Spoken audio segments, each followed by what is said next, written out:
Why did we invite Penn Jillette in during the break? We didn't know he was here. The text came through after. But I mean, you should have sat outside the studio. I love that you say as we go on. Now we're going to talk about everything we talked about.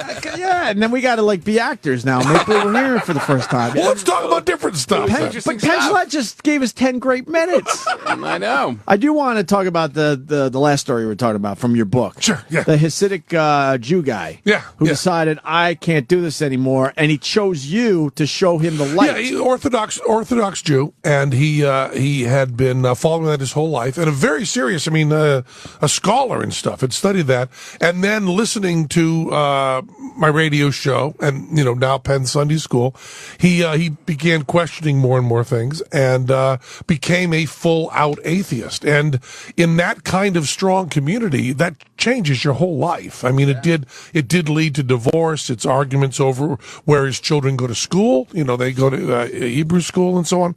And he came out. It's so humbling. After the show, there's. We always hang out and talk to everybody after the show. So there's big crowds around us.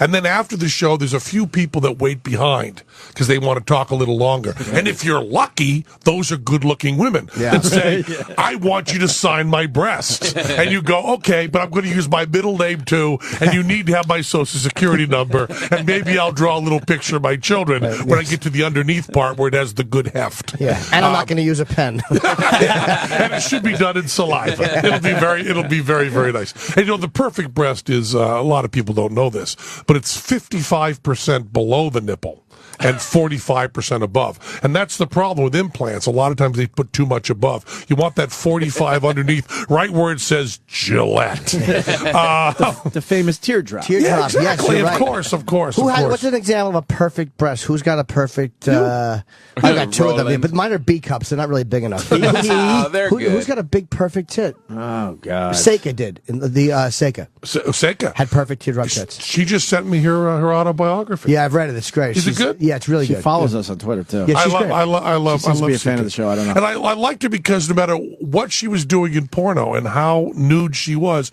she always had a little scarf on. Yeah. There was always that little accent. A little class. She was like Batman. She believed the accessories really mattered. She had her little, fuck scarf. And he had his utility belt. Where I don't know how he knows what he's going to need. I'm going to need this thing that shoots exactly 75 yards and just has this exact hook that fits right into there. I'm going to bring that with me tonight. I need that. Thank you, Alfred. So the guy comes to you in Vegas. So he comes to me, and he's one of the ones waiting afterwards. Yeah. And he says, it's great because he says, I was an Orthodox Jew and I listened to your show and I've become an atheist and it's a really big deal for me. And when someone says that, it's so intense. You kind of go, thank you, and you kind of try to run away. It's hard. It's very hard to give the appropriate response back because it means everything to me. I understand the power of it, but you don't know what to say. So you kind of do that eye contact thing, and he goes, there was bacon on the airplane, but I wanted to have my first trafe meal with you. And I go, come on backstage. So we go backstage. But did you have any doubt there? Or, that's a big responsibility, don't you think? I guess so, except that I don't believe in God. So you were overly excited, like, let's do this. Yeah. So I went back and I go, sure, eat anything you want. And he goes, well, it's turkey and it's fruit. And I guess it's not actually been blessed, but it's not very exciting. I was kind of hoping when I went backstage, you'd have like big bacon cheeseburgers and stuff. And I go, we don't have it all the time. It's not like the non-Jews, all we do is eat bacon, which is a mistake. We should.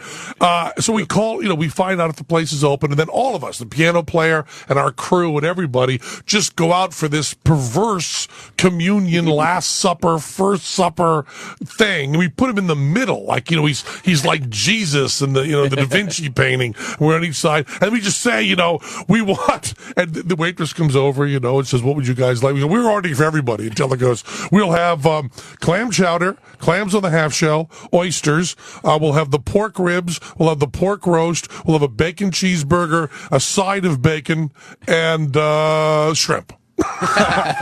And she goes, "Who's that for?" And Teller goes, "For him." Wow. So then he's sitting there, and all of a sudden, all this food comes. Now, this is food. This guy's knocking on 40. He's in his 30s, you know. Wow. This is food that for his entire life, he has been told is pure evil. Yeah. Okay? He has spent his life avoiding this, and now the whole table is full of it.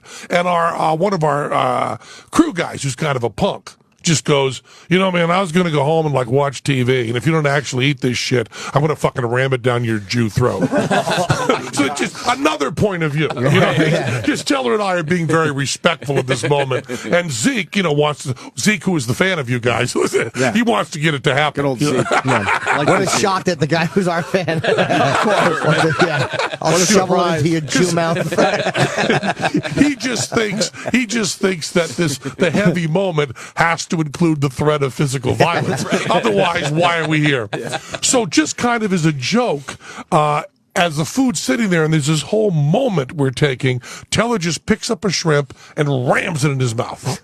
And he kind of goes, and then Jonesy, who is Welsh and plays piano, all of a sudden becomes a Talmudic scholar, you know, and he goes, "It doesn't really count because he didn't do it on his own volition." Teller pushed that wasn't actually the first mouthful. And then he picks up this big, greasy bacon cheeseburger. I mean, the symbol of atheist America. I mean, that really should be on the atheist American flag. This big dripping, you know, the way you really want a bacon cheeseburger to be, and then after you've eaten it, the way you wish it wasn't. Yeah. Exactly. You know exactly. I know that feeling. And he just picks it up, and the cheese and the bacon are down all in his hands, you onto know. your wrist. And he just takes this bite, and he goes, "Wow, that's really good." And all of a sudden, you know, all the kind of religious stuff just goes away, and he's just digging the cheeseburger, you know. And we just eat, and it's this huge, life-changing moment. And I mean, we were all crying. I mean, it was just this big, it was really like the closest you could get to some sort of huge atheist baptism. Was he visibly shaken while he was doing it? Was it like a bit, you could tell he was doing something all the big? things you could guess. Yeah. All the things you could guess. film know, it? really excited. No. And then, you know, I wrote about it in my book and used a different name for him. And then over the past, this is 3 years ago, over the past 3 years, he's come out more and more to his family. Well, that's why I wanted you to tell the story again today, because I wanted an update. So where's he at now, 3 years later? I had supper with him last night. Yeah. And it was great. He sat down and said, "I'll have crab and the oh, he's ordering for himself now. Yeah. That's good. But I mean, I don't think a day goes by he doesn't have bacon. And he always requests a German waiter now. I felt like I was listening to a celebrity, because I listen to your podcast from time to time, and all of a sudden he's talking. He's doing some. It was the Reason Rally from DC. Yeah, the atheist rally, right? And he's talking, blah, blah, blah, and finally comes up, and you're like, should I tell him who you are? And he goes, I don't give a fuck. And it was that guy, and I'm like, holy fuck, that's the guy that I read about in Penn's book. He's actually been, he's become a bit of a celebrity. There's a real movement. There's a book that just came out, and I wish I had the name of it off the top of my head, but it's a woman which is, you know, you take whatever it is for a man to leave that community, and you bump it up 1,000 times for a woman, and she just left the hardcore Hasidic community. In Brooklyn? Was it in New York that she did that? Yeah. I think I know Brooklyn. who you mean. There's a whole big thing about her leaving, and she's kind of young, right? She's not that old. She's like 26 or something like that. That's exactly, There was one more thing about that. Oh, what does his family think at this point? His family, you know, and I always love this. His family is, and this is true there's a few exceptions that are terrible, but this is true for most people I know that have come out as atheists from some sort of fundamentalist family. The family understands that they still love him. And it's a theological difference, and he was really kind of shocked and happily shocked that, like, his brother and his mother and his father, there's a few, you know, in-laws and stuff that are really pissed at them. But overall, they're really supportive. And, people tweet me all the time and say, I'm about to come out and say I'm an atheist to my parents. What's your advice? And I just go, love them. Remember that the love has to transcend that. Sure. Because if the love can't transcend religion, then you're a shitty atheist. Because that's all we got. Yeah. All we got is each other. All we got is humanity. All we got is our life here. And all we got is love. So if you're going to sell that out for atheism, you're doing something besides what I call atheism. Right. That has to be more important, Wow. I just saw a documentary where a kid was going into the Hasidic community. He was raised Catholic, but then somehow his mother was Jewish, and he embraced it and moved to Brooklyn and grew the past. Well, it's an amazing, the Brooklyn community of Hasids is this wonderful thing. I mean, the community is just beautiful and how tight knit it is, and you can just, the way they help each other in business and all of this. I mean, there's so much to learn about the community, and then you get all excited about the community. Then, of course, the way women are treated, and it's horrible. All you have to do is go to B&H. I was just going to say B&H. Yeah. Every business should be run like B&H. It's an amazing place. Amazing. I never get pissed off in there. They're always ready to help. They know stuff. You feel like you learned something, and there's no hassle. It's so great. And I went with it's all in steps. Okay, you picked out your thing. Now you go over here. Now when you go over here, now you go to this. Everything is They're all informed. It's unbelievable. And they're wearing funny hats, which is really important.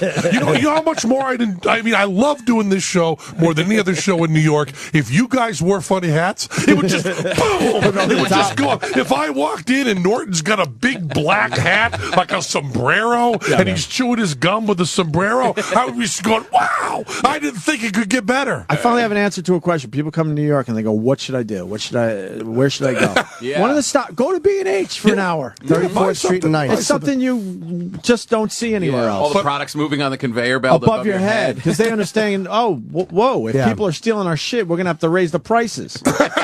So they figure that out with conveyor belts above your head. Amazing. You're watching the product moving around. Thievery-proof. Almost thievery-proof unless it's a manager doing it from the back. And even then, I'm sure they have a system in place. And you just know you're being taken care of. It's great. You don't question anything. Yeah. I went to with a bunch of Hasids that were in various stages of leaving the community. I went to a restaurant that's called Trafe, that's in Brooklyn. And we went there, and we were all talking and having a good time. And we finish, and the check comes. And I reach for the check, and two of the people in the full hats and the payas and the whole thing say, no, Penn, we're paying.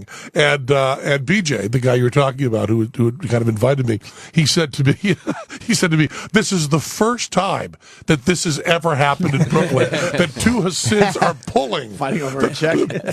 Pulling the check away from a goyim from Western Massachusetts. I mean, the worst kind. I mean, you can be a non-Jew, but a non-Jew from Western Massachusetts. I mean, remember in Do the Right Thing, Spike Lee, when he's walking down the street, Spike Lee says to the guy, "Go back to Massachusetts." That is the most Western Massachusetts is the most non-city because you're not south, but you're still not really northeast. You're wearing a flannel shirt, you got a beard, you're kind of a half hippie. It's a bad place to be from. So a Massachusetts guy there. So these guys are searching you out now? Mm-hmm. I thought this was one and done, but now you're having dinners all over the place. Well, once in a while, one guy came to me, got in touch with us through a website, and said he wanted me to be the one to cut his payas. Wow, really? He wanted me to cut his payas off. So I'll tell you, if there is a hell, I've just gone past Hitler. I'm way past Hitler. Yeah, and we finally have a radio bit. Let's do that. Yeah, your pass. Well, they would have to agree to it, obviously. We're gonna hold them down. Could be. Although the old Opie Anthony was like, "Fuck that agreeing shit. We're doing this today." Go get one. You've mellowed. We've mellowed out, man. We now get at least a little bit of permission. Like maybe I consider doing. That's enough. Hold them down. Fuck. You're here for Celebrity Apprentice, obviously. Yeah. That's what I'm. But I got to tell you, because this is. I mean, there's a lot of cool stuff about this. But I got pretend fired on a pretend game about pretend business, on pretend TV by pretend Trump. And so he fires me. And then I work. He can't fire me because I don't work for him. I work for the Rio in Las Vegas, and I work for Caesars. And Caesars owns Harrah's and everything in Vegas. Everything in Vegas is owned by like 3 companies. One of the companies is Caesars. They're the biggest. They're the best. I worked for them for 11 years. The best bosses I've ever had. Because, the best boss you can have is one that ignores you. Wow. Right. Bravo. Caesars. If that was true, we'd have the greatest bosses in history. I know. It doesn't work out for us in that way. But they ignore us because I don't think they even know we're here. But once a year, one of our bosses comes by the show with like a niece and goes, "Hey, it's good." That's the entire input. There's not meetings every week about the direction of the show. And they'll say stuff like, "Yeah, one of our secretaries said that you put a new bid in. Is it going well?" That's the amount of hands-on. He's describing Nirvana right now for us. They just trust us completely. Yeah, and I'm sure if the sales went way down, we'd get a phone call. Sure. But if the sales are okay, seasonally up and down, they know you're doing it. So Caesars gets in touch with us. We've been talking about this for months, but they get in touch with us, and they know I know when I'm going to be fired, and they say, "Boy, that Opportunity Village, the for people with mental disabilities." Intellectual disabilities, you really like that charity? And I go, yeah, I really like them a lot. And they say, so you did great at Celebrity Apprentice. You were great. And I go, thanks. And they go, yeah, we loved you on there, man. You were wonderful. You're really great. Because they had to give me time off to do it. So it cost them a lot of coin for me to do it. They spend a lot of coin and hope they'll get it back in publicity and so on. But they still spend coin. It's out of pocket. And they go, yeah, you did great on there. And they go, they just say, like out of the blue, I love this, what's the prize that Trump gives if you win the whole thing? And we say, it's $250,000 for your charity if you win the whole thing. And they said, okay. What do you mean, okay? We'll write a check for the $250,000 to Opportunity Village. Let's just consider that you won. Nice. But I love the attitude of, we don't got to do no 13-week NBC show. You don't have to pretend to fight with Lisa Lampanelli. You don't have to yell at Lou Ferrigno. This is a good charity. You're a good guy. We like you. We'll write a check. Right. Well, that's the way it's done. Yeah. So Opportunity Village finds out, Sunday night that I'm fired. Then they find out Monday morning they got all the money as if I won. And weeks earlier. Because, I'm sure the NBC check, it's going to be announced whatever in May, and then the NBC check takes a while to cut. That'll be like, you have to go through people, and they probably step on it, and there's a taste here and there. And it just goes, probably has baby laxative in it by the time you get it. And, this is a check from, like, Caesars. That's like $250,000. Yeah, we threw in another $10,000 for your trouble. Here you go. Wow. And so they're getting new vans, and they're doing all this stuff. That's awesome. That's a hit boss. Sure. That's a hit boss that you go on to do that. They just kind of go, it's okay. And you notice also I'm saying Caesar's not even the guy's name. Right. Because I said, should I talk about it? Fuck it. No. Just How far in advance did you know when you were getting fired? Well, when I got fired, because it was shot in November. So this show is long over. Yeah, way over. Way over. And it's weird because you wait to see. I don't watch it, so you wait to see what people say about how they edited it. Yeah. Because then they get to do. They know it. They shoot everything before they edit it. So if Trump does something nutty and fires you because he has a wild hair up his ass, and incidentally, did you know that the phrase "wild hair up your ass" it's spelled Hare? It means crazy rabbit up your ass, and not just like an errant ass hair that happens to. Because you're going big deal. I always have errant ass hairs. Yeah, that's easy. They're going but a crazy rabbit. And an Hare up your ass, that's not as That's easy. something. So if he happens to get a wild Hare up his ass, if he's sitting on a crazy bunny, as we say in the modern world, and fires somebody, then they have to go back and edit it so that there's like a reason for so that they had to go back and find stuff of me like eating. That's what they found. They used footage of me eating to look like I'm doing nothing. Oh, see, he had a piece of fruit. No wonder. Funny. See, Trump knew that. So they put that whole thing. He do the whole thing, and it's it's about 16 hours a day. It's 6 days a week. And it just doesn't stop. And they keep you have cameras on you that whole time. And then you have, people like yourself, people like me, 2-bit narcissistic, mentally deficient stars who are clawing with the other people of the same kind, and then they yell at you. You have people you've seen on TV yelling at you. And I didn't yell back, but you still. kept it calm. Why would you if it's Lou Ferrigno? I mean, that would really be a fucking waste. Yell at Lou Ferrigno. I don't hear what you're saying. Yeah, well, he gets very angry, and of course, there's all the jokes about the Hulk. You won't like me when I'm angry. Well, I don't. Are they putting it on, or are they genuinely angry? No. There's no way to tell. Right. There's no way to tell. Right. That's the question I get asked most. There's people that I've known. I mean, you guys know Lisa Lampanelli. Yeah. You must know her really well. And I was, she's crying and ripping herself to pieces. And she doesn't know if she's doing it for the cameras or she's really feeling it. Right. You're kind of into that whole thing. And it's just so weird. And the way I was brought up, no one raised their voices, Right. My mom and dad never yelled at each other. They never yelled at me. So when someone's yelling, I always assume they're kidding, which is one of the problems that I used to have with old girlfriends, I hate you dick! Because, my dad, he would never raise his voice unless, if he yelled shut up, it meant he was joking. Right. If my dad was mad at me, he did that I'm disappointed, so I'm pouting thing. That heartbreak thing. That's the way we deal with it. So it was just crazy to be in this world. And I would talk to them because you've got nothing else to do. Yeah. I mean, believe me, if there had been anyone else in the room, I would have talked to those people. But I'm talking to them, and they talk about, I guess regular people. Did your family yell? It's complete opposite. See, that's what I would get from them. Over the dumbest things, my mom would be in our face yelling. Really? Yeah. Oh my God, yeah. Sneakers just laying in the middle of my room would cause a yelling fit. Ridiculous. So stuff. if you were on Celebrity Apprentice, would you be screaming? No, I had to turn the corner and stop yelling. I realized it was just hurting me. No one was listening to me. I used to have really good points about shit, but I would yell them. So now people are like, you're just a fucking lunatic. I'm like, no, but listen to the yelling. There's some fucking sense in there. And I finally realized it's just stupid. No one's going to take you seriously if you just scream all the time. When I get really angry, I go to, okay. Yeah. In the restroom. Really cool. Really quiet. And John, it's still good to yell. I like having that in my back pocket, but I realize. But John, I can't pull that out too often. You know John Cleese from Monty Python. Yeah. Sure. So the first time I met Cleese, we're working together in this show over in London, and there's as always, it's a TV show, and there's always something fucks up, and you've got 15 minutes to do nothing. And Cleese says to me, "When you get mad, do you yell?" I said, "Never." He goes, "Your family. Did they yell? Did your mom and dad yell?" I go, "No, never. He goes, "Your friends, you get pissed at each other, you yell back and forth?" I said, "No." He said, "Me neither. Never raised my voice." But both of us have discovered there's nothing funnier than a big guy yelling.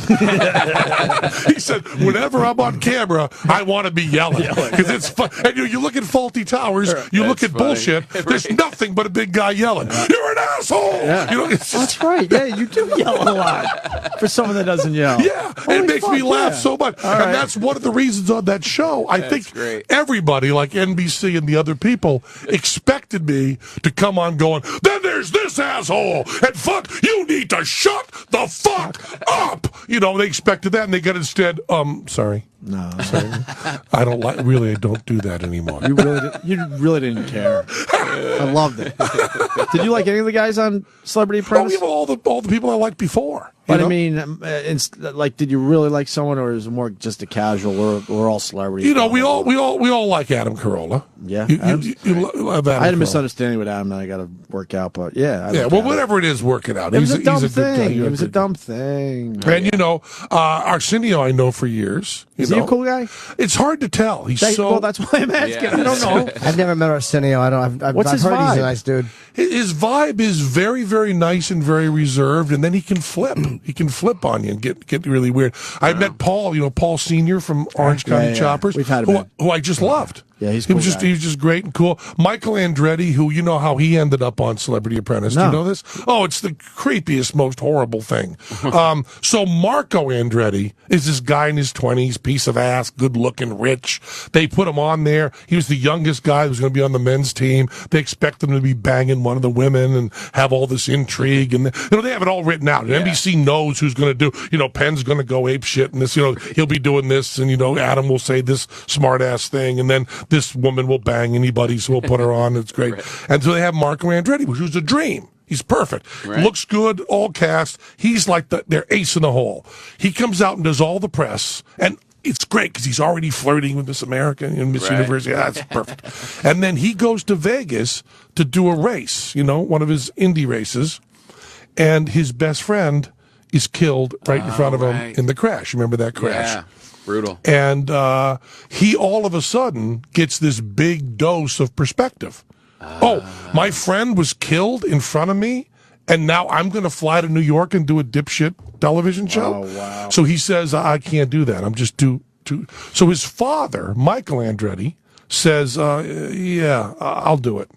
So Michael Andretti shows up, who isn't any of the things NBC wanted. He's not volatile. He's not young. He's just a really, really good guy. So in the middle of all these self-absorbed, narcissistic, redundant celebrities, you have one guy who's just like a guy. Right. So all these people are like yelling and carrying on and backstabbing, and Andretti's going, "We supposed to do this task?" Or, so they're getting nothing out of him. So because we had him on the show. He's great. You didn't like him?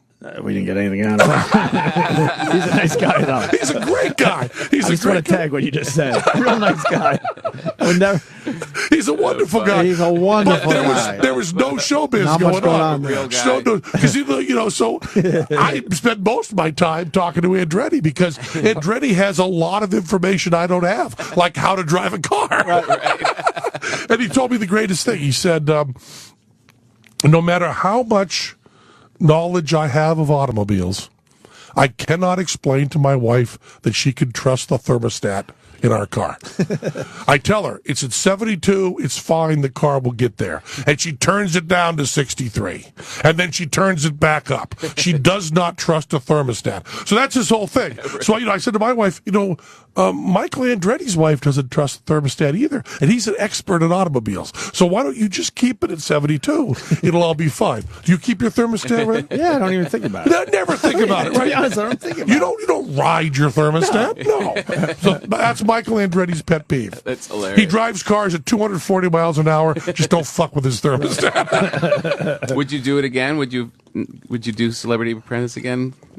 Was it good for you? Yeah, all the celebrities talk about this was the hardest thing I've ever done. Oh, really? And I just go, have you ever had a job? Right. Because I believe that the hardest job in show business, who do you consider that to be? David Letterman, or who works the hardest? Yeah. Letterman's a good one. Man. Yeah, Letterman. That's the hardest job in show business. Yeah. Now compare that to a 12-hour shift in an emergency room. Springsteen does a 3-hour show, and then there's some assistant who's sitting at a desk answering phones for 8 hours. Who's working harder? Right. The guy who's got 40,000 people screaming for him, or the person? So I believe that so they do these interviews, and they go, we want to get an interview of you saying this is the hardest thing in the world. And I go, what if a coal miner comes home from work, sits down on the couch, and I come off and go, I'm in Trump Tower. If I want something for lunch, I say, I'd like some Egyptian hummus and maybe bring some of those little mandarin oranges. Could I have that in 10 minutes? And it's 12 minutes. And this guy's been working the coal mine all day. He's going to sit down on the couch to relax. And I'm there telling him how hard I'm fucking working. Yeah. I will not do that. So it is 16 hours a day, 6 days a week is a long schedule for show business. Right. If you work at USAMRIID and you're flying around the world to infectious disease centers and hot zones and fighting Ebola and watching children die and hoping you don't end up puking shit out of your mouth and dying in front of your family, that's a harder job. Right. It's just a harder job. Do they really feed you stuff to say like that? Like, hey, could you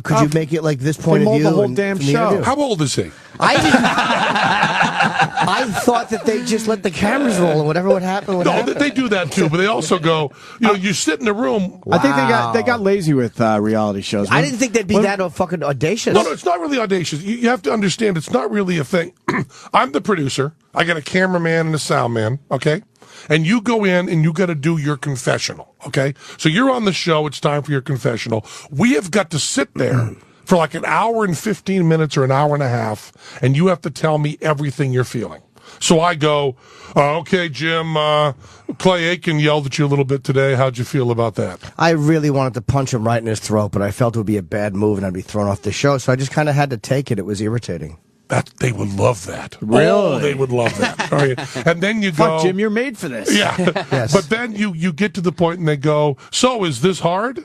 And if you go, no, they go, well, you've been here a long time, and you go on It's like more frustrating than hard. I don't know if I'd consider it hard, but it is very frustrating to have to deal with a guy whose bare chest I did enjoy in those screen caps, and then to have him screaming at me like that. Yeah, and I know what you're saying. That they can just continue questioning you. But they're not. Right, no, I know what you mean. Yeah, right. They're not saying. But they're going to question you until they hear what they're kind of looking for. Unless Gotcha. you're enough of a nut.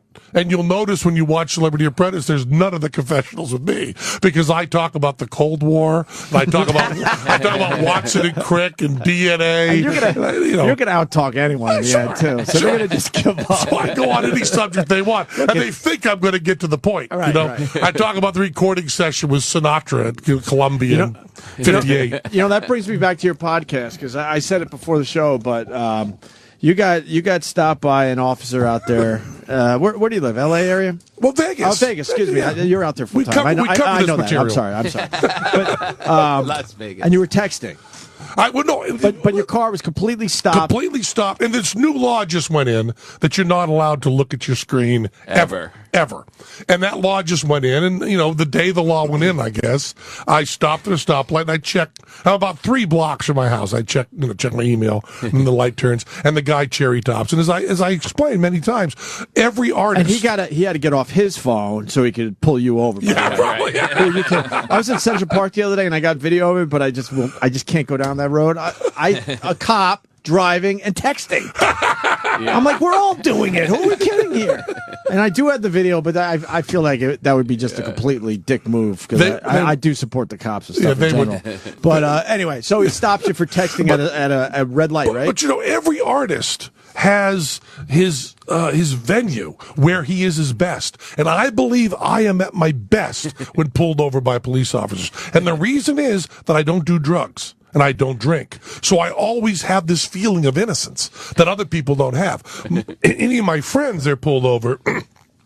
They're afraid there's a little dope in the car somewhere. Right. Or maybe there's a little tiny bit of alcohol in their blood. Right. Or they're just going to be a little careful. I don't care. I know there's nothing in my car. Right. It's a brand new car. So he comes over and I go, hey, do you keep a diary? What? Do you keep a diary? Do you know how? No. How do you keep a diary? I don't, because this is a special day for you. You've just pulled over the first all-electric car that's in Nevada. And you know something? This is the first one. This is a Nissan Leaf. They come out in July, and I've got the first one, and you pulled it over. Do you know what that means? Do you know why? Do you know what that means? Because I'll tell you what that means. That means when we're pulled over, stopped here, if we were in a regular combustion car, the engine would be idling, which means those cute little polar bears, they'd be kind of fucked. But with the way we are now, with an electric car just sitting here and you standing there, we could stand here talking forever. We're not hurting the environment. We could stand here until some drunk driver comes along, boom, runs you over and you're dead. We'll be fine. He goes, well, I hope that doesn't happen. And I go, that's exactly my point. Our hopes and dreams are different. And he says, I need to see your paperwork. I go, what is that? He goes, your license. I go, yeah, and what else? And he says, your registration and insurance. I go, let me tell you something cool. If the registration and insurance is not someplace in this car that I can find it, an assistant gets fired. There's going to be somebody, college student working hard who's getting her ass fired because of you. That's going to be on your head, And I say, now I've got to use my phone to use it as a light to look in the glove compartment. He said you can't have a handheld device in your hand when you're in control of the vehicle. I said, but I believe you're in control of the vehicle because you pulled me over, and if I wanted to drive away now, you'd stop me. So you're in control of the vehicle. So I'm going. He said, well, no, turn your overhead light on. I said, I don't know how to. It's a brand new car. Did I mention that? Yeah. So I pull out the book on the leaf, and I start thumbing through it. And he goes, your license and registration is not going to be in there. And I go, no, I haven't really read the book, and I thought we could go through it together. And I go, you're standing there in Vegas with all these drunk drivers. You're in a really dangerous position. You want to get in the car with me? So I finally, he kind of reaches in and goes, here's your license and registration. Here they all are, and they're all fine. He's not helping me. He's getting mad. And we go, no, he's not mad at all. He's just kind of laughing and exasperated and just kind of going up. And I go, you're going to write about this? He goes, I am. I go, I'm on my way home. We're having movies there. You want to come by? So we just have a fabulous time with him. And it goes, and we're probably pulled over for like 15 minutes, And he finally says, well, I'm just going to let you off with a warning this time. I go, do you think that makes any difference to me at all? Do you think this is going to change my behavior in any way whatsoever? He says, no. It's all just a waste of time. Yeah, but it was wonderful. I love it. And when you enjoyed the conversation. I love getting pulled over by police because most people, when I'm talking, walk away from me.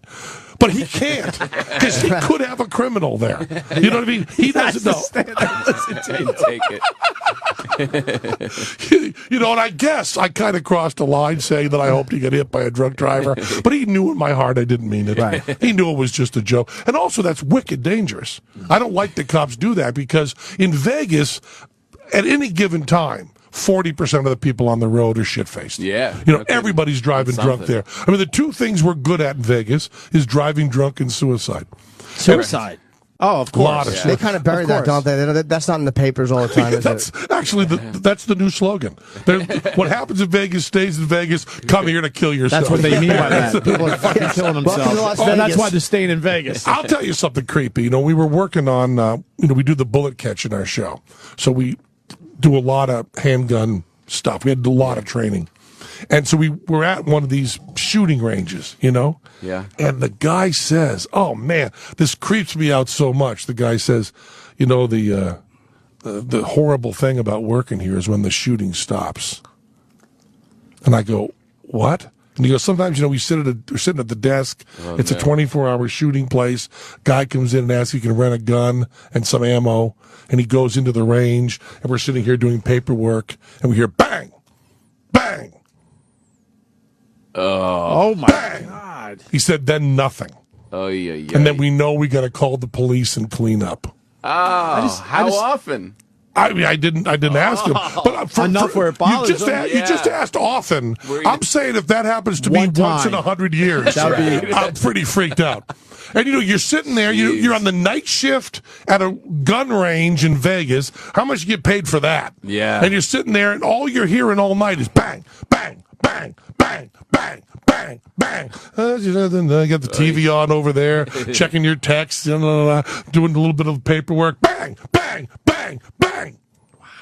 Boy. Wow.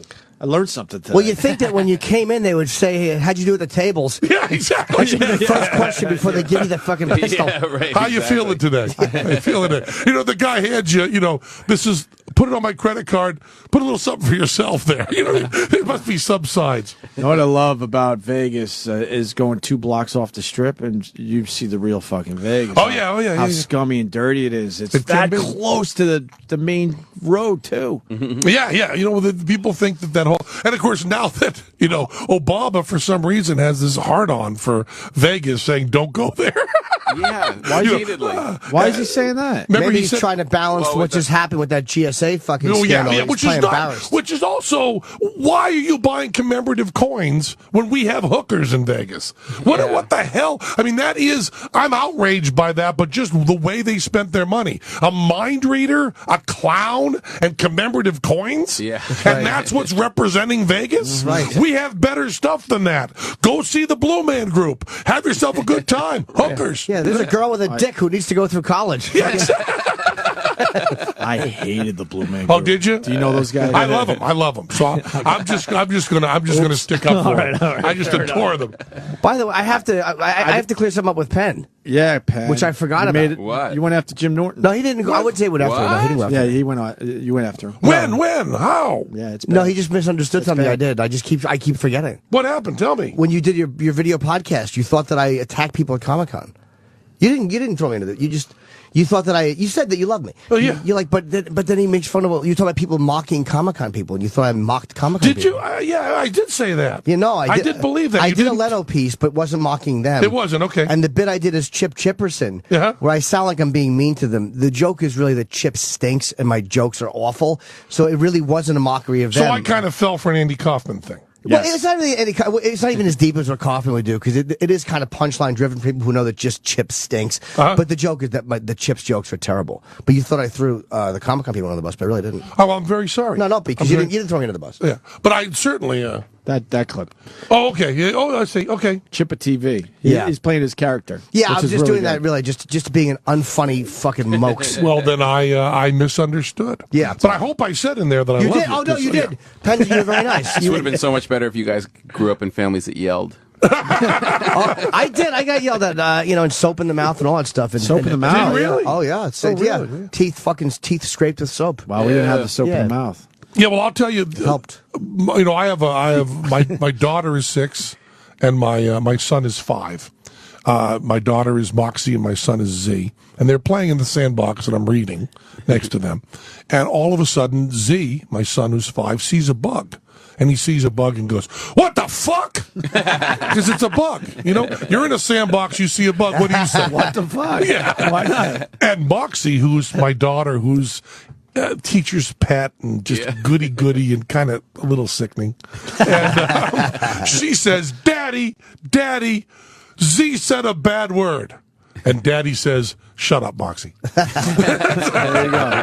Because if you see a bug, you've got to say, "What the fuck?" Where do those names come from? Moxie and Z. Moxie is I love it because it's an American word. It was invented for a soda. It's a soda in Maine called Moxie, and now means balls, chutzpah, Right. guts, and that's her first name. And then Z's name is Zoltan, and that's my wife's maiden name. So his maiden name is that. And then my daughter's middle name, my son's middle name is Penn, which makes me real happy. And then my daughter's middle name is Crime Fighter, which I get a lot of shit for. All the stuff on the web talks about, asshole celebrities with their asshole children's names. You made that list. And it always says, Moxie, Crime Fighter, Jillette. And I get all the heat for it. It was entirely my wife, because my wife doesn't have a middle name. So when she was pregnant, we're talking about our daughter, what we're going to name her. We decided on Moxie. We love that name. It abbreviates to Mox. And I figure if she keeps the weight off and is good looking, she'll be Mox the Fox. And if she gets fat and ugly, she'll be Mox the Ox. It's her choice. It's her choice. She'll make that decision at 14, how many onion rings she wants. Up to you, Mox. I went, as you can see, Dad went with the onion rings. You can eschew the onion rings if you like, and you'll be Mox the Fox. Your choice. And then I said, what's your middle name? And Emily says, I don't, middle names are bullshit. Fuck that. And I go, well, she goes, I don't even know your middle name, and I'm married to you. No one knows your middle fucking name. And I go, it's Fraser. And she goes, oh yeah, I did know that. And she goes, but middle names don't mean anything. And I go, oh yeah, I just kind of thought, And then Jonesy, our piano player, the Penn and Teller show, had just read my novel, Sock, and in it, one of the characters says, from now on, call me Crime Fighter. And he says, why don't you call her Crime Fighter? And Emily, my wife, says, you want a middle name, asshole? Fine, it's Crime Fighter. Nice. And I go, I'm going to take the heat for this, right? Yeah. Everybody's going to say Penn Jillette crazy. She goes, good. You take the heat for that. It's Crime Fighter. And then I get excited because I figure when she's pulled over by the police, which is, of course, all I live for, she'll be able to pull out her driver's license and say, officer, we're on the same side. My middle name is Crime Fighter. And it's worked. My wife got pulled over for speeding. And she doesn't do the real performance art that I do. But she did say, do you know who this is in the back seat? And he said, no. And she goes, that's Moxie crime fighter Gillette. And the police officer goes, yeah, I heard about that. That's really cool. That's the little crime fighter. Hi there, little crime fider. No speeding ticket. Nice. Just walked away. So it's already been worth it. It's awesome. He lives an exciting life, doesn't he? He does. He really does. Whenever you whenever I sit with him, and this is the second time I've been with you, I always walk out going, I got to do more. I got to do something with my Yeah, but life. it wouldn't work the same for you. You'd try it, and then the cop would go smart ass and fucking hit your teeth with a flashlight. You'd be missing teeth. I just want to go for coffee with this guy. Right, Just getting coffee with Penn's got to be an adventure. I try to make adventures out of things. Yes. It's funny. We've had dinner once in Vegas, and he was with my ex-girlfriend and myself and Penn. He was a fine dinner companion. Very enjoyable person to eat with. I want to just go to Vegas to see the show. It's phenomenal. It I really haven't is been phenomenal. to Vegas in a while, but next time I go, that's where I'm going. You got to come by. Fuck that And make Copperfield shit. Make sure you let me know. I will. Because we can hang out. I had a great time with. I will. And he'll cut your payas off. bacon cheeseburgers. But I didn't know Penn honored requests like that. Like, I should have said, like, I haven't been blown ever. I didn't fucking hire a chick to blow me. I got to milk this next time. Everybody's crying. I believe that we only exist to have good stories, and I think that me blowing Jim would be a really good Oh, story. no, that's up to you. I just want you to pay for it. I don't want you to do it. It's a better story if I do it. Much better stories. And with a cheeseburger. So who wins Celebrity Apprentice? You got enough money to tell us. I know you have enough money. I know you signed something, but fuck that. Who wins this thing? Let's make some news today. Who do you think wins it? Who's left? Lisa's there. Lisa's there. Aubrey's there. Aubrey, right? Huh? Clay? Clay's there, I think obviously. Yeah, Clay's yeah, there. yeah. There's Di, Miss Universe. Right. Di and one more. What's that? The housewife lady? Teresa and Arsenio. Teresa is a psycho, isn't she? I didn't have interaction with her. She's from New Jersey Housewives. I get fired before. There's a few people I was never on the same team with. I wasn't really with Debbie Gibson at all. I didn't really overlap with certain people. I just spent most of my time with. They divide it, which is so kind of 50s to divide it men and women. That seems so. You kind of feel like you're on like some 50s show. Do they figure that will get more controversy going? Are men more likely to fight with other men? Or is the dynamic of male and female not being together, it's harder for men to work shit out amicably than a man and a woman? Because with a man and a woman, maybe somebody will give because of that dynamic, whereas with two women, they might just be catty twats. Right. Or two guys might yell Actually, at each the other. original name of the show was Catty Twat. But they spelled it with a double Donald T at the end. Trump's Gaddy, with double T so they could copyright it. I just realized You're fired. You're fired. I just realized I don't care who wins. There's my answer, Penn. Well, I think There's my answer. Now that you're off, who gives a I fuck? think the answer is that I won. Yeah. I got $250,000 for Opportunity Village. That's awesome. Cannot do better than that. Yeah. Your guy's telling us you got to go. You got other press. Oh, really? And we're ending anyway, so I guess it works out. Sunday School. I'm a fan. Okay, cool. Thanks. Go find that on iTunes, Penn Jillette's podcast, and Penn Jillette on Twitter. You don't have to promote that. It's like almost 2 million followers or whatever. Jesus. And the show is honestly great. I mean, I really loved it. My ex and I went and saw it, and it was a great live show, man, at the Rio. Who saw it recently? Was it Danny that came in here and said? Somebody just said they saw it recently and they were blown away. Yeah, we're also putting a lot of new stuff in. We got no reason to. Right. We're just doing this stuff purely because we want to. We just put in a bit called "I'm a Little Teapot." He's a little teapot, actually. It takes. I mean, this is what I always wanted to be when I was young. It takes about 2.5 minutes of stage time. We worked on it 2 years and 3 months and almost $100,000. Wow. And it's like 2.5 minutes. It's gone. And I really want the audience, it's just a stupid trick, but it's impossible. It's the hardest magic you'll ever see. And we totally bury the lead. Don't let anybody know it's difficult. Don't underline it, nothing. And we always, people after the show go, I don't think anybody noticed how hard that trick was. And I go, you did. Right. Yeah. You're in the audience. You're not magic. You're not special. Why 2 years? Because nothing works. It's really hard. Really? So you rebuild it and you rebuild it. And you can't fuck up it. once even, right? Although you told that great story on our show where you fucked up once. Yeah, we can fuck up. But With the mirrors the or thing is, magic is like if every time you wrote a song, you had to invent the instruments. You know, Right. so we get this idea for a bit where, Teller's going to be a little teapot. He'll go in the audience. He'll take his jacket off. He'll show that his arms are clean. He'll walk up on stage. He'll stand in place, and I will start singing, "He's a little teapot, short and stout. Here is his handle. Here is his spout." He'll get into that position like a 5-year-old, and it'll just be like, "Boy, is this stupid. They've lost their minds. It's stupid." And when he says, "Tip me over and pour me out," I will lift him up. I will pour him, and water, hot tea, will flow out of his hands into a cup. And then I'll just put him down. And then I'll walk behind him to show there's no device behind him. And then I'll do the second verse of Teapot. He's a clever teapot. Yes, it's true. Let us show you what he can do. He can change his handle and his spout, tip him over, pour him out. And then with the whole audience ready for it, Teller will roll up his sleeves. I will pick him up, and I will pour water out of the other arm. Nice. And so that's wicked hard. Yeah. Because you're doing a complete levitation. I mean, it's the Copperfield flying. Copperfield does flying. It's a fabulous trick. It's 8 minutes with a huge build-up. Yeah. He's flying all over the stage. This is exactly as hard as that because I can't pick him up and pour him out. Right. And we also have the production of water from bare hands with sleeves rolled up. So I just want to say it's his fault, Roland. When Roland comes in, that means your people are panicking. And I just want your people to know it's his fault. We haven't even gotten to the steeping in this. It really is Penn's fault. But you understand. You tell them. So you sit down with the people and go, "We want to do He's a Little Teapot." And you're building shit. Right. You got to levitate a full person on stage, and no one can see it. Then you got that fucking tea, and you wouldn't believe 1 year into it when we're saying to each other, "How important is the water coming?" I mean, isn't it like funny enough that we do a full levitation? Isn't that enough? Is that enough? And we go, "Yeah, that's enough."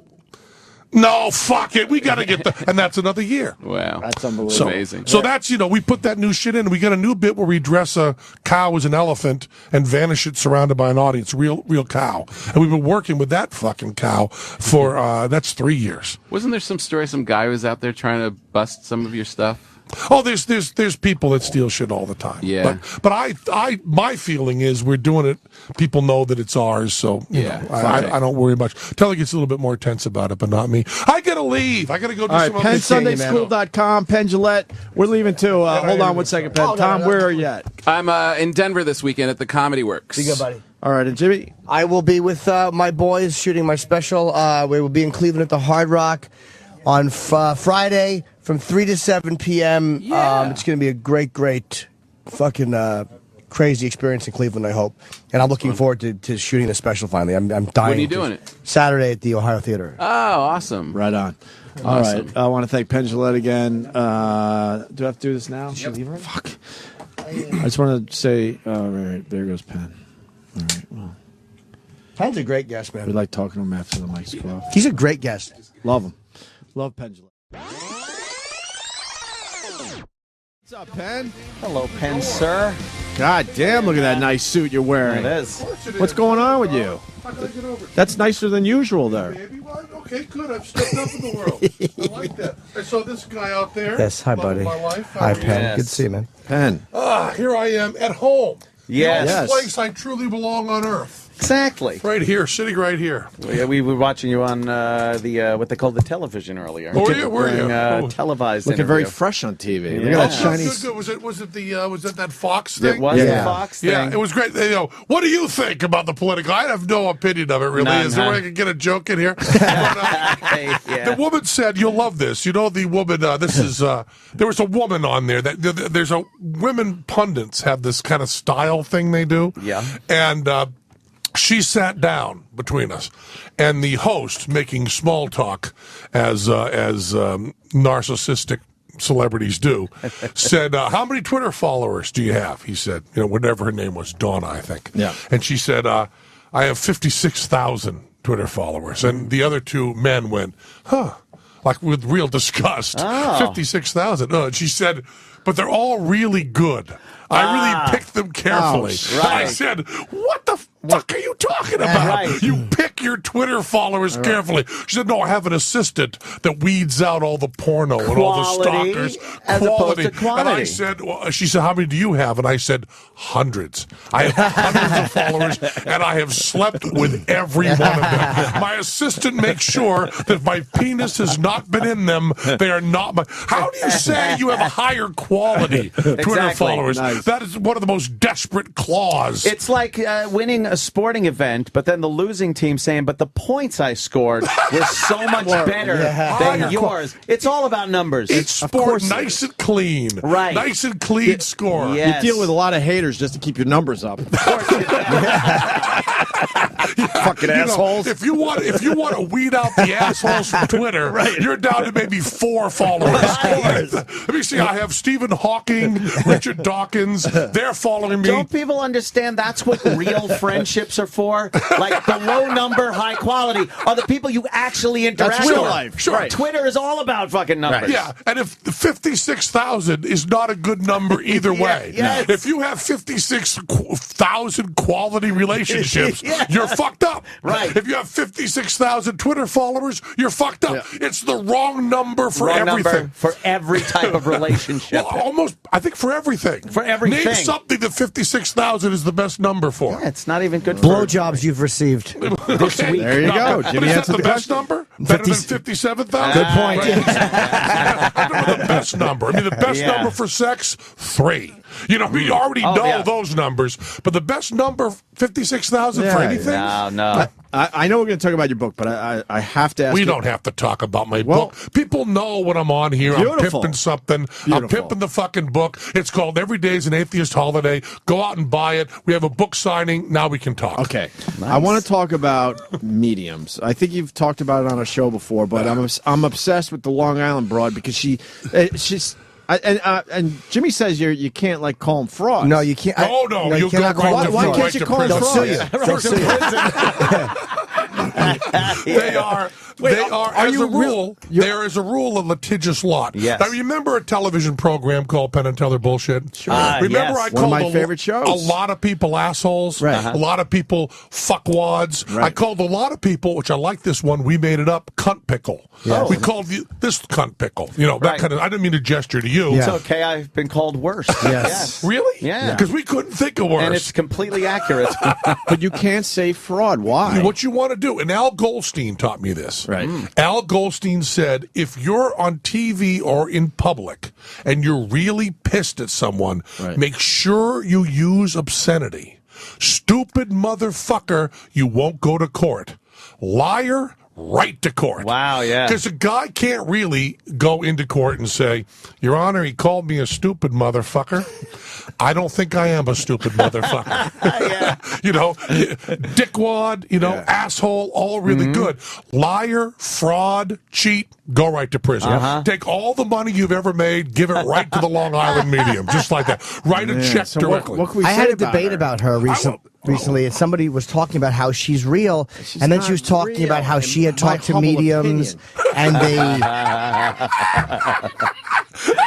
Well, it is an opinion, It's Well, like, you got to end that. No, not if you say liar or fraud. oh no, but if he said she's not real, in my opinion, I mean that's a fair In my point to say. I humble don't think opinion. I don't Good. think it's legit. I'm so glad we have a lawyer here. Yeah. Because Well- otherwise I'd be really Well, nervous. in my opinion, is the difference between there's a huge difference in litigation where if Saying you're not offering an real. opinion and a fact, a statement of fact is a dangerous thing, but an opinion you're allowed to have an You're allowed to opinion have if an you opinion express to it as Saying an not opinion. real But- isn't calling someone a liar either. But here's better my, off, yeah, better off with just- asshole. But Yeah, you're right. But you're the expert here, sir.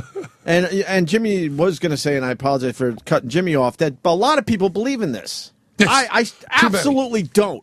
Yeah, there's nothing to it. And okay, There's nothing to it at all.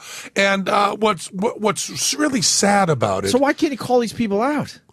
you can, But in the way you will, say. you will go to court, and it crazy will to be really, really stupid expensive. Right. When Uri Geller hit, the guy who bent the Sure. spoons with his mind, ostensibly. Yeah. Amazing Randy, my dear friend, Love him. said, Get him on our show, please. Said, we can, Do I us can a do favor. that. We'd love to have him on. I can We'd make love that to have happen. him on. Amazing Randy in England said that he was something like, not the exact quote, but the idea was he was fooling scientists with tricks he learned from the back of cereal boxes. Apparently, scientists don't eat much cereal. That was the quote in England. Now, in England is really nutty because you can sue without being countersued if you do it in the USA if you're not an American citizen. Americans are fucked on this with people from other countries. So there was a court case that ended up costing hundreds and hundreds of thousands of dollars. Oh, man. And Randy did fine. Randy didn't lose, but it was hundreds of thousands of dollars in litigation because how could he prove absolutely beyond a shadow of a doubt that Geller didn't have any powers? And when I would do one of your competitor radio show here in town, I used to get faxes before I'd go on Stern.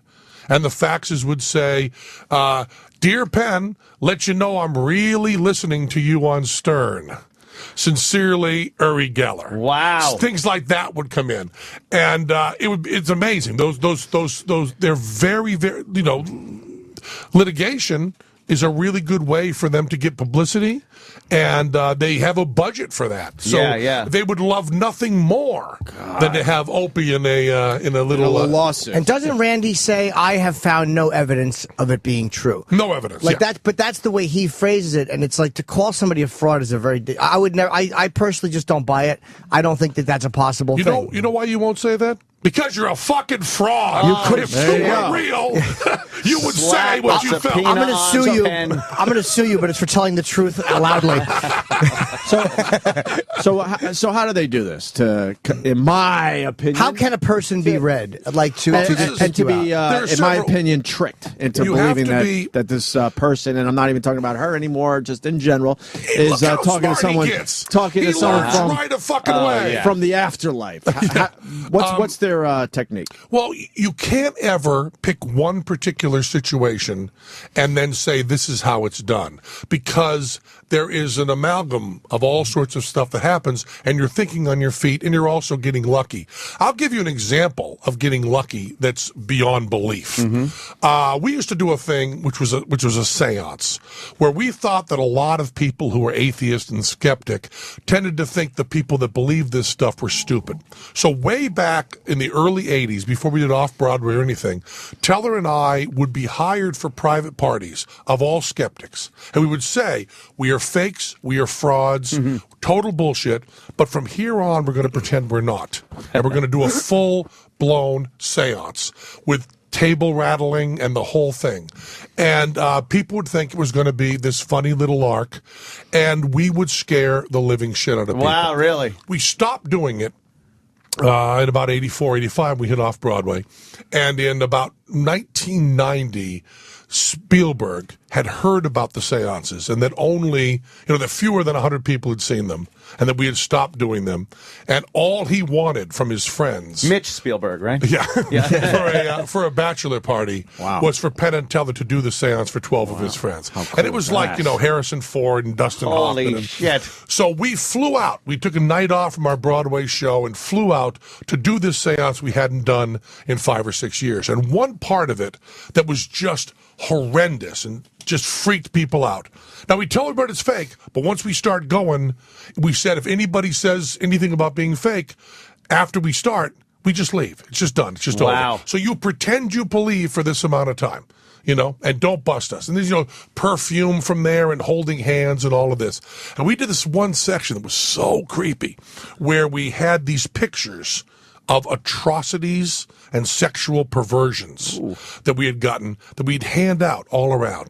Or Jimmy's hard drive, as we call it. Really creepy, unpleasant shit. We handed around about 20 pictures. And we asked each person to pick a picture that gave them the strongest reaction, which is also really uncomfortable in front of people to say, here, the picture of this guy's face being blown off, that's the one I'll take. And then we would gather those up, right? And we would shuffle them up, and we would pick one and put it down there, and then we would take some blood and put it in a petri dish, and run it over a slate, and this very mystical wording would appear, writing. And then we would sit there for 10 minutes with these people going, wonder what that means. We had to pretend we didn't know what it meant. And they would all sit around figuring, and someone would finally figure out that it meant Deuteronomy and a chapter and verse. And they'd run and get a Bible. And there in that chapter and verse in the Bible was the exact description of the atrocity we were looking at. And it was just blood curdling. And this whole trick, this kind of magic, that intimate, close magic is very slow. You want a 2-minute act in a live show, but sitting around with 12 people, you can go 25 minutes on this creepy thing, and it comes out. Now, we rehearse this, and there is a move you do. You collect the 12 selected pictures of the many, and then we're shuffling them and going through them, and the hero one, the one we want, is marked, and then Teller's doing a move and I'm doing a move, and we end up forcing the picture we're going to do, right? Forcing. There's a trick. Serious tricks with that picture's chosen, then there's a way to get the thing on the slate. So we're prepared to do that, right? So we get there and we lay the pictures out, and Spielberg goes, I want this one. And you're not taking it out of my hand. I want this one. Because he knows there's a trick coming. He grabs one and says, I want this one. No way out. We are belly up, dead in the water, floating. Then he turns the picture, and he's holding the hero. Nice. Oh, fuck. He is now holding. We now have 6 minutes of work that we do not have to do. Right. Wow. He has just done it's just pure dumb luck. And he didn't even pick the one that grabbed him. He picked the one, that was random just to fuck with us. He didn't even look at it. Man. I want this one, and his hands gripped on it. I won't basically let go saying, of it. I'll show them. I won't let go of it. He's holding it. That's great. And because I'm not as much of a professional as I should be, I made eye contact with Teller for a second, which I never should have done. And Teller just goes. So I say to Spielberg, no, look at all of them. Do you want to change your mind? Oh, wow. And he goes, no. And I'll go, really, look at all of them. Really, look at all of them. Do you want to change your mind? No. And he holds it. And I go, all right. Okay, let's get some blood and try this. I'm sorry, I don't know if this will work. You might have screwed us up. Might have screwed us up. And we go through that, and the writing comes out, and they go to the Bible. It describes it exactly. And everyone at the table, actually gets like a little woozy. Wow. And I say to them afterwards, which is so funny, I say, I want you all to remember exactly what happened here. And every single magician you meet, you tell them what happened and ask them how we did it. You just ask them. Now, if you're doing magic all the time, if you're doing tricks all the time, that's going to happen. That's going to happen. If you have an asshole that reaches into a deck and just pulls one out and you don't see it and you haven't picked it out, you haven't done anything, and says, tell me what this card is, and you say 7 of diamonds, more than once in 100 times, you're going to be right. That's true. And there's a lot of tricks. There's a lot of tricks that are one-on-one where you just plain do that. Take a shot that's 1 in 10, and if you hit, it's over. It's a miracle. And it looks then amazing. All you need to do is have another trick that's really good you can go into. Yeah. It's a thing called Dave Vernon, who's the father of contemporary close-up magic. Did all these what's called tricks you can't possibly figure out. And they are all multiple outs, which means I start the trick. You think I know what trick I'm doing, and I don't. I have 20 tricks that I could be doing, depending on what you do. Wow. Right. You know, if he happens to hold it up so I see a reflection in his glasses, that's the trick I'll do. If he happens to tip it like this, that's the trick I'll do. If he reaches into the middle of the deck where I know I've got a little stack and a plug, that's the trick I'll do. So there's an answer for any direction. It's almost like Mad Libs in a weird way. Any direction it's even you're going weirder in. than that. The guys that are really good, there was a cat named Eddie Fechter, who worked up in Buffalo, New York at a place called the Forks Motel. This guy learned his magic in the joint. He had jailhouse tats all over him. Big fat guy, Eddie Fector. And the way he would practice magic, okay, this is how advanced he was. The way he would practice magic, he would take 2 decks of cards, shuffle them both, take the deck of cards in his hand, turn over the top card, okay? No way he could know what it was. No way he could have any idea what it was going to be. Then he would do a miracle with the deck he had in his hands. Just glimpse down, see if he saw it on the top, see if it was on the bottom, look at the top 3, top 4, cut it, try it again while he's talking, do the whole thing, and then find a way to make that interesting. Put a 12 down and spell it. 7 of clubs. Put a 15 down and spell it. Queen of, diamonds. He knew how to spell every word, the age, everything. Wow. How many children do you have? Put it 4th from the top. If you can't quite glimpse it, say you'll find the suit and the number with 2 other cards. You have the 7 of diamonds. Oh, here's a 7. Here's a diamond. Put them together. And he would do that all day long. So no trick, just ad-libbing. Okay, put that together. Once you have that kind of toolbox, that anything you do, I'm just comfortable, now take someone who's not like you, an asshole at a party that wants to see a card trick, but take someone that's grief-stricken, full of pain, desperately wanting to hold on to something, right? Yep. Then you go in with that same fucking toolbox, that incredible toolbox, and you are doing this. You are picking a fight with someone who is in the hospital. I mean, that's what you're doing. You're in full fighting form. You're ready to go. You're ready to do anything, and they've just come out of surgery. Wow, you don't need to have all those great moves.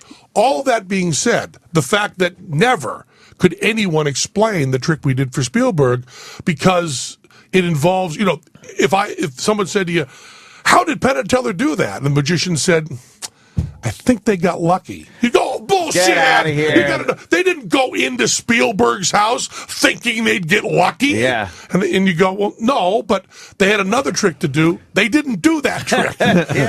I did that once on a talk show. We were going out on Letterman, and Letterman just happened to pick the card that we were going to force in the next trick that was already loaded. Wow. And just went, oh, ta-da. Now we go. Right. we go right to that. Now it's if that you have trick, that information in your head. So, but when you add to that, one of the things you'll hear people do, if you want to do a real psychic reading, the first thing is to get people to believe there's some way you're doing that. You cannot do it as a joke. Because belief is really part of it. Then, if you just say things and take them back, they're true for everybody. Let me show you what I'm going to do it. Anthony. Yes, sir. I see you as a child. I see you young. You're with all the other children. You're playing. You get along with them, but somehow you feel alone. Somehow you feel separate.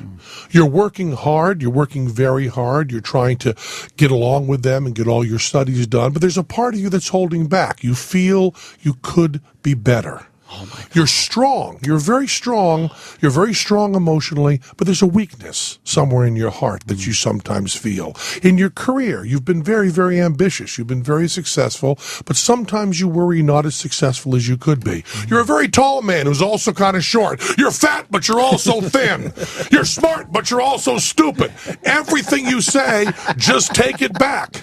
Everybody, no one says everything I've done's been 100% successful. Every person. You've been in love a few times, sometimes successfully, sometimes not. Wow. The love of your life spot on. may have gotten away, but you still feel a tenderness that has been fulfilled. Yes, I do. Oh my God. So they're basically fishing, and they watch what you grab for. No, I haven't even done the fishing. Oh, yet. you haven't? All I've done is do it and take it back. Also, the other trick, which is horrible, is just say what you'd like to believe about yourself. Because the reason poetry works, the reason this show works, is because people have a lot of similarities. When Bob Dylan sings, I married Isis on the 5th day of May, but I could not hold on to her very long, so I got on my pony and I rode straight away. Nothing happened to you on those dates. You didn't get on a pony, but there's something emotional that means something to you, and you hold on to it. It is a perversion of poetry. Everyone has shortcomings that they know about, and if you talk about that, like, oh, you feel like you could do better. Everyone feels they could be in a better situation than they're no matter who you are. Then there are other great tricks. There are 5 people in your family. Oh. There's 5 people in everyone's family because if it's just you're an only child, it's you, your mother, your father, your grandparents were pretty close to you. Yeah. If you have 4 brothers and sisters, there's 5 children in your family. If you have 3, if you have 2 brothers and sisters, have 7 and siblings, your mother and father, how does that work? Siblings, you're only close to about 5 of them. Okay. You're really, you can always alibi in your head. You're like, okay, always alibi. Fuck. Then, if you hear these people, you always want to never ever trust what you remember. Because as Randy's fond of saying, you don't say, I woke up last night at 3 a.m. in a cold sweat and nothing else happened and I went back to bed. That's not a memory. You have to have something important to remember it. That's the way our mind focuses on stuff. So what these people will also do is they'll throw out a zillion things, and they'll just watch your face. Now, remember, nobody is trying to test them. They already believe it. Right. So when they're talking, people will go, and I've watched videotapes of people that say, they told me this stuff and I said nothing, and the people are going, yeah, they're nodding their head. Yeah. Shaking their heads. Yes. So I see you have your wife is a blonde brunette. Redhead. And they work their way down on that, and then they get lucky on a few things, and that's what the people. And they'll always tell the people, "I want you to remember this and be able to check it. So write this down." Then when they hit something, they say, "Write it down." What you want to hear is a tape recording of those actual things that's not edited, and then it is hysterical because they told you were married to people with 8 different names. They told you your grandparents were alive and dead. They told you your parents died young and died old, and they'll always say when that someone comes to you, it's a time of crisis. That means someone died, it's a divorce, or it's financial. Yeah, you already know that, or they wouldn't fucking be there. You don't just on a whim decide to go and get some type of reading. Now, this is all stuff that's just called cold. That's stuff if you just walk in and I know nothing. Right.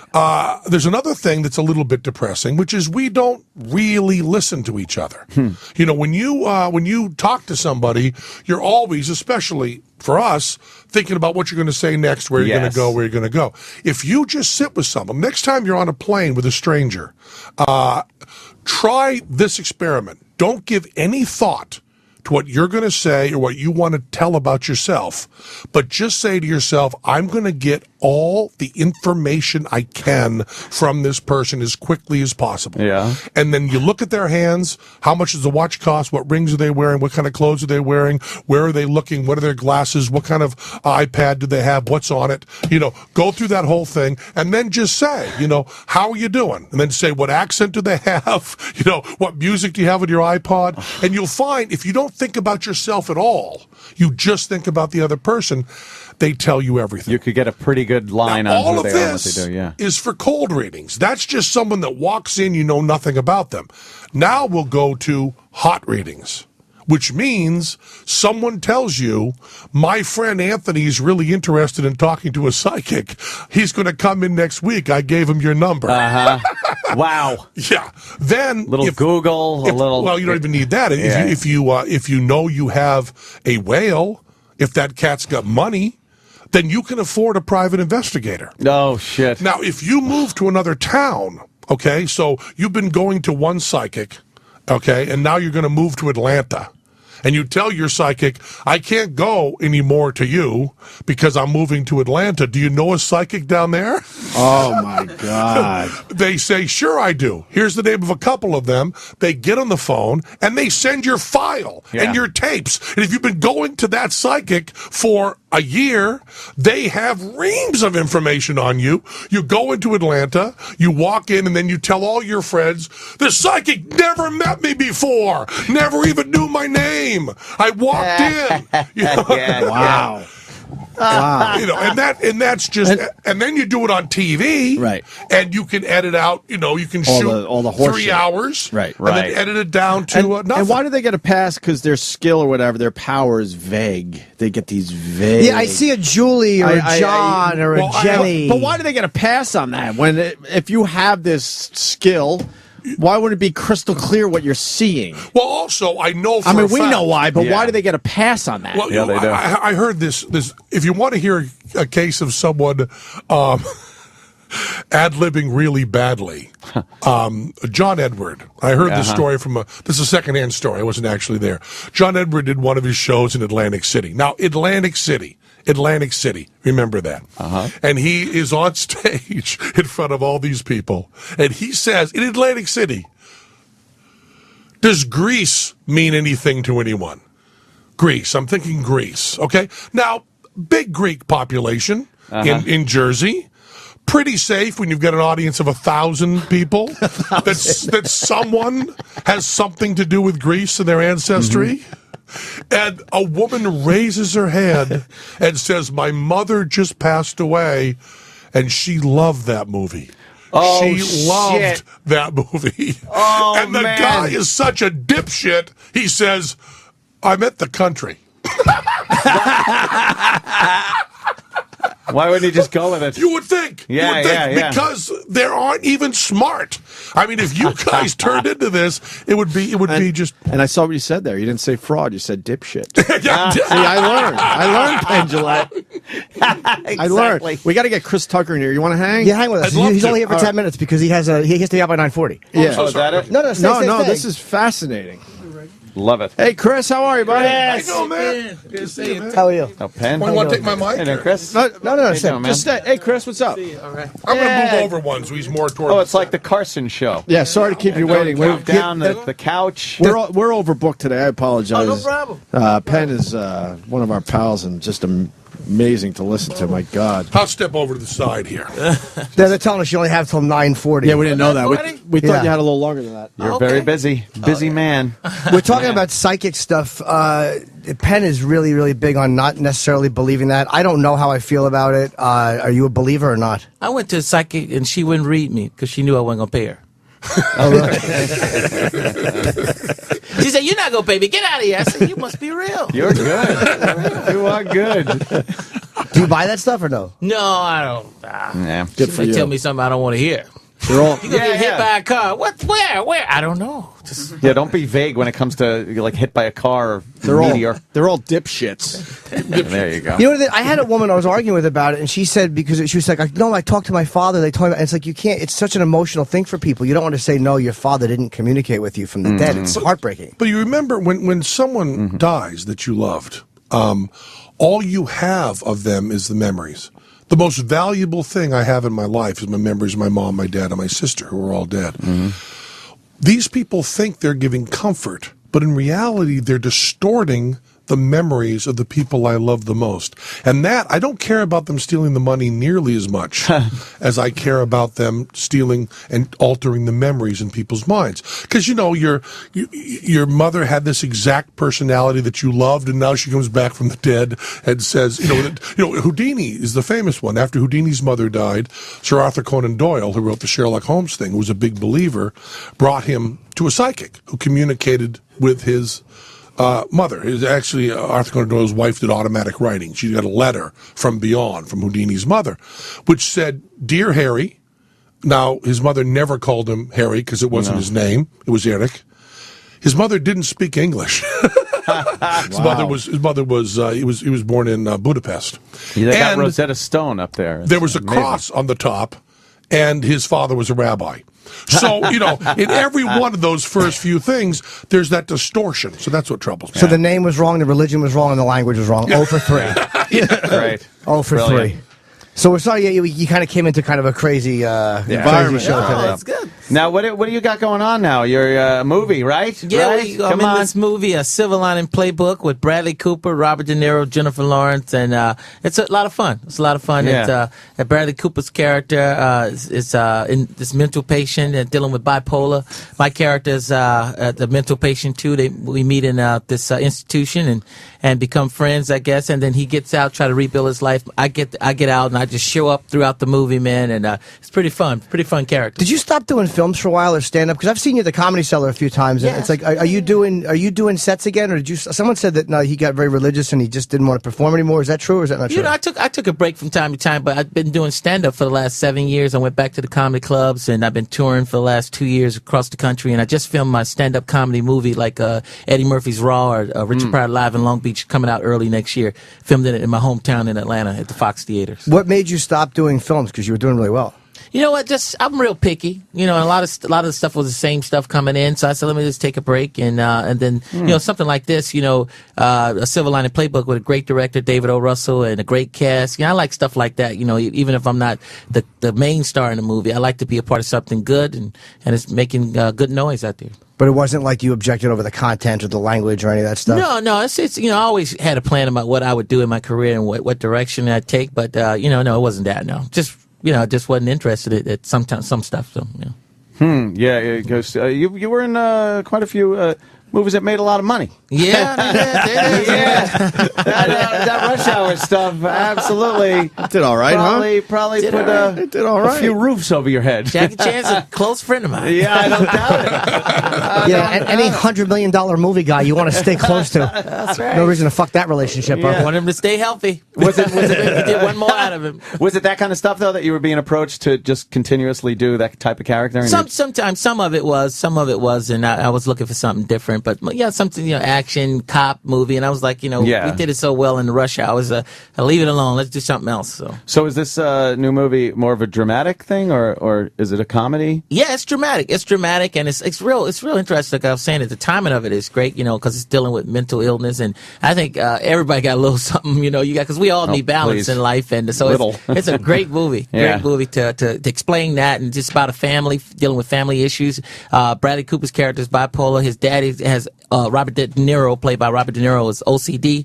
He's his vices is gambling on games because he lost his job and lost his pension, and his mother is right there trying to hold the family together. And my character's, you know, shows up out of nowhere all the time, and then Jennifer Lawrence from the Hunger Games, a great new actress. Her character has a sexual addiction, because her husband died, and she, you know, Ooh, a whole okay, story that's about that. So it's pretty good one. Do you got deep any of that movie. stuff? You have any of that stuff? I mean, comics are always messed up on some level. I just want to say that OCD, those letters should be in alphabetical order. It should be CDO. Really should. Yeah, very good observation there. Absolutely. Do you have any of that stuff that I mean, as a comic, I'm addicted to sex. I'm addicted to everything I touch. I can't stop doing. It's like No, we're I all don't. fucked up. I don't. Actually, you know, you got to fight it. You got to fight it to be strong. So that's how you survive. Oh, I did, but I lost. I mean, believe me, I fought hard, but I just seem to lose a lot. Every comic I know, yeah, there's something just a little off about you guys. You know who I can't figure out? Seinfeld. I don't know him that well, but I've never seen Seinfeld do anything particularly unhealthy. Oh, it's got to be really strange. There's got to be something. Got to be something. Human sacrifice in his Something. basement. Something so over the top Yeah, bad. he invites Jehovah's Witnesses in and decapitates them. He probably Well, no, does. that would be a public service.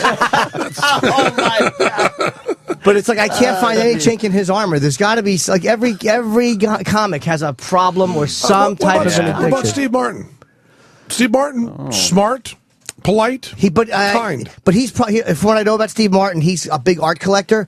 So for him, it may be a bit of that, of some type of a hoarding or spending. You're I don't gonna know say him that well. art collecting is some sort of mental illness? No. But I'm saying if he does that to an extreme, because I hear he's like a real. He knows art, yeah. Yeah, if you do that to an extreme, it could be like collecting baseball. I don't know. You think that comics are different than guys that work at McDonald's, or is there that much? I think that very few jobs have as many of one personality type in them. Yeah. Like you know, you find a lot of type A personalities or fucking quarterbacks or whatever. Like that's what I'm saying. Like every comic I know, And most jobs aren't made because you're insecure. Comedians are comedians basically because we're insecure, fucked up disasters. That's what I found. I also think like some guy just working a normal 9-to-5 job doesn't open himself up like a comic does. So a comic is more exposed to people going, "Wow, he's fucked up," as opposed to the guy just working at a store. You know, you're willing to tell people how screwed you are for a few chuckles. Yeah, but you also focus on your Needy sickness. motherfuckers. Well, yeah, but it's good fodder for jokes.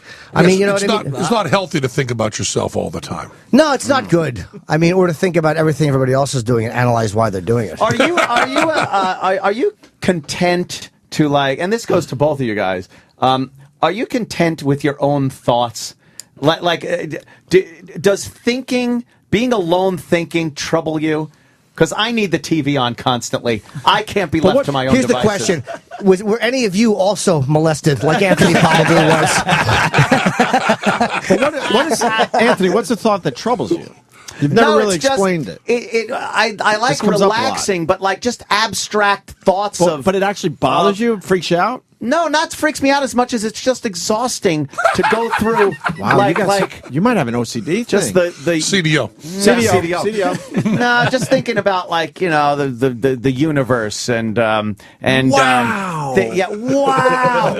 It's just your mind's constantly That's going. exactly what Stephen Hawking would be like if he could move.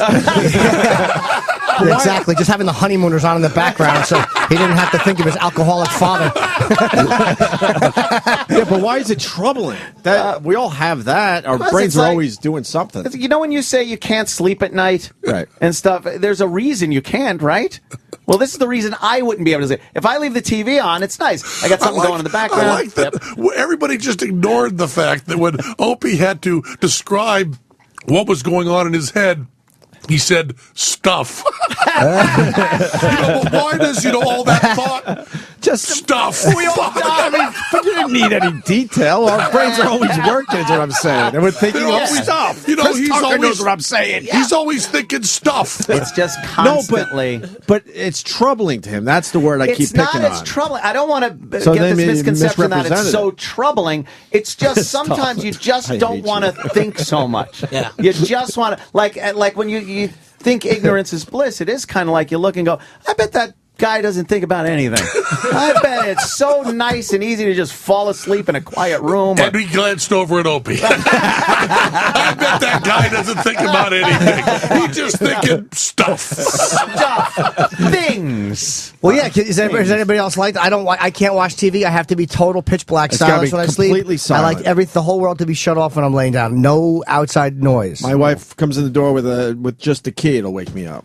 And she knows she's got to be quiet. It's brutal. I'm the lightest sleeper ever, I think. I like the TV sometimes. Do you? Sometimes, Yeah. last You sleep night with the TV on. TV on. Yeah. I like that. Sometimes it take care of, subconscious and I like when it influences dreams Oh, boy, sometimes. does it. Kind of gets a little weird in there. Dreams are great. I woke up one time. It's like a pisser. You could be in all kinds of trouble. The police and this and that. And then you wake up and go, I'm out of trouble. This is great. That was easy.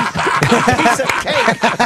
Oh, And then you wake up and you realize you're in more trouble than you were in the dream. Like, wow, I didn't dream that I was file trading with Gary Glitter, but I guess that's reality. you ever fall asleep and wake up and one of your own films is on? Yeah, oh yeah. Oh, that's Gary. Do you watch it if it's on? Like, I won't watch something. I've been in so few things, but I can't. I won't watch it. Yeah, the odds of it are so astronomical. Well, I watch Fifth Element all the time. I watch the first Rush Hour all the time. What about the second? Why not the second one? Oh, I watch the second one too. Second one. The third one I watch so. You've seen it. Yeah. He'd rather just view his bank account on his phone. I don't watch anything with me in it and don't read anything with my name in it, ever. Do you watch the bullshits, though, when you're editing them, or no? Never seen one of them. Come on. Why, though? I just, I'm done with that. I have no interest. Anything I find I can't fix. I love the writing. I love the performing. Are you part of the editing process? Or Teller does that. If there's a real question for me and they have to bring me in, I will. But there's no memorabilia of Penn and Teller around my house. There's no, my children they love the show we did on Discovery called Tell a Lie.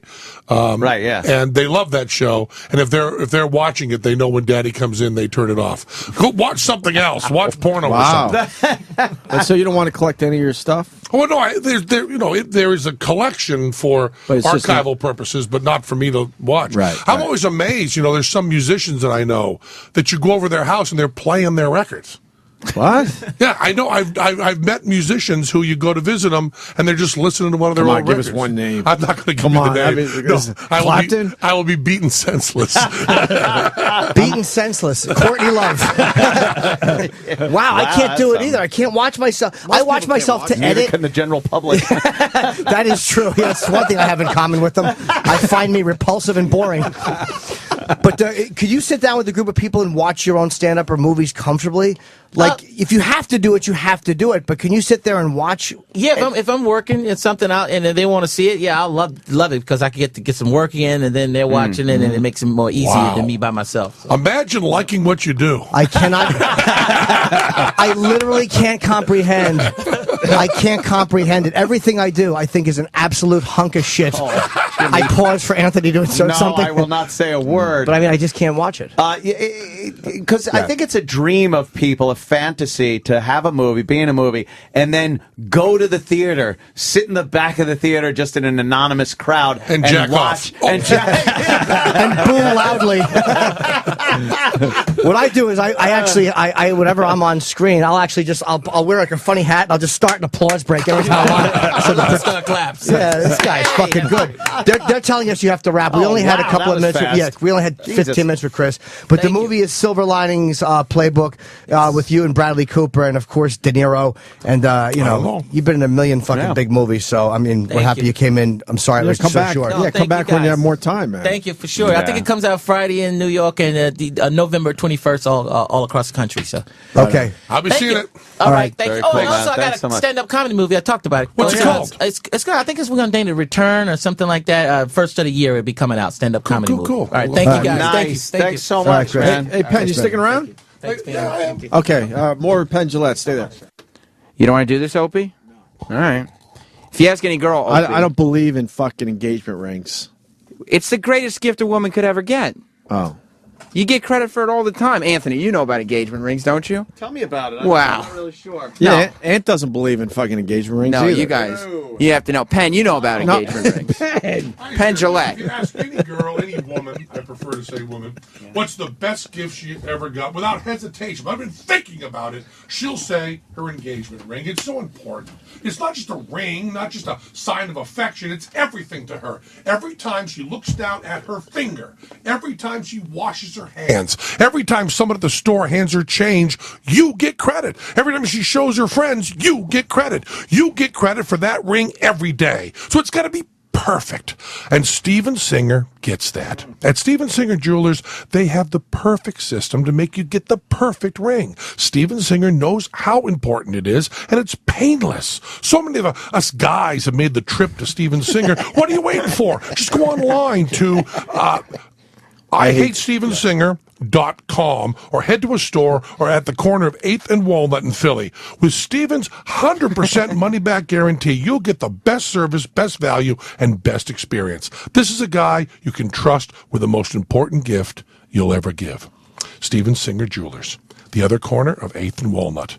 On the phone at 1-888-I-HATE-STEVEN-SINGER or online at IHateStevenSinger.com. Told you guys. Oh, wonderful. Sirius XM. Sirius XM. Yeah, this is the Opie Anthony Show.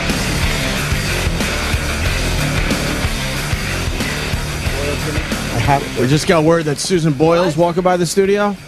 We've been nice to her over the years, right? Yeah. Very excited. Susan Boyle and Jimmy's out there with the camera, and Roland said she won't take any pictures. Well, if you look like her, would you? Oh, Jesus. Wow, Ope. You are really, Honest? The fuck? What's wrong with honesty, Pent? Tell him. Right. He betrays his wife? Of course he cheated. Yeah, that's Holy fuck. that situation. Stop asking why would he? You're not. You said earlier you're not very political.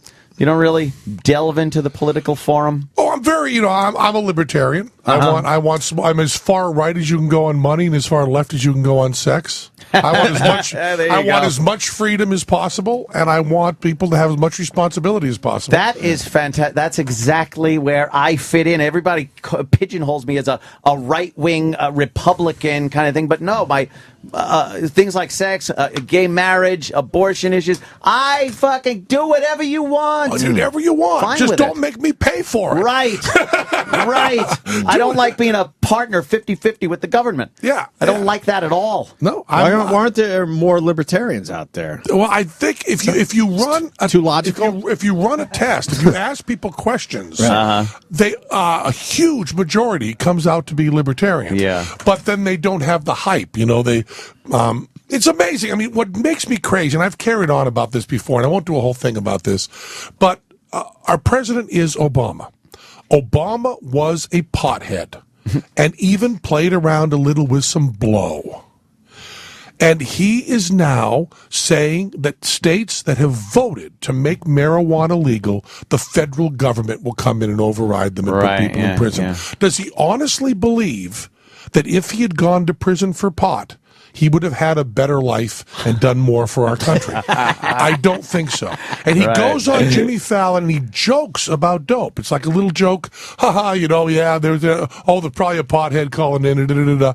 People are doing years in prison for marijuana. Now, I've never smoked marijuana in my life, never had a sip of alcohol. But I never had a sip. Steve Jobs smoked dope. Do we really think our country would be better off if Steve Jobs had been in prison? I mean, do we really think that everybody that smokes... Because if you have something illegal in your country, it means by definition you think everyone who does that should be punished. Everyone. Right. Do we honestly believe that everyone that smokes dope should be in prison? Who would do anything? We would have no one left in the country except me and Donald Trump. That's who you would have. Everybody else in prison. So why is the sentence so harsh? Well, the sentence changes everywhere. I mean, some places it's very, very mild. But no, in a lot of places it's pretty harsh. Really harsh. And it also costs us a lot of fucking money. Course. Why do you want to pay $75,000 a fucking year to keep a pothead in prison? Screw it. I could use that money for other stuff. Absolutely. Stuff. What happened, Jimmy? You're smiling way too... No, she's coming down the green room. I'm just disgusted at myself. Why? Because I'm waiting for a photo with a monster. See? Jimmy said it too. You're terrible. I'm a fucking creep. That poor nice woman is... What does she look like in person? I don't know. I'll let you know, but I don't have my people look hopes up. better in person than on the TV? Well, when you can't look worse. Put it this way. That's not Roland. Hey, Penn, what about the book? Seriously. What about the book? Yes. Well, I don't even know what it's about. Where are you going with this? this? It says every day is an atheist holiday. Does it focus completely on your belief? Did you read my other book? Did you read the other book? Yes, I did. God, I liked it. Very similar to that. Just a collection of essays. Oh, right Just on. tied together about this, mostly about holidays and so on. So it's a continuation. Yeah, pretty much. If you like the other book, I really you did will like it. this. If you didn't like the other book, the chance of you liking this very slim. There's no major change up. I read your stuff, Penn. Thank you.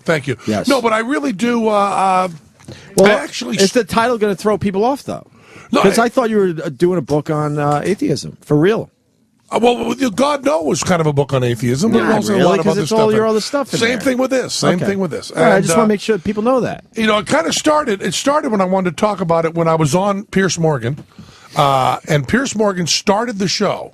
He hadn't read my book, but he started the show by saying, "I don't like you and I don't like your book." Wow! And then was trashing atheism. And then at one point he said, which I thought was hitting a little bit below the belt. He said, "Your mother's dead. Are you happy with the fact that you'll never see her again?" Wow! And then he also said, "How close did you get to punching her?" Aren't you afraid of being dead in the future? And I said, 1909. How scary is 1909 to you? He said, "What do you mean?" I said, "You weren't here. 1909. Does that frighten you? Are you filled with chills at 1909? 2109? Going to be the same for you. You won't be here." And I said, 1909 happens to be the year my mom was born, because my mom was very old when I was born. How old?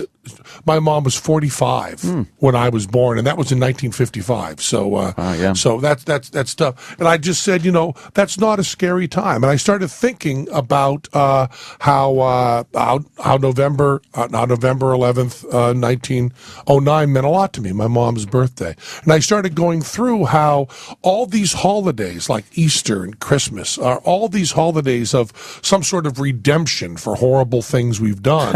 And yet, in my mind, every single day has something beautiful and something to celebrate about, And I wanted to really focus on that because a lot of people ask me, being an atheist, isn't it awful for your children? And I say, no, the first day of the year, we do a big celebration, and my children already know what all the Christian and Jewish kids have gotten as presents, and all I've got to do is come over the top.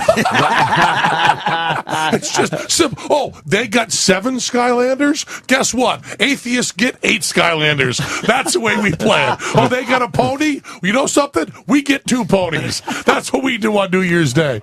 So it was just kind of a celebration of that. And then I also, as I always do, that I always like to go off on tangents. I tell some other stories. One of my favorite stories in here is... Did you get your picture? Yeah, we got it. Look how happy No, he let's is. go with the picture. That's a Chip got it. How was it? You got a picture, her and Chip? Yeah. Did you make the face? Of course I did. Oh, my God. Wait, I don't know how to get to the image. He has here. a face he makes with his... Yeah. It's like Chip Chipperson. Do people still care about her? What is she doing It's that she's amazing. here? What's that? I don't know. But I told her that my mother loved her and that she thinks really good. Oh. She fucking hated me. She I didn't bet. say a word. Oh, really? Look, probably Can I frightened. see your picture? Yeah. Look at the fucking mug on her. Go back to the cave. Oh, there you... oh, but that's yours. Yeah, depends which one is you. That's never good. Yeah, but she had a fucking mug on her. She was not happy. Yeah. I'll play it later. I taped it. I audio taped it. You did? Yeah. You audio taped the picture? Just her and Chip talking. It's really nice. Penn, do you find that people's when they talk like that, like Piers Morgan talking about a fear like that, aren't you afraid that doesn't it boil down to the fear that you are irrelevant and you will not be part of what happens in the future? He's our guest. Anthony, you missed part of the conversation, Jimmy. I'm sorry. All right. What are you doing? I said make believe you're Jim Norton. Funny you walked in the middle of that. I have no idea what we're talking about. Einstein said, it all comes down to if you believe the tree is still there when you look away.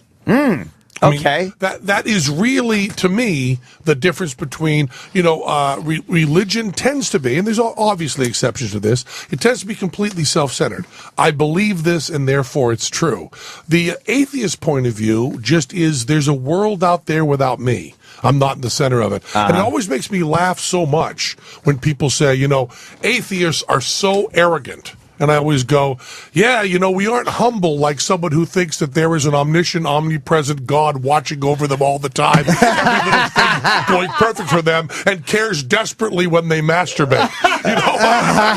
We are so arrogant, we think that we're living our own lives and love the people around us and do the best we can, and the universe is not all looking at us for every little move we make, and we won't live on forever at the right hand of an omnipresent being. That's the kind of arrogant pricks we are. Wow. We think we have to work hard for what we do and not just drop to our knees and pray. Not that dropping to your knees is not hard work, Jim. It certainly we know is. what to do for your career. Absolutely. Especially when that young lady has a dress and a good bulge. What am I, rude? It really is amazing that people need. They need that. I don't know if they do. People always say Really? that. Don't you and think yet, did you see the latest numbers? The number of people that said they were non-religious as recently as the end of the last century. 1998, 99. The numbers were hovering around 1%. People that said they had no religion, 2%, 3%, way down there. The latest polls, and not like a nut poll, not like my poll, but like, a CNN major poll, 20%, 22%, 23% no religion. If you go to under 30, it goes to 30% no religion. If you called atheism a religion, which is like calling not collecting stamps a hobby, if you were to call it that, it is the fastest growing religion in American history. I mean, that whole... And what does that attributed to, would you say? Well, I say, very sadly, I think a lot of it had to do with 9/11. 9/11 was a faith-based initiative. Exactly. 9/11 was people who, and I want to say this carefully so I'm not misunderstood, but the terrorists, the criminals, the sick people who did that, I think may have sincerely believed that what they were doing was right. And that is the biggest horror. That is a much bigger horror than Charlie Manson. Mm-hmm. You know, Charlie Manson knew what he was doing was wrong.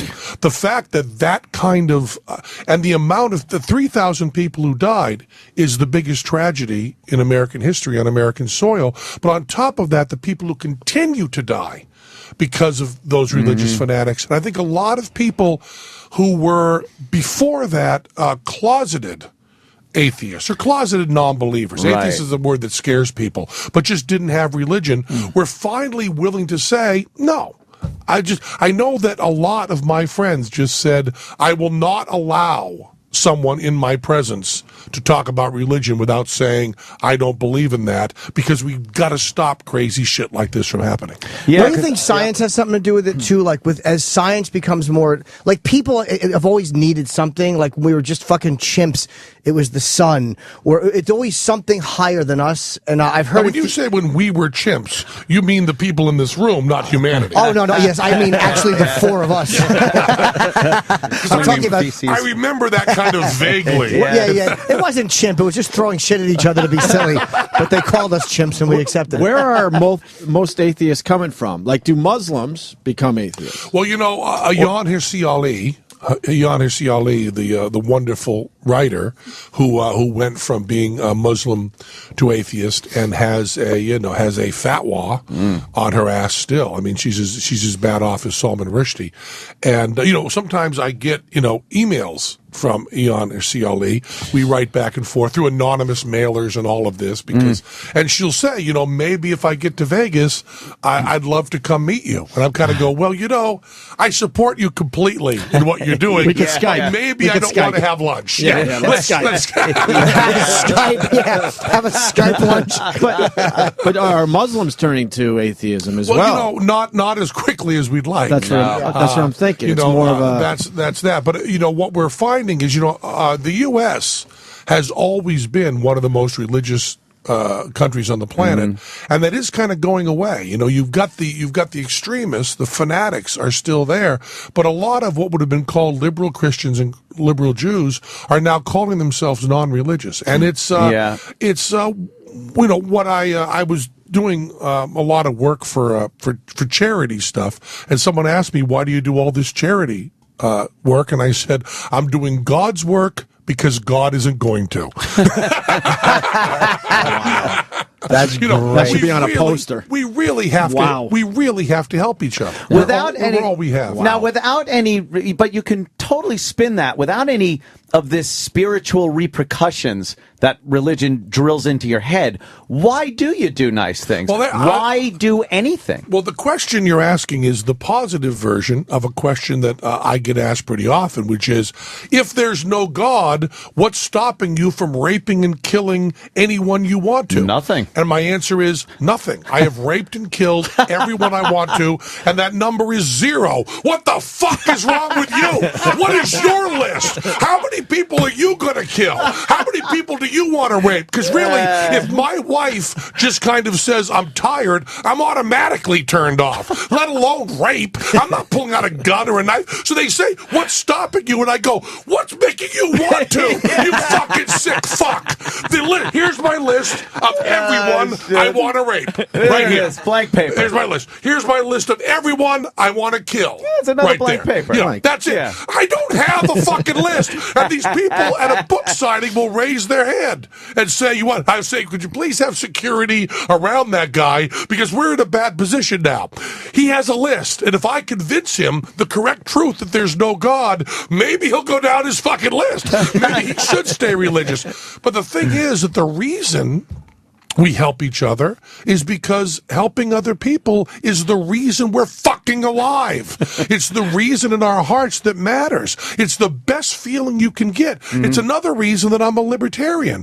When I give money, and a lot of money or a lot of help or a lot of time to charity, I feel better than almost anything else I do in my life. Right. When the government puts a gun to my head and says, we're going to take this money from you and use it to help people, I feel like shit. Right. Because first of all, I want to show that I'll really do that on my own. And second of all, I don't like a fucking gun to my head. And third of all, I don't trust those motherfuckers to get the money where it belongs. Yes. They can't even run the fucking post office. FedEx whips their fucking ass. What makes them think they're the ones who can deliver food to AIDS patients? Right. I can do a better job on my own. You can do it. They got a skim going on Yeah, fucking in the government. They absolutely are taking so much money to do anything. How do you fuck up the post office? Yeah. Look at Kickstarter. Okay. Yeah, nice. The National Endowment for the Arts, the NEA. The money they get from the government, they turn about, I forgot the exact number, but it's somewhere around 80% of that money ends up going to the artists. That's pretty good. Kickstarter, 99% of the money, and they've done more funding, and people have chosen it. Yeah. People have chosen to say, hey, that looks like a cool movie. I'll give these guys $50 to make their movie. What could be more beautiful than that? With Kickstarter and PayPal and Twitter, fuck the government. We don't need them. We're done. We got it covered. And with all the people giving from their hearts and helping people and giving charity, we don't need God. We can take care of each other. But the government has, again, that gun That gun, they do put the to your gun's a big head, thing. so they force you What to a do that. great way to put it. With atheism, I'm not sure if it's true or not, and I don't think, as you said, atheism has been a part of American history long enough. But do you think that, given time and enough people doing this, that there is almost this feeling of hopelessness, nothing to work towards except death, that would kind of bring everyone down in a way there's nothing to work for except life. It's religion that's this death cult. It's religion that says after we're dead, we get everything. Atheism is the celebration of life. It's a celebration of people. It's a celebration of hearts. It's the most beautiful thing in the world. And with all due respect, you're wrong. In the end of the late 19th century, the three most popular speakers, the superstars on the Chautauqua circuit, the speakers were Robert Ingersoll, atheist; Mark Twain, atheist, both speaking about atheism, and Huxley talking about evolution. Was very, very popular. And Ingersoll, the great atheist of that time, was invited to the White House because at that time you didn't use the word Christian as much. You used each little sect. So there was the Southern Baptist against Dave's Baptists, against Bill's Bait Shop and Baptists, who all were afraid that if someone got into power, they'd force their religion. So having an atheist on your side looked really good. Then the socialists came in, adopted atheism, and fucked everything up. I want to ask you about libertarian, too, because I like the libertarians a lot. I like what they believe. They lost me on one point, though. Like John Staliano, Buttman, was a huge libertarian. Yeah, sure he is.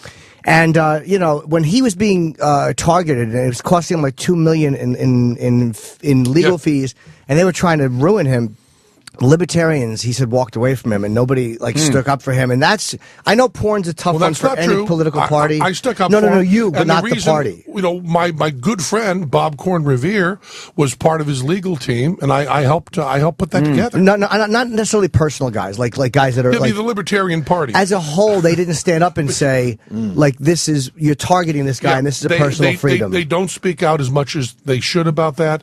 But once again, a libertarian is not one one block. It's a bunch of individuals. And my feeling on freedom of speech, including Fred Phelps and all those crazy people picketing, I'm a total freedom of speech guy. I think the answer to bad speech is more speech. Right. Yeah. It's always more speech. The worst stuff people say, just say more. The thought that people actually want to shut people up and stop them from saying something because they're offended by it is so just pompous. It's like you don't think the stuff you're saying annoys people? And so dangerous. Yes. Keeping that stuff in a pressure cooker is just insane. We don't want the American Nazi Party underground. We want those assholes talking where we can see them, I'm on here every day from 6 to 10. But it's really an important thing. I mean, I think, I feel less comfortable with somebody with their finger on the button to cause war that believes in a peaceful life after death than someone who believes that this is all we've got. Over. This is all we've got at the end, and that all we have is love in each other. I mean, I don't know, this whole idea that not believing in God leads to depression seems to me insane. The glory of the life that we have now, the love that we have now, and the fact that people who are suffering are not going to get something better down the line, we better help them now. Well, that's just it. It almost seems like if you don't have an end game except for the end, if there isn't somewhere another step up, another level up, that everything you do seems futile. Not futile, beautiful. I mean, I don't know why. I don't know why you need more. You are the most amazing numerical aberration that ever. The fact that you are here, the fact that you're living, the chain of events that had to take place is astonishing to get you here. You've won the lottery. You've won the biggest fucking lottery that could ever be won in the universe. And then you get up in the morning and look at the sunshine and look at your friends and your family who love you, and you want fucking more? Fuck you. You greedy motherfucker. But what about, and I agree with you, but what about the people who have a kid and the kid has cancer and then again, that's playing devil's advocate, or they have terrible lives, girls that are grown up abused and raped by a father, terrible, and for them to realize this is all there is, sometimes for some people that may be the only thing that keeps them going is, I had this child who died when they were 4, but I'll see them again someday, as opposed to the ugliness of this is all there is. Did you tell Susan Boyle she was beautiful, gorgeous? No, but I said my mother loves you. Yeah, there you go. Chip said that to her. My point is, yes, there is bad stuff in the world, but that does not make something else true. Right, and of course. It just means that we're responsible for helping. Some of the charities I work with in Vegas, like Opportunity Village, work for people with intellectual disabilities and tries to get them back into the workplace. Some of those people have rather bad lives, and there's a bunch of really good people trying to make those lives better. But I don't think that you can make the judgment this other person would be happier if I lied to them. No, I don't mean that. What I mean is I understand why they feel, because we're saying it gives them some hope. I could see why what that means to somebody. I'm not saying we should tell them it's true, going. But I get why they would say, I think there's something after this that's better, because what's here is absolutely terrible. And if you're helping, it's a good place to be. Right. But if you're the person who needs the help, it's not as easy to reconcile that. If you believe in that, what's the wrong with that? Well, is what you're saying. Or I just see why they want when they have it. Yeah. What the wrong with that is 9/11. Yeah. That's what's wrong with that. What's wrong with that is the idea that people can believe what they want without fact-checking with the rest of the world means if you let the person there, what harm are they doing to believe something that's not true? You have to. If you would condone that faith, you have to condone Charlie Manson. Wow. And you have to condone the terrorists. Because all they've got to do is prove to you that they have that faith in their heart and it helps them, then they can do whatever they want. No, the truth does matter. The truth really does sincerely matter. None of us have it. We have no idea what it is. All of us are wrong on everything all the time, but let's not give up on trying to get better. But the behaviors, I agree with you, the behaviors of religious people, fanatics, are reprehensible. Yeah. I'm not talking about like doing anything. But it all starts with condoning the faith. When you say, well, it's okay to believe that, what harm does it do? We have to say, it might not be true. You need to look at this a little more because you might be stopping someone who's on their way to fanaticism. Also, you need to respect people enough to tell them the truth as you see it. I don't know if that's my place to do that, But though. do you have an it's not your place to tell them they're wrong, but it is your place to tell them what you believe and what you know. But do you have absolute proof that it is not true? No, you can't. You can't. But you can on the way say, that's not the way I see it. What I am arguing with is very simply smiling and nodding. That's all I'm arguing with. Right. I'm very happy with going, I can see why you see that, but here's why I don't. Right. Just so we're getting the dialogue going. It is an extension of freedom of speech. Sure. So you're not completely convinced that? There's no way. See, I'm no glad way you said know. that There's because no way we just don't have enough knowledge. But like my dear friends, and I have a lot of them who are evangelical or who are Mormons, they believe that belief is active. That you can't just say, I'm not sure it's not true, but you actually have to believe. I do believe belief is active. I don't have, right now, and I might in a minute, I can't predict the future. I don't right now have an active belief in God. Gotcha. And therefore, if you ask me what I am, the answer is atheist. I did not answer the question by saying there is no God. Right. I answered the question by right now, this second, Penn Jillette does not believe I'm relieved in God. you said that. Yeah. No, it's very different. We'll never have all the knowledge. And we don't want it. Right. Then all the fun's gone. But it is possible that there's a scientific reason that we have that belief, which There I think absolutely is going away as science proves more and There more. absolutely is. Our need for, and I raise Africa. People that are born into those fucking horrendous living conditions where their clits are cut off, there's zero hope for them. Well, no. But their clits are cut off because of the fucking religion. But I mean those people. I know what you mean, but those people, biologically, there's zero hope. So for them to live accurately, there's zero hope. Right, but we can give them more hope by not fucking cutting their clits off. Yeah, and we I understand do that that. by saying, the Muslim thing, a little dingy, might want to stop it. Yeah. Stop cutting the clits off. Be good thinking. Thank you. Genital mutilation, maybe you shouldn't be doing it till you're grown up and at a club where it's done safely among adults. But religion and its effect on this world through history has been so huge, there's no way of stopping it.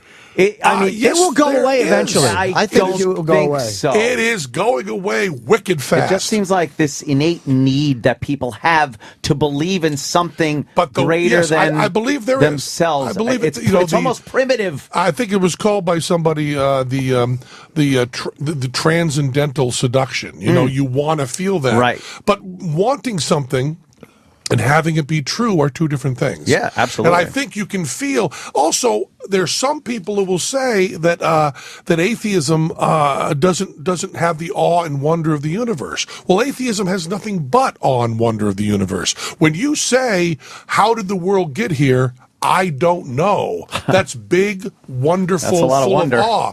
When you say, "Oh, God created it in 7 days," oh, all right. Oh, damn and the nutty thing is, they talk about atheists not having, imagination to accept all this.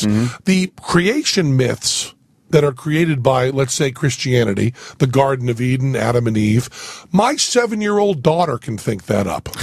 Black holes, supernovas, that kind of shit. It takes string theory, the Hadron Collider, the boson, the Higgs boson.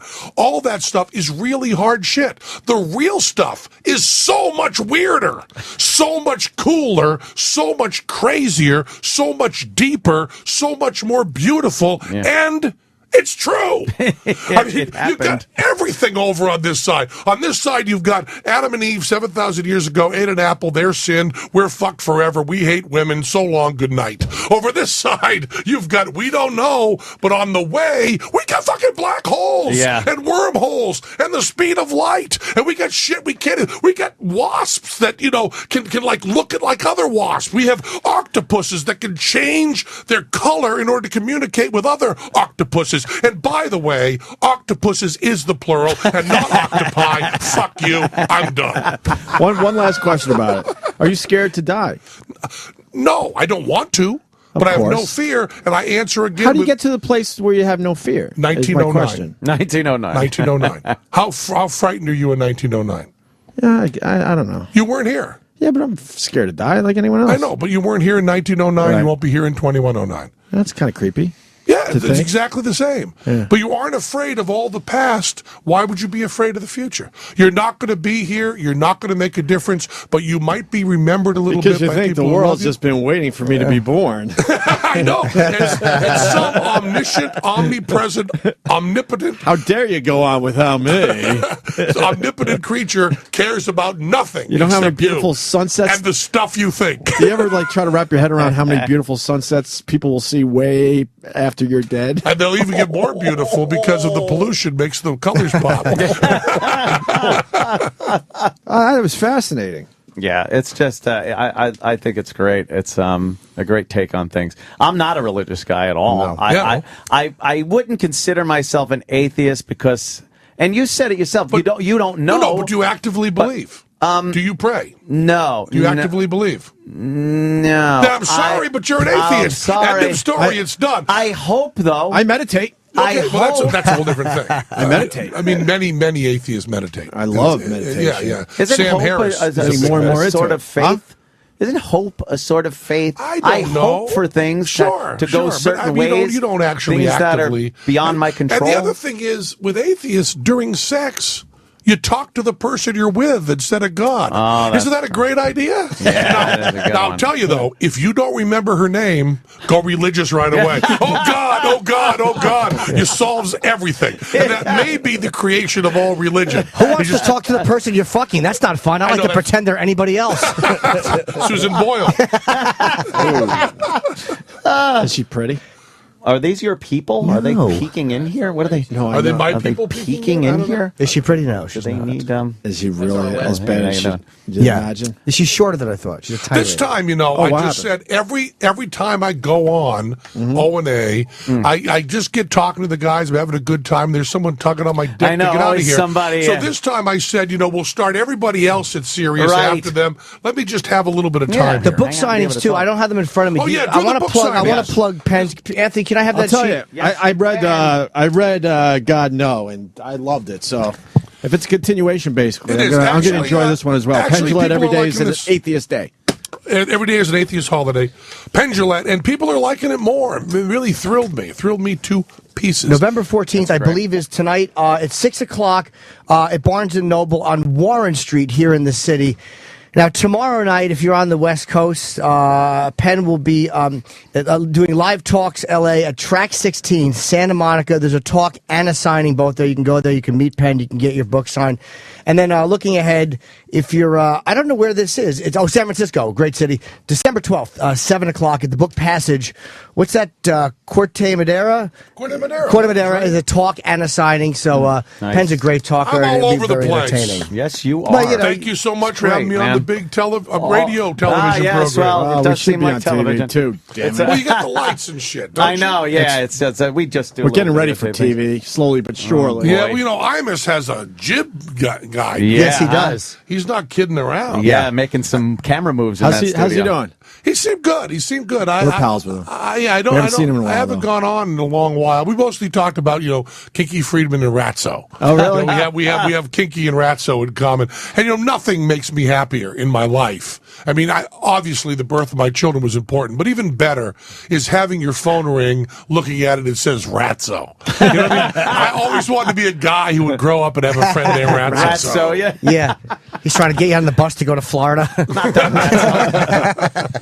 I'm going to run along. All right, Thank you so Penn. much. Always a Thanks pleasure. so much for coming in. Yeah, Pleasure, it's just, pleasure. It was thought provoking. And of course, Penn Jillette on the Twitter, Yeah, his Twitter's great. Yeah, and Definitely. also don't forget Penn Sunday School. which I like. Yes. I'm a little behind. I'll be honest, but I really like your podcast. Sir. Always good to see you, buddy. I like Very good. pretty much everything about Penn, Penn thanks Jillette. so much, man. All right, Always a pleasure. Oliver Love Stone it. on the way. Stay there.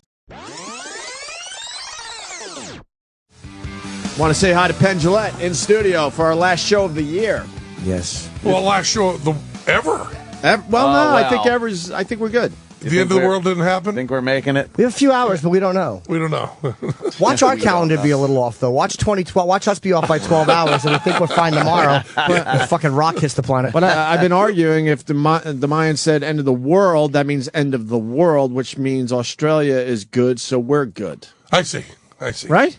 Or is it on our time? The Mayans decided it's got to be on New York time? It just reminds me exactly how little people who believe.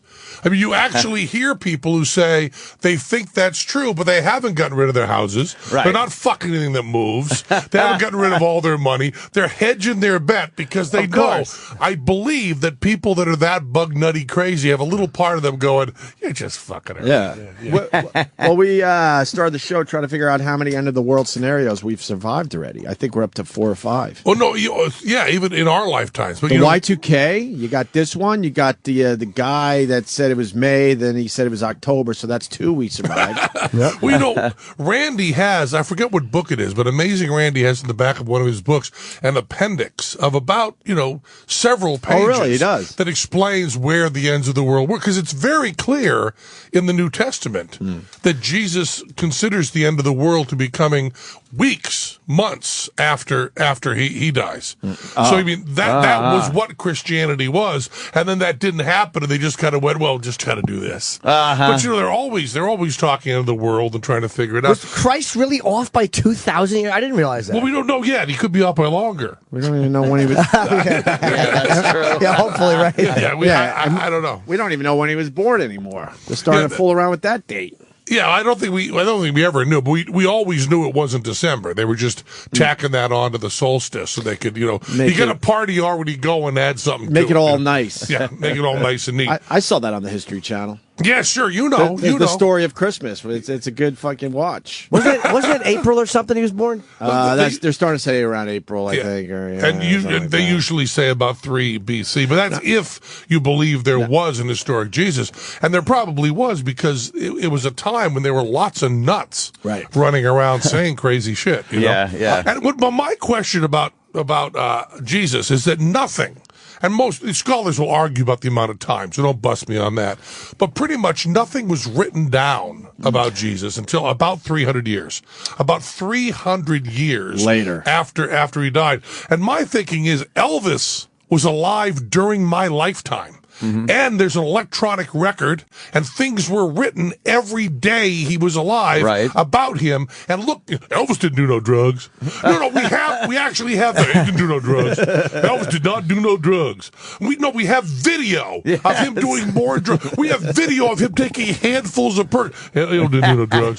So if things can just change you that think the much, story's a little off? in 40 years, what does it do in 300 when no one can write shit down, and a generation in about 35 years? And when you look how at things, much do things morph? You look at things that have been proven and disproven over the years through science in that time period, and it's astounding how little they knew back then. But all that stuff just happens to be the truth. Yeah, and that's good stuff. Weren't they voted on the stories, like the stories that became the Bible 300 years BC? Like American Idol for pretty much the most popular stories to be told in sermons. They voted on the canon. What are they called? The canon voted. Yeah, there's a bunch of stories they just blew off and put it together. They decided his childhood. These aren't as important. His whole childhood's gone. This whole chapter that said don't ever give money to the church. Let's get that out of there. That's right away. That's going right there. People do not like that. Have you noticed that? It doesn't play in the churches. Let's get rid of it. I read your book. I told you before you started, and I said it was great. I got to the end, which is a compliment, because we try to read a lot of books, and you get halfway through, you're like, I'm done. I'm moving on to the next one. I really liked your book. I want to ask you about Christmas, though. You got a couple of small kids, and you don't celebrate Christmas because you're an atheist. It's kind of a complete half-ass cheat that we do, you know. But my point, and then you could go with it, is that I think most of us don't even look at Christmas as a religious holiday. No, anymore. I don't think it is. If it weren't for my wife, right, who's an absolute nut about it. You know, I would probably do Christmas just fairly normal, but my wife is just whatever you find that I believe, my wife believes it 10 times more. Wow. Every wow. single No kidding. time I speak, she considers me to be kind of a sellout. You know what I mean? Why did you tell them to shut the fuck up? What do you mean Christmas isn't a religious holiday? How'd you let them say that? It's the same thing. I mean, I have to, you know, my daughter's middle name is Crime Fighter, right? Moxie Crime Fighter Jillette. And everybody says, you know, here's this crazy performer giving his child the crazy middle name. It's not the way it happened. I mean, I have to defend it, but not the way it happened at all. My wife doesn't have a middle name. She hates middle names. I said, okay, Moxie's a name we agree on. What do you think for a middle name? She said, fuck middle names. I don't have middle names, and I don't know your middle name. I'm married to you. I don't know your middle name. She said, it doesn't matter. I said, I just thought it'd be nice to. She said, okay, I don't care. And then we're backstage, and we're with our piano player, Jonesy, and I just written this novel, Sock, during which one of the characters says, from now on, call me Crime Fighter. So Jonesy, my piano player, goes, well, it doesn't matter. Call her Crime Fighter. And my wife goes, you wanted a middle name? You got it. It's Crime Fighter. That's it. And I said, well, I just thought we could kind of bag her. She said, no, I didn't want a middle name. You did. Jonesy says Crime Fighter. Moxie Crime Fighter Gillette. I said, oh, That's okay. great. And then, You know, you're for right. 8 years, I have to defend it. Right, yeah. You know, I've been with these guys a long time. I don't know their middle names. Exactly. You're siding with my wife. And I don't have a middle name officially. So- I'm in that world. Yeah, so there you go. I like it. Has your wife influenced you, like, because I don't know her, and it's like you're a very strong personality and a big personality, so you kind of have to be married to somebody who's got a certain strength to them. And has she kind of influenced your and taken you from, say, 6 to 7 as far as your beliefs? I think we kind of do it to each other, but she backs down less. I think because, because she's stronger, maybe, but also because I spend more time with people who have different opinions. I mean, I went to Dallas and did Glenn Beck's show. Right. Went to his studio, spent time with Glenn Beck. How was that? And it was amazing. First of all, I don't know what he's doing. I guess he on the side. He doesn't know what he's doing. No. Well, he has. First of all, his chalkboard has 5 colors of chalk on it. Yeah. And, you know, my thinking is if you have a theory that takes 5 colors of chalk to explain, you're crazy. Yeah. It's as easy. I mean, count those of you who are working on your kind of unified field theory at home. Sure. And I know that those who are listening to this show. There's no doubt about that. Sure. And you want to lay out your theory? If you get to like 3 colors of chalk, just say to yourself, I'm fucking whack job. Because, you know, Einstein, E equals MC squared, special relativity. One color, right? One color chalk. For all yeah, that shit. One color chalk. And for that changed the world. Chalk. How do you One know? color. It's all black and white photos. That could be yellows and greens But in you there. don't see little graphs with a. But you go on Glenn Beck's show and there is a chalkboard and there's 5 colors of chalk. This is where the conservatives have been going, and this is where and here's where the founding fathers were. And he's got this studio that's the size of a gymnasium with, you know, jibs coming in, Right. and all this stuff, and then these people, it's agoraphobic. It's so big.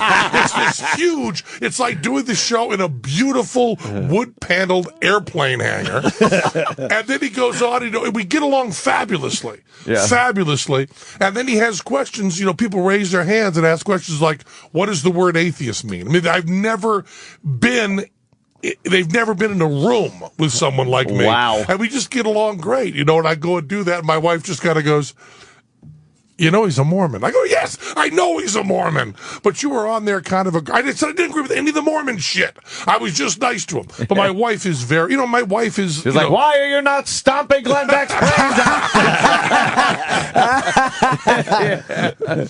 She's what? She plays golf. She's like a 5 handicap from the men's tees. And No, she plays from the men? poker. Holy Yeah, shit. she plays poker, and she's like the man of the How house. did you meet her? After the show, she came up and, just waited around after the show in order to have sex with me. That was her plan. And her way of making that move was to come up and say, you know, Penn, I was having dinner the other night with Richard Dawkins, and we were talking No, she said Richard Dawkins, and she had Who's me right Richard there. Dawkins? Because Richard Dawson would have gotten me because I was such a fan of the show. He's an atheist guy. Yeah, okay. big He's atheist. one of the He biggies. is the. I don't know if he still is, but he was. He's the Jesus of atheism. Yeah, More or less. he was the Darwin chair at Oxford. When you, I have things with my ex when we were talking. There's certain subjects she would bring up, and I could feel my blood boiling because it's like we've already gone through this. Oh, wow. And it's like I was never able to back out of an argument and just let her have Argument her or discussion? It became an argument because I was so annoyed that she was. We just hit each other wrong. How do you avoid that shit? Like if you're both very strong personalities, like if you feel your wife getting heated about it, will you at times go, it's not worth it? All right. Yes. You will. Yeah, I'd back down. I think every married often. guy has to go through that a lot. You got to decide what hill you're willing to die on. Just like anyone else. That's it, man. So you guys, matters. I once had a discussion. I was sitting around with a big group of people. We were in Vegas, and we were talking about. And I love this. This should be a book. We were talking about arguments that people had when they were breaking up, that what the argument was actually about. I mean, not what the words were, not what the subtext was. And one guy said that he was driving back from Vegas and got into a screaming match that ended up breaking up with his wife. And the subject was if Priscilla started dating too soon after Elvis died. That's where it started. wow! You gave us a great radio bit. We're going with that one. And the other one that I heard was that another guy said it was not his wife, it was a girlfriend, and they were arguing and really violent. And you can't understand this unless you've been in one of these. Mm-hmm. He hit an animal in the road, and he said he'd hit a possum, and she said it was a raccoon. and that turned into the big discussion that ended to their breakup. And I think that don't care. You don't ever want to find what's behind it. No, because she was afraid I was cheating on her, Yes. or there was money problems. I want to know what the actual court transcript says. I want to know when you bring that in front of the judge and he says, "What were you arguing about?" Right. The transcript's going to be read back and say, "You said that Priscilla should have waited a year and a half before dating, and your wife said that a year was okay." Yeah. Is that what the subject was about? Well, no, Your Honor. No. What do the words say? We talked about nothing but Elvis and Priscilla and how soon she was dating. Because it's always about something deeper, but that's the interesting part. Right. Is what started? Everybody, was it? when you're sitting around talking to people, you always go to what were you really talking about? And all of a sudden, it came to me like a diamond bullet in the forehead. That's not what I care about. Yeah. I know what you were really fighting about. You were really fighting about sex and money. That's all. Yeah. But what I want to know is what you thought you were fighting about, because that's what tells what's in your heart. The fact that you were willing to go to the mats over whether that was a fucking possum. It was a possum. You could tell it was a possum. Yeah. There's nothing worse than having to back down with your wife or girlfriend when you know you're right. But like you said, you got to pick your battles and shit. But there are just times. I remember when I was married. Oh my God, I used to have to back down constantly because she was fucking brutal, just vicious. And she could keep a fucking argument going, man. She held the grudge like the JDL. It was crazy, man. Yeah, she was awful. So no Christmas tree for the kids. If they ask for I really want to know how an atheist celebrates Christmas. We do a big thing on New Year's Day. Right. And the children just all gear up to New Year's Day. Oh, wow. And it ends up being very financially feasible because they get to see what the friends got. The Jewish and Christian friends already got. They get to find out what the children threw out, what they really like. So if the children get like 6 Skylanders, we just have to come in over the top with 7. We get to lay it all out, see what it is, and come in with much better presents. We get to learn. So you move it to New we Year's. just move it a few days later. It's exactly the same thing. And they don't feel at all like they've been slighted or They haven't yet. They're 6 and 7, and we've got no complaints. And last year, I think one of them said, we drive by the tree places all the time. We'd like to have a tree, and we said, okay. Yeah, there's not really a big deal about it. There's always a big deal over my daughter. I would love to see her in the little holiday show they do at school. Sure, yeah. And my wife kind of rolls her eyes at that. And Moxie kind of chooses I go, you can sing whatever. You sing Away on the Manger. That's fine. You can sing whatever you want. Bach wrote really good music. Ray Charles did too. They were both religious. You can sing Away on the Manger. You can sing Silent Night, which our school doesn't have, but I'm using advanced examples. And my wife's kind of like, he doesn't have to do that. And then Moxie kind of decides. And this year she's deciding that I was feeling really guilty about doing your show because the Christmas thing is today, and I wouldn't get back for it. And I said to Moxie, so you're doing the Christmas thing? She said, no, it's all Christmas. I don't want to do the Christmas. I said, so you're not going to appear on stage at all? She said, no. I said, you sure of that right now? She said, yes. And you don't want to change your mind? She said, no. I said, I'll be doing Opie Anthony. I like it. Yes, these couple days you've been on the road, I think your wife really went to work on her. Yeah, right. A couple things from your book, if you don't mind. I loved reading about your experience on The Celebrity Apprentice. And how you pretty much faked it. You made kind of an agreement with Mr. Trump that you wouldn't be a problem. Well, no, it's not really that. Trump is a really fascinating guy. And now I've done it, and although I can't talk about it too much, I've done another season of it. So I've gotten to know Trump. Yeah, I'm on the All Stars. I've gotten to know. Then maybe I shouldn't bring this up. No, I can say a little bit. But it's fascinating because Thelonious Monk, great jazz piano player, has this list. It's not well known, but there's this little list that he gave to members of his band on how to play, which includes the greatest advice to musicians ever. One of them that I love is, don't play the piano part. I'm playing the piano part. Because, he would play these wonderful things, and the sax player would come in and play what he had just played. So don't play the piano part. I'm playing the piano part. And then at the bottom of it, he says, the genius is the one who is most like himself. That's his definition of genius, the one that is most like himself. And it's hard to wrap your mind around. Reading that and being around Trump is purely Trump. And when you sit in that boardroom, and he does go on for 2-3 hours, and you sit in the boardroom. You have to sit there for 2 or 3 hours, and they only show, 5 minutes on TV? Yeah, and you're sitting there, and he's talking, and... every week? Yeah. Or, I know in TV time, but whatever. Every other day, yeah. And 3 hours? Sometimes an hour and a half. And the thing is that at first, when I first got there, it's a foreign environment and you're all jacked up and you wonder if he's going to call on you and what do you think of Clay Aiken, and you're running through all the scenarios. And then you realize that there are 12 other people in the room and your chances of being called on are very slim. And if you are called on, what you have to say is not very much. Well, Mr. Trump, we did the best we could.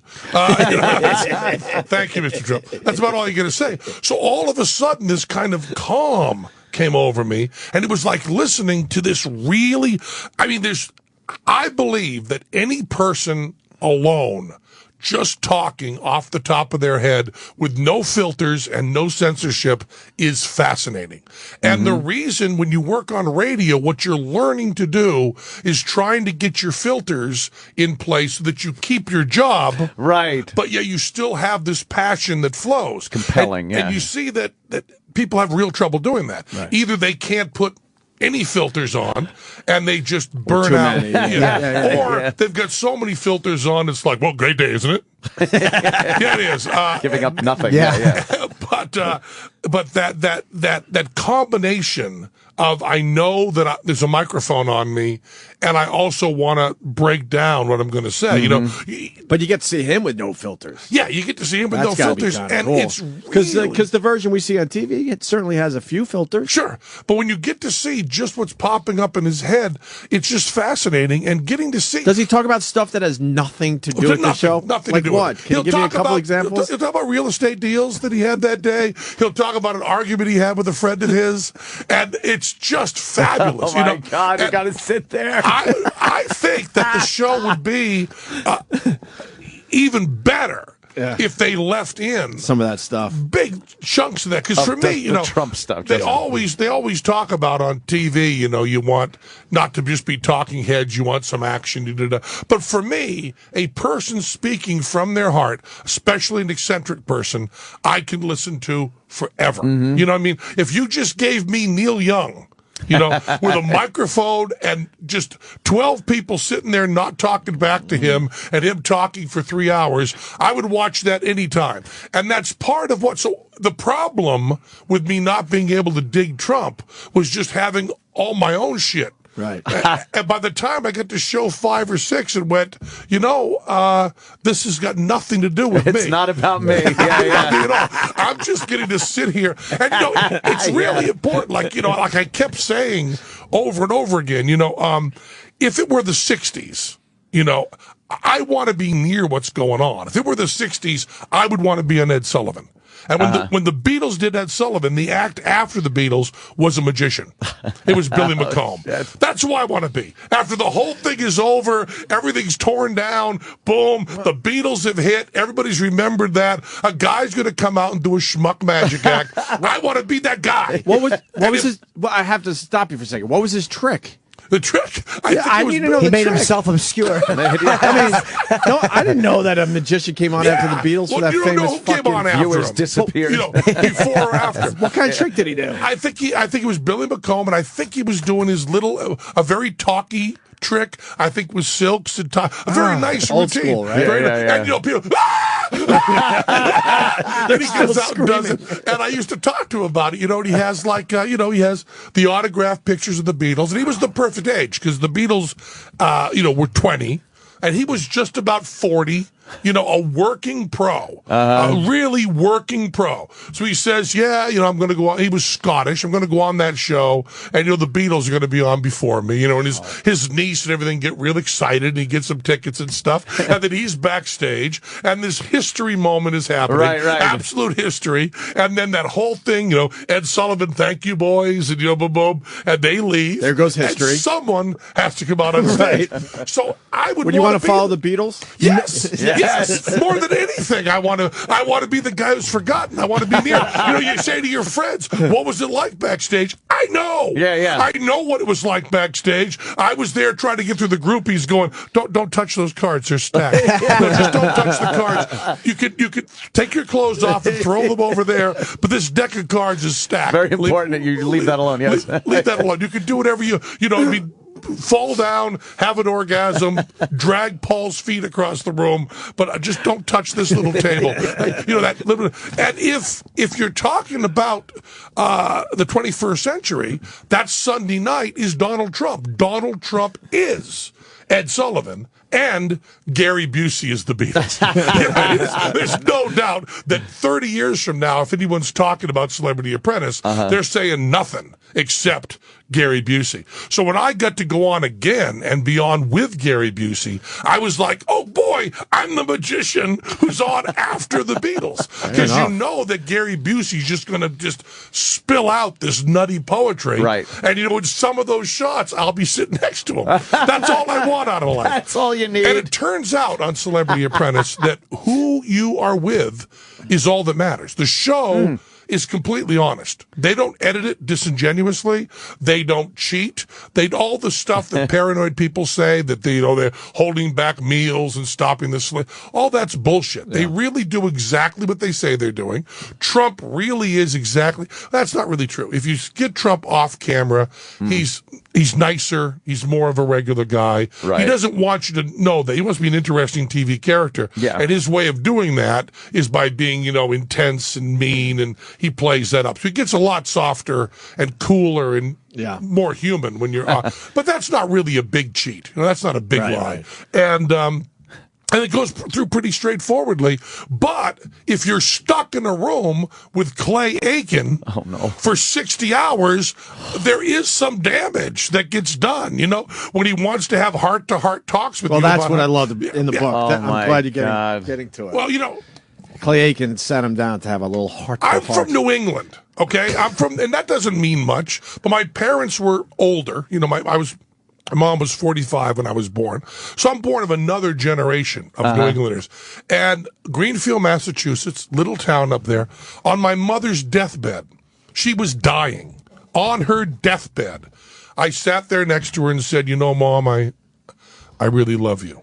She said, why are you saying that? Of course you love me. You know, and when I came home, if I'd been gone, you know, a month, you know, over in China, my parents hadn't seen me. When I came in, I could hug my mom and then hug my dad, and then that was it for the trip. You know, if I was there for 4 days, that was the hug you got. That was it. And then you hug goodbye. And I bring home girlfriends, you know, from California who'd meet my mom the first time and hug her, and my mom would say afterwards, "Tell your girlfriend not to hug me." Wow. I don't know her. So she was a little distant. Sure. Yeah. And it meant a lot. And when I'm telling that story, you know, there's no one I've been closer to in my life than my mom. When I tell that story about, of course you love me, I hope you understand that I'm not talking about some cold bitch. Right, I'm talking about somebody that to say it was a little bit of an insult because it was just so true. Okay, To her, it was like saying there's air in the room. Unnecessary to say, right. Air in the room, you know. So when I decided to get married, it was about a 45-minute discussion with my wife, maybe a half an hour. When I decided to work with Teller for our entire lives, we had a discussion that went about 20 minutes. Deciding to have children. You know, talking to my wife and saying, you know, because our children were very planned because our daughter's a test tube baby, you know, so it wasn't a question of just fucking. It was a question of, you know, we're going to Really spend $30,000. And so that discussion was less than a half an hour. We're going to have children, raise them together. Seriously. And then, with 8 cameras on me, Clay Aiken sits down for an hour and a half to talk about how much eye contact I'm making with Lou Ferrigno. So you've got That's a terrible. New England guy. Yeah. So he sits down and he goes, Oh, my God. well, first of all, he says, you kind of talk over Lou Ferrigno's head. You're really condescending. Now, all I want to say to him is condescending means to talk down to. If you're talking over someone's head, that's different. You're a prick, but you're not condescending. It's a different thing. The word you want, Clay, is arrogant, insensitive. Prick would be great. Right. Prick is a fine word here, you know. But condescending is the wrong word. But it turns out when someone is calling you condescending, correcting their use of the word condescending, counterproductive. Doesn't really help to go, I'm sorry, you don't really understand what condescending means. Maybe he didn't understand why Lou kept saying what? What? An hour and a half with that guy. So he says to me, you know, don't do that much. And I say, which is the way I was brought up, I say, okay, I know that bothers you. It won't happen anymore. The stuff you just explained, I won't do anymore. And, of course, the truth is, and it's on video, from the moment he says that, I don't do any of the things he complains about ever again for the whole show. Really? To the point that the producers complained to me, and I said, well, I told Clay I wouldn't. So that is a full 3 minutes of the conversation. And that is really cool. Like, if you took me outside here when the mics were off, and you said, you know, when you come on the show, Penn, there's this thing you do that bugs me, and you explained it to me, and it wasn't outside of my morality, right. I would go, okay. And then the discussion's over. We don't like the whole denying God thing, Penn. We wanted to talk to you. Well, then we'd have a little bigger discussion. It scares the shit out of all of us, okay? But, so then Clay has to talk another hour and a half. And the weird thing about Celebrity Apprentice is, and this is something you guys will not be able to understand, but I want you to try to wrap Because your we'll never heads be around on the show. Is that what you're saying? No. Because we'll never be on the show, If right? you're on the show, you'll understand it. It's not reality, and it's also not TV. And that's the part that's really hard. As we sit here talking, you are aware that every breath you're taking is going out to people. Right? Yeah. You're very aware of that. And you also know it's not a real situation. We're not just sitting around having a cup of colas. Right. But you also know that it's going out live. Now imagine if you do this show and you do 10 hours of it, 10 hours straight without a break, and you don't know what 3 minutes they're using.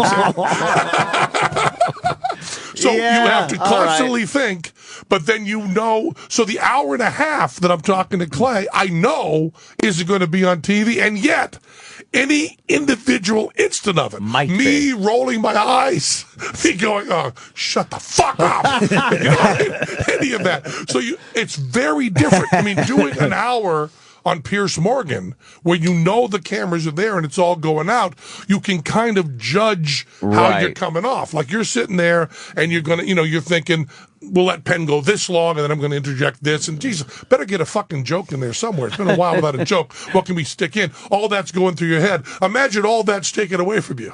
Wow, yeah, that's fucked up, man. And I add to that they don't cheat. There's no cheating. They're not going to take an eye roll out of one conversation, put another. They don't do that. They're completely honest, completely straightforward. Right. But the situation, imagine you get up at 5 a.m. and you have 12 cameras on you from 6 a.m. to 10 p.m.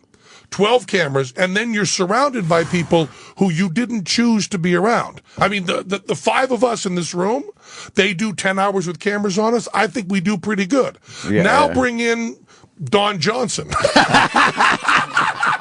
Just put him into there, like a little bit of carbon in the reactor. The five of us are doing great. We probably would be excited for the first hour, maybe two, and then we still have 8 hours with Don Johnson. You can be excited for the first 40 hours, right? And it still won't be over. Gotcha. Got your point. You don't have to say an hour. It's going to go forever. And if you get someone like Gary Busey, who other people found annoying, I just love it. It's this pure kind of flow of, like dancing beneath the diamond sky with one arm waving free. Is it total genuine from him? Because he's such a good actor. Like, when you realize he does know how to be structured when he acts and he can memorize lines, he's a brilliant actor. So there's some stuff going on. So this craziness in real life is actually organic? I believe that Gary is, as much as anybody, as true to himself as possible. Now, there's a time when you're aware of what you're doing, but I mean, he is certainly more honest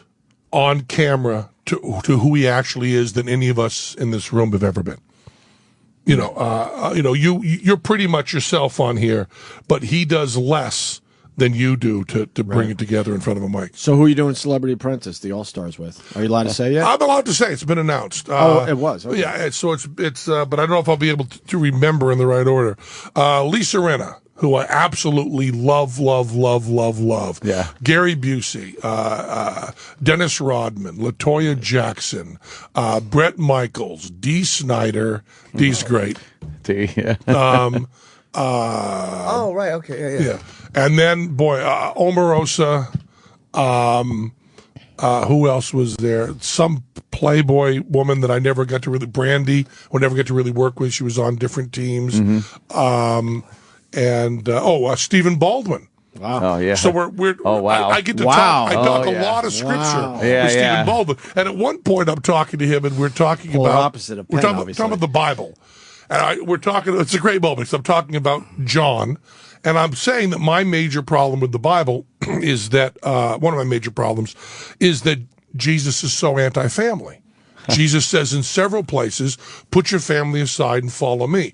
Your family doesn't matter. Come follow me. Leave them behind. Follow me. And I said, I believe my family is more important than that. I don't know why Christians talk about family values when throughout the New, and he says, well, where is that you're talking about? And I said, well, I'm talking, it's throughout the New Testament, but it's mostly in John. And he says to me, well, do you have any verses that you know offhand? And I say, yeah, the one that's tattooed on the back of your neck. Oh, and he has 330 tattooed on the back of his neck. And then he quotes it to me, and I go, see? What is 330? It's the one that says, don't worry about yourself or being you or following what you believe. You must put that aside and follow me. And I said, putting aside your own heart and doing this. But, I'm putting it in abstract terms. It's not exact. But, he has biblical stuff tattooed on. And, Baldwin would spend his time going, it's so weird that the only one who knows what my religious tattoos mean on this show is the atheist. But I got along great with Stephen Baldwin, And if you want to hear stories, Unusual Suspects, which I do, they're there. If you want to hear stories about him converting to Jesus, which I kind of didn't, you still hear those too. But it's just fascinating. The youngest Baldwin. It's amazing that it's so much better to be educated about something that you're against, not necessarily against, but don't believe in, have an opposing point of view. it's so much easier to be very educated in that to have a constructive argument with somebody. Discussion. Do you understand the irony of what you're hearing right now? Yeah. Do you have any idea how everyone in the radio audience is going, who the fuck just said Who that? are you? I'm very educated. When I have a viewpoint.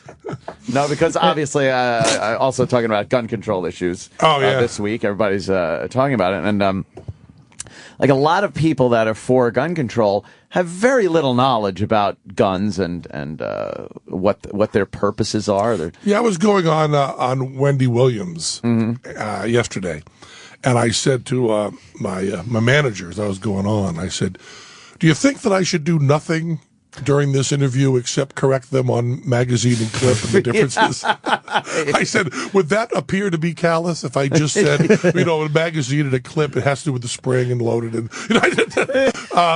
but yes, it's a time. What I was so bothered about was on both sides, without talking about the issues at all, people jumping in to make their political points. Right? Yeah. I just was like, we don't need to hear from you now, except that I'm sorry. Yeah. That's all we really need to hear.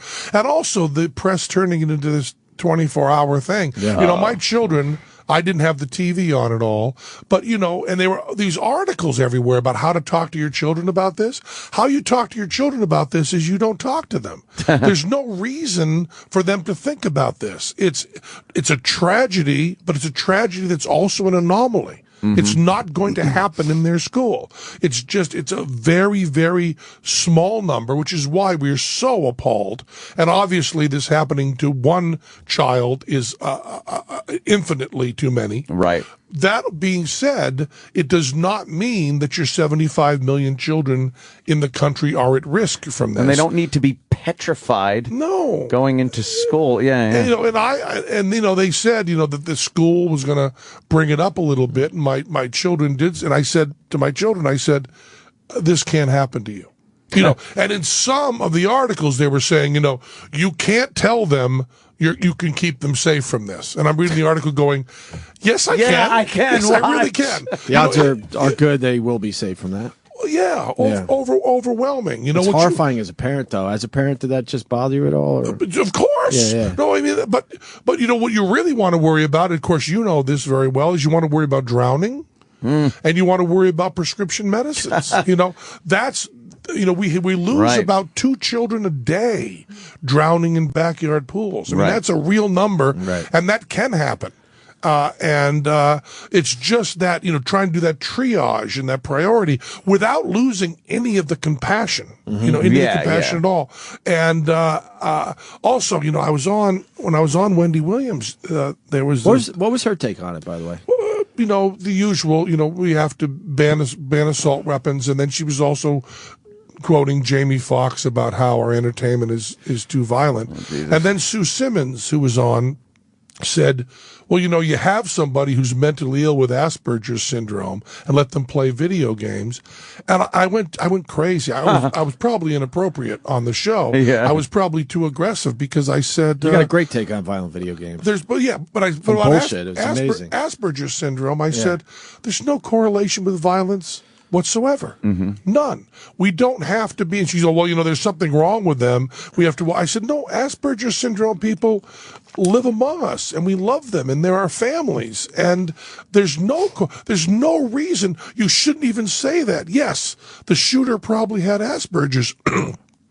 But it's like saying he was blonde or something. I mean, it is so much worse than the worst kind of racism to say that the people among us who need our help and need our love and need our support and are not in any way violent.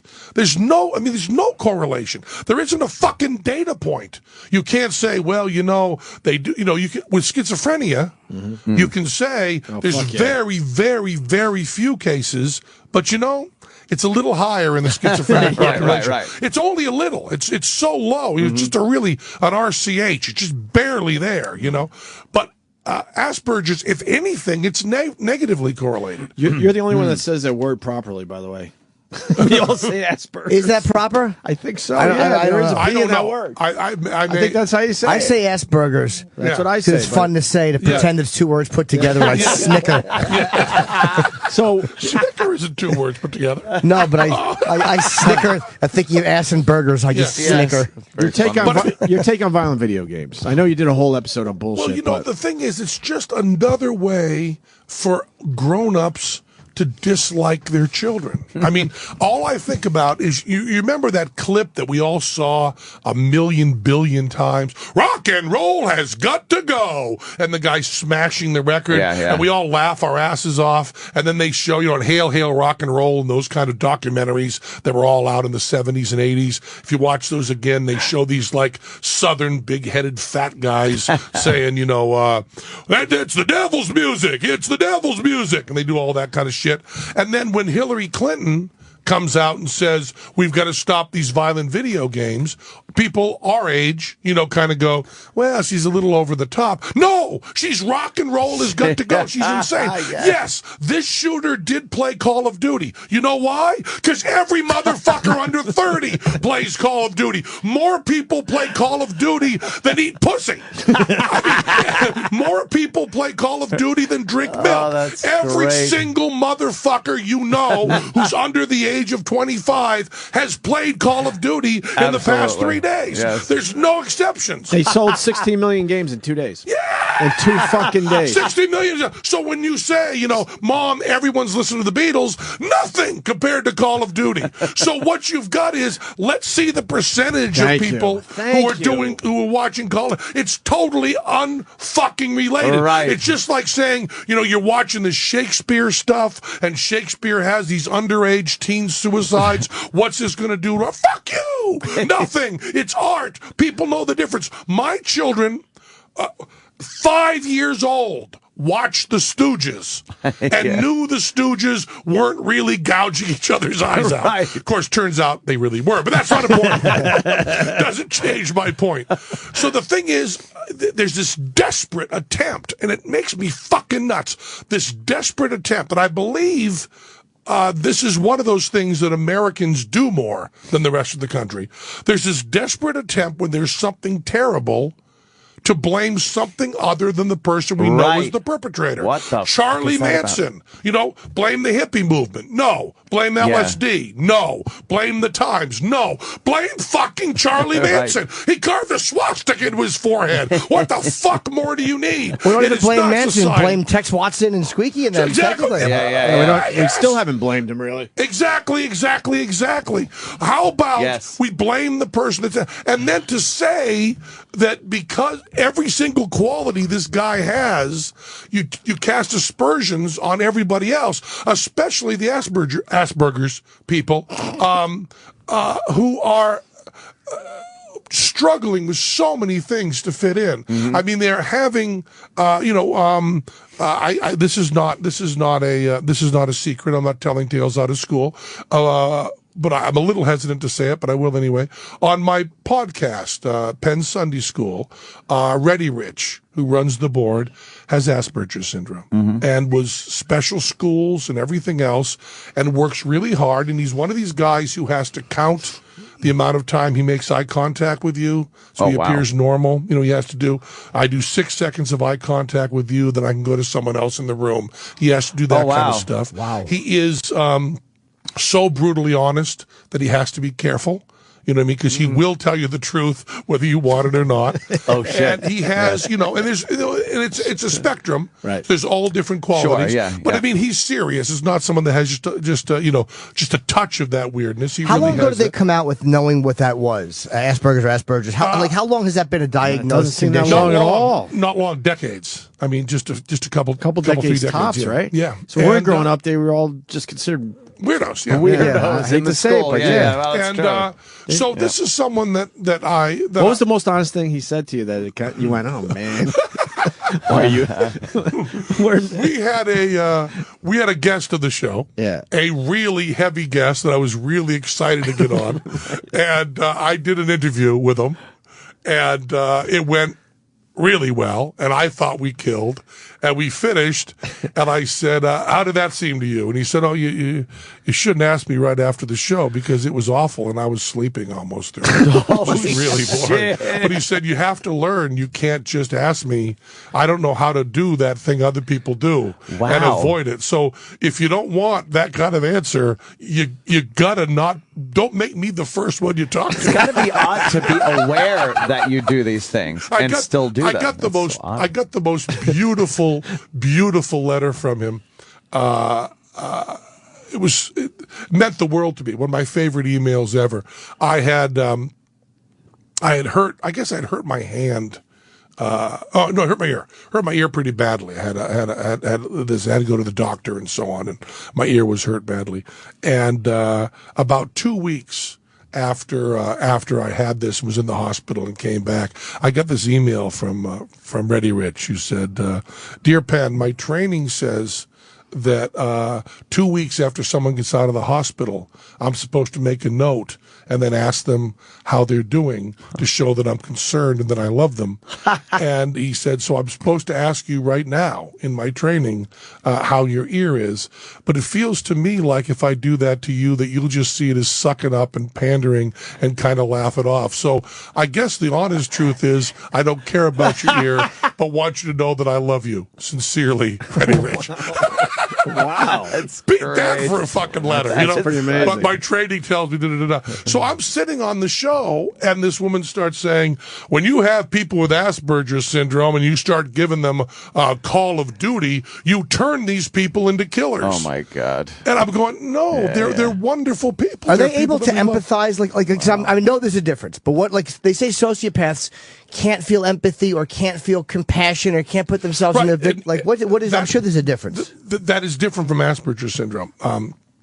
The old definition, it's changed now, of sociopath was someone that didn't feel empathy. And if you're looking for someone to be a doctor, an EMT, go with your sociopath. The last thing you want in an emergency situation is someone going, you want someone that goes, okay, cut him open, get that out of there. He's got part of a fireplace poker going directly through his ass. Pull it out right. No, not that direction. You don't want someone going, it's in his ass. It's in his ass. There are uses in society for, and the number of people in our society who become violent, who become dangerous, is a tiny, tiny number. Right. And we don't know who they're going to be. We just don't. And as a society, we want it to be perfect. Zero. Yeah, and also it'll never be zero. It isn't going to happen. And we also can't. It'll never be zero. But if you read, there's this great book. What I do when I come on this show is I plug other books besides mine. Your book was a good read, man. I liked it a lot.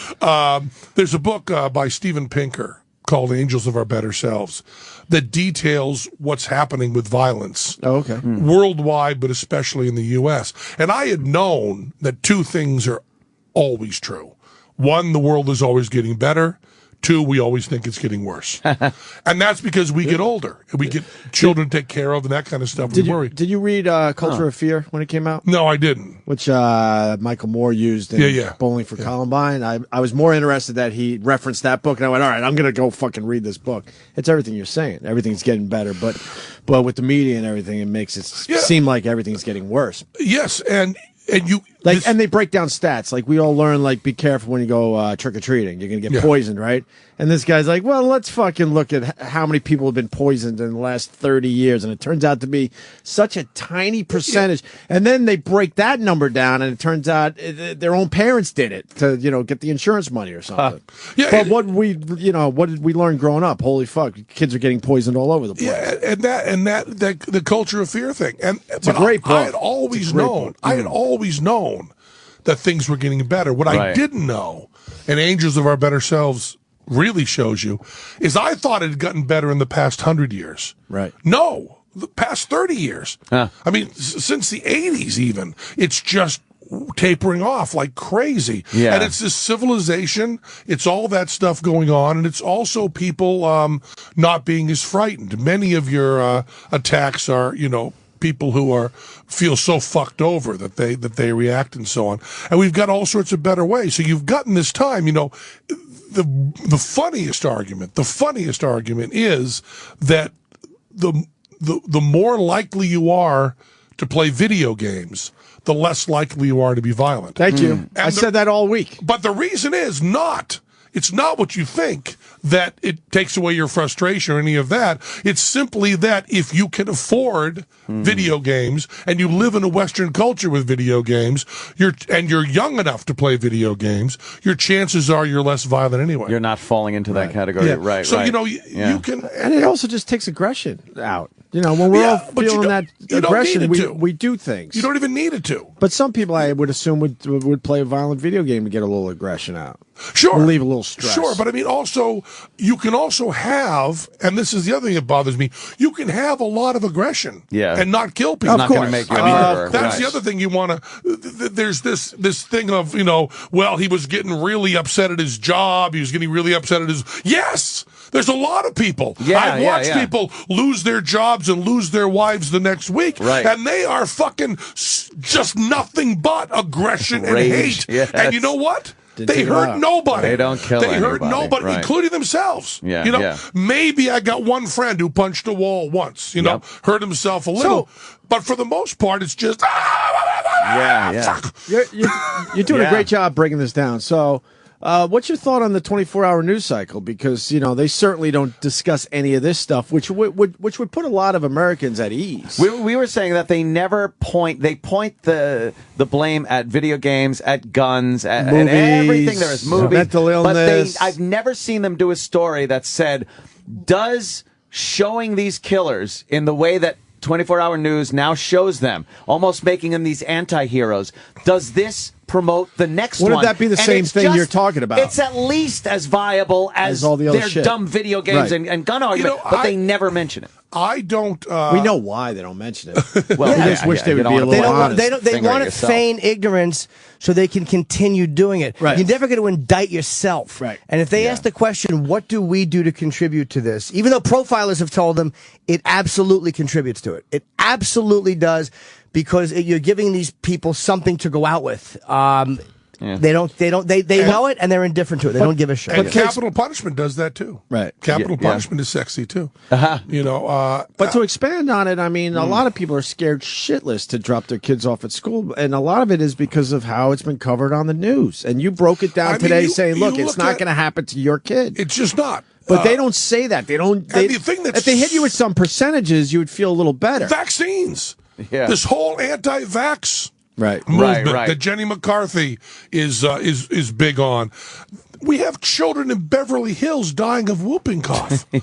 Dying of whooping cough in Beverly Hills. If you told someone in the 60s that someone in the United States of America, was going to be turning down a polio vaccine, they'd be out of why? And those are bigger numbers. Yeah. And of course, any non-zero number for a tragedy is a tragedy. But I'll tell you, the way I live, I don't know if you'll be appalled at me for this. I read about 9/11/01, but I didn't watch the TV coverage. Mm-hmm. I didn't want to see those buildings come down. Right, yeah. I saw them. I mean, I saw clips of it, but once or twice.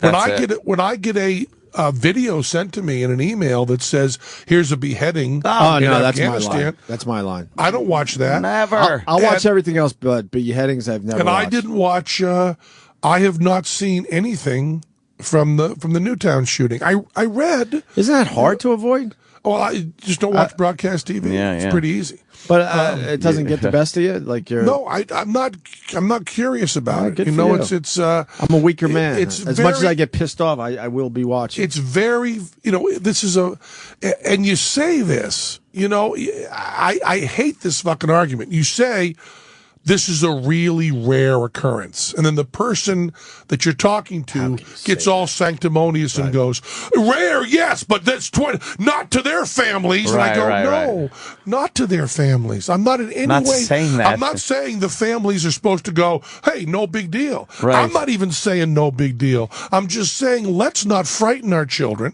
Let's not scare our children. And also let's not say that Asperger's syndrome is the problem. You know, these are people that we love and who need love and need respect. And, I mean, and not in a special way. Right. They need love and respect like we Like do. anyone else. I think Yeah, the yeah. motive behind it is people. It feels so random. The frightening part of it is it's so random and it feels unstoppable. So if people find something they can blame, it feels almost as if, okay, we can backtrace it and see how it could have been avoided. So we can, Sure, it's you taking want- a right, randomness out of it and a helplessness out of You it. want But to do something. but it really does nothing because if it's this type of kid this time, the next time it happens, and it will happen, it will be with a stolen cop's gun, and it'll be done by somebody with there's no pattern. Well, you know, we had what is it? I'm going to get these dates wrong, so forgive me, like I always do. But I think it was 1923. The guy who locked the doors to the school and burned the place No, down. that was 1925. Was it? Yeah. And you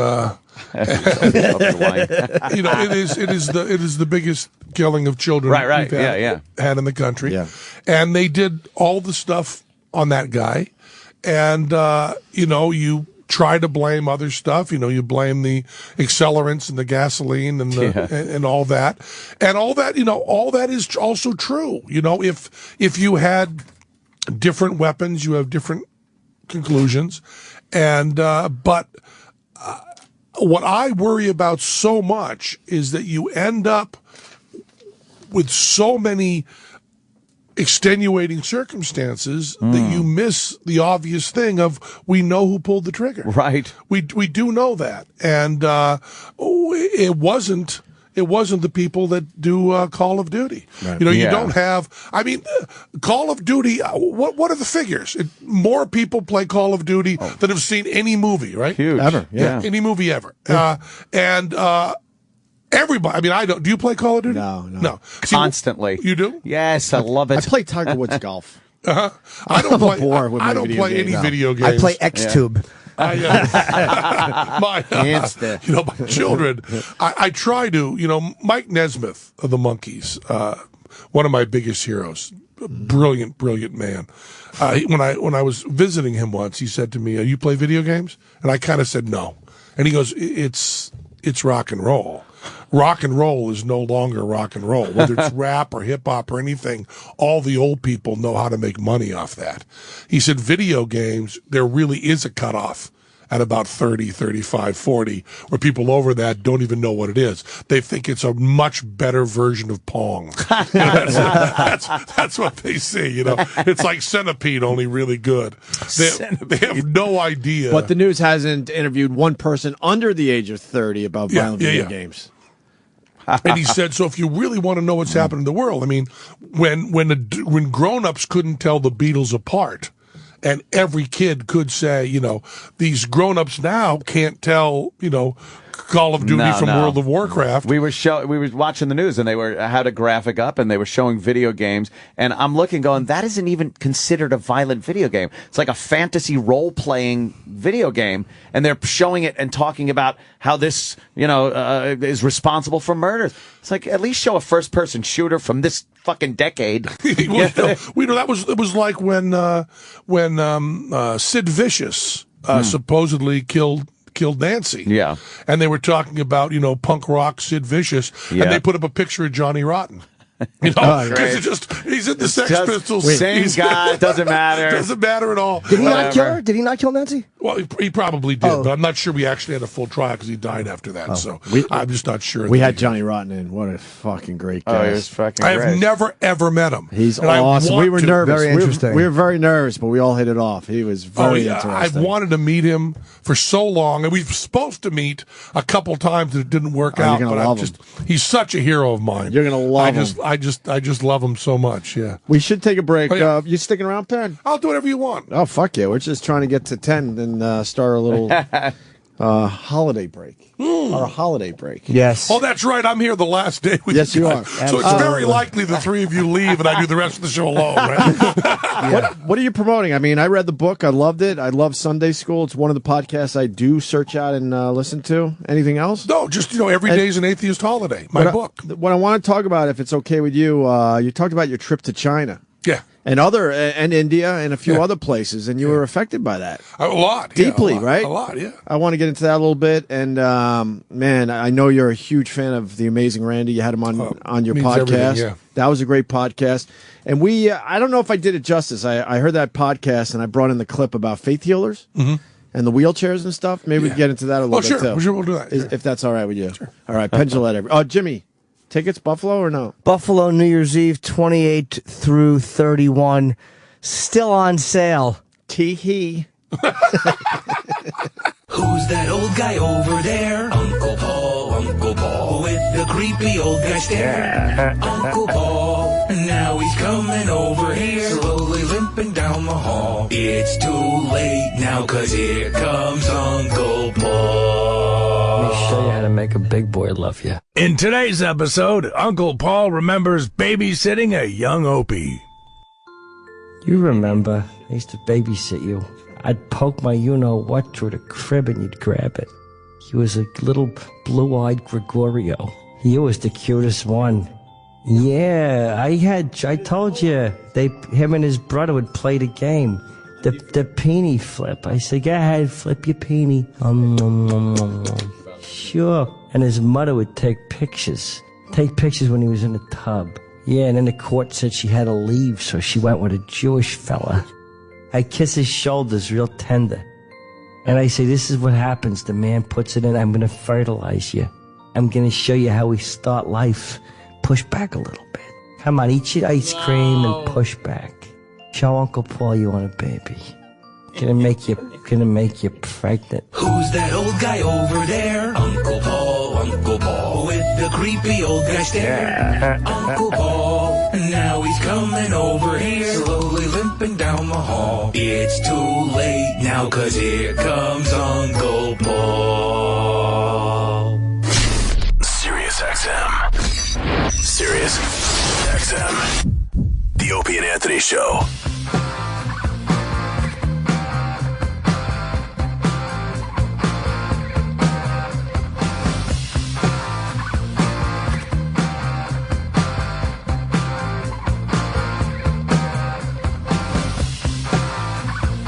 God, you got a million stories. Penn Jillette in studio, one of my favorite guests. Absolutely. Read his book. I check out his podcast, Sunday School. And actually, I want to go back to your trip to China. Yeah. You read about that. You wrote about that in your book. Yeah, I wrote a lot about it. You know, it was really crazy. We did this. It was Canadian crew had this idea of doing a show showing magic around the world, but not magic done for tourists, but magic done for people of that place. And so they sent us, we were like 200 clicks out of Beijing, and we were in Shadipur, which is the slum to the slum of Delhi. We're outside of Calcutta, and we didn't see a lot of magic, saw a lot of suffering. It was amazing, you know, in India. And, you know, Matt, where in the hell is Matt, the guy that dances around the world, that great cool guy?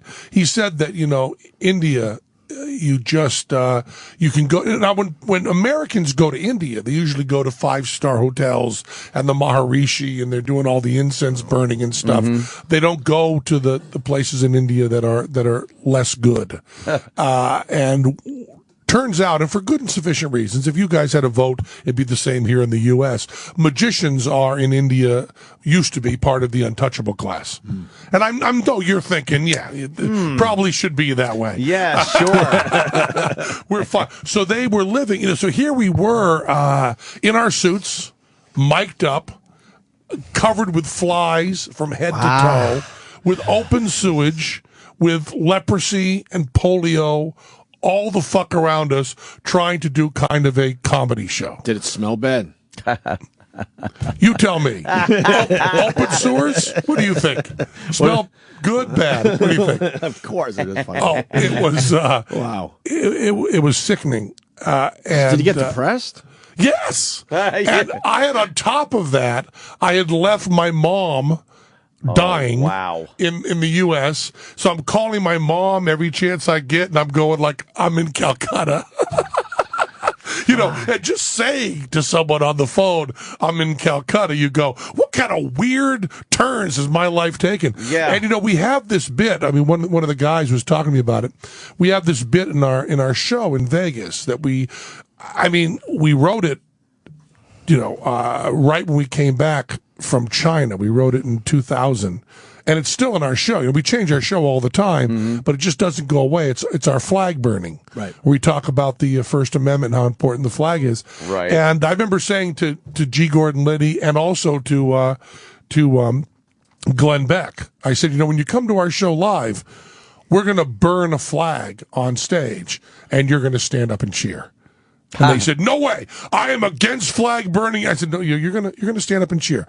So Tell and I came back from those places and just said, "We have to write the most patriotic bit we could ever write. We have to write about the USA with a magic trick, because freedom has really given us everything we have. If we were magicians, we got to kind of see, and I realize this is overly melodramatic, but in that kind of pressure situation, melodrama does come to your heart. We got to see magicians our age working in Beijing and working in Cairo. And working in Calcutta, and you really kind of go, "Wow, do I want to be in Vegas?" It's just. You described a magician in China. It was deeply depressing. It was like kind of an open mall or something, and he was trying to do his shit. Oh, it was crazy. And no one was around. He was pretty much doing it for himself. When you get top down planning, that's anybody that loves government and loves bureaucracy and wants everything planned out nice. Go to China. Then come back and we'll talk about it. They put together this place called Wu Chao, which is, I says, a couple hundred clicks out of Beijing. Wu Chao, things are going to get easier. Wu Chao. And at that time, now the internet has changed everything. In the past, 12 years, everything changes entirely. But the time we were there, we were the first white people they had seen, And I'm asking them through translators, Beatles, nothing. Elvis, nothing. Madonna, nothing. And what they said when they saw me, they kept saying Michael Jordan. They thought I looked just like Michael Jordan because they had never seen. I mean, it was really funny. The pictures of me in China, you think it's some sort of gag because it looks like they've captured Bigfoot. They're all normal sized people. Right. And then, I'm 6'7". I'm 300 pounds. I'm gigantic in the U.S. Here, yeah. Now imagine where the average height is 5'2". And imagine this guy comes up, gets out of a van with a crew around him, and walks. I mean, there's children running and screaming. So they had decided that they should have a place to show magic. So in the middle of nowhere, they build this huge industrial place that looks like a prison, giant, and doesn't have central heating. And then they put backdrops up, and then they have like 20 magicians, and there is, and no hyperbole here, there is no one there as an audience. No one. And we're going to shoot at the magic school and at the magic performance, and there's no heat. It's the middle of the winter. They're wearing like spandex. They're huddled around this little space heater. There's a backdrop of the New York skyline, and there's a boombox. And we go in there with our crew, and they put the boombox, they play 42nd Street, and then they come out and do like a silk routine, producing silks out of their hands, and then go huddle around this little space heater. This sounds horrible. And the entire audience was the two of us. And now the weird thing about China and the U.S., and you can't, you can see so much about a culture in a microcosm, We're just talking magic now. Right. Now, if you are sitting with me, if we go out, have supper, we're sitting around afterwards, and we get to talking about magic, and I will claim to you, looking in your eyes, I'll say, Ant, We invented this. We invented that. That was our idea. If I could get away with it, looking at your face, I will tell you that I invented playing cards. And then, Anthony, I got the idea of spades, hearts, diamonds, and clubs. That idea came to me, and I was thinking that's what the four suits would be. And if you go, really? I go, yeah. You keep going. And 52 was such a good number. And I thought there should be 2 jokers. And then I decided that I would come up with this. Have you ever seen this card trick? 7 cards in 3 rows. That was mine. And as long as you're buying it, I'm going to go. Sure. Chinese magicians. This guy would come in with an act, a move that we had never, ever seen. Brand new. This guy invented it. Man, when'd you come up with that move? And all through translators. Oh, it's ancient. It goes back, ancient. It goes back to our forefathers. My teacher and his teacher and the teacher before him. It's always been done just like this. No, it hasn't. That's your move. You came up with it. Every single thing you try to compliment them on, the only way they'll accept a compliment is by going, this is ancient. This goes way back. Oh, wow. This is exactly the same. And when we went to magic schools, people are working on the cups and balls. They are trying to do exactly what the person ahead of them did. If there's one little wrinkle, Teller goes over and goes, if you do the move like this, it'll be a little more. This is the way we do it. That's it. So these guys who are huge innovators who are just claiming this stuff goes back 1,000 years. What was a move you had never seen before? What was something that actually impressed you? I'm talking about really, really subtle stuff. You're talking about minutia. Okay. But when you're talking about magic, the way he's handling something. And we've seen the videotapes of the people that did come over here, videotapes from the 60s, the way they did it. And we know there's innovations, but it's so nutty that in the U.S., everything is about the individual. Yes. And can I claim to have invented this? Right. How is this my idea? If you talk to Justin Bieber, rock and roll, pretty much my idea. Yes. One Direction. The idea of that close vocal harmonies, kind of ours. There was stuff before us, but we kind of brought a whole new thing to it. Yeah. The Beatles. There were no girl groups before them that did those tight harmonies. There was nobody wearing long hair. That's all us. We kind of all thought. The idea of using multi-track recording to tell a whole story on a record, never mind that Sinatra did it in 1958. Yeah. Never mind that Pet Sounds was already out. Never mind that Frank Zappa already did Freak Out. That was Paul's idea. That's the way our culture functions. And it was so weird to us to say to people, because, the first thing we ask in the magic trick is, who developed that? Where did it come from? You want to give credit? Oh, no, this thousands of years.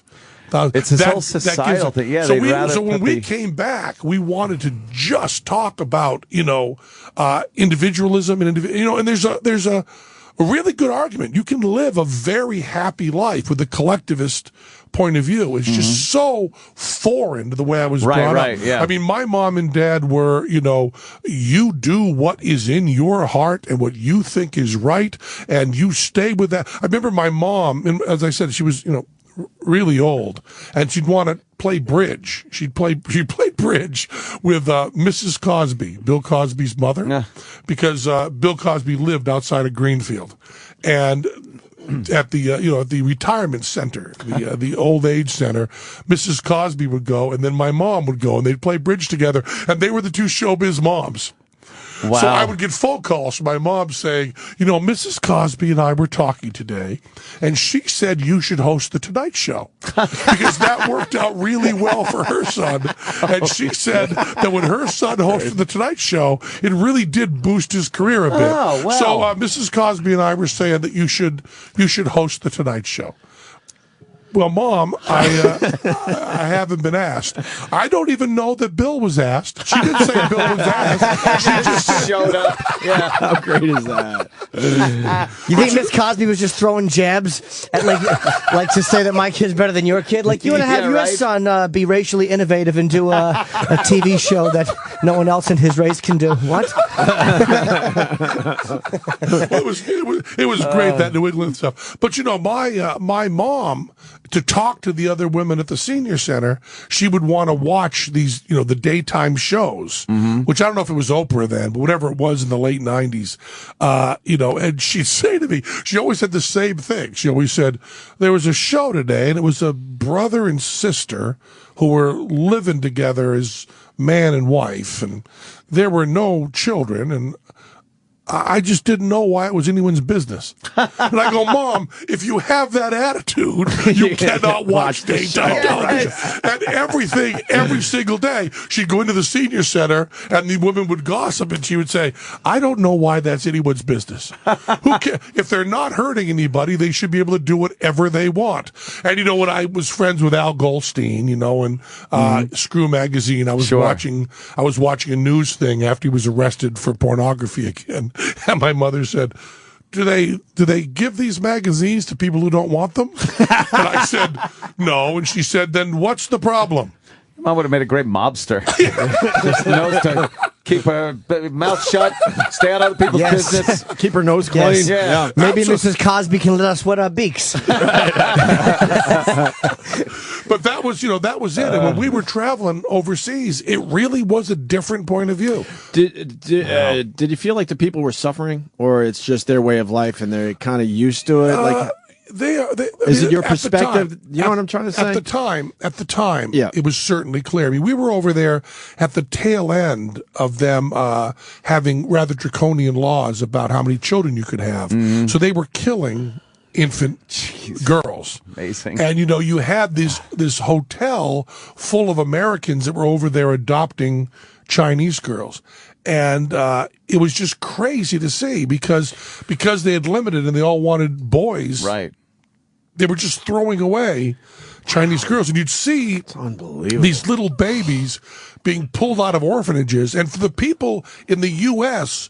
who were adopting Chinese babies, puts them in, I don't want to throw around words like rich, and that changes a lot, but they had to be able to get a ticket to China and back. They had to be able to get away from work for 3 weeks. They had to have a lawyer to do the paperwork. They've got to have, a couple $100. And I was thinking about these children who were left pretty much to suffer in an orphanage, and then all of a sudden, bingo, they're living in Beverly Hills.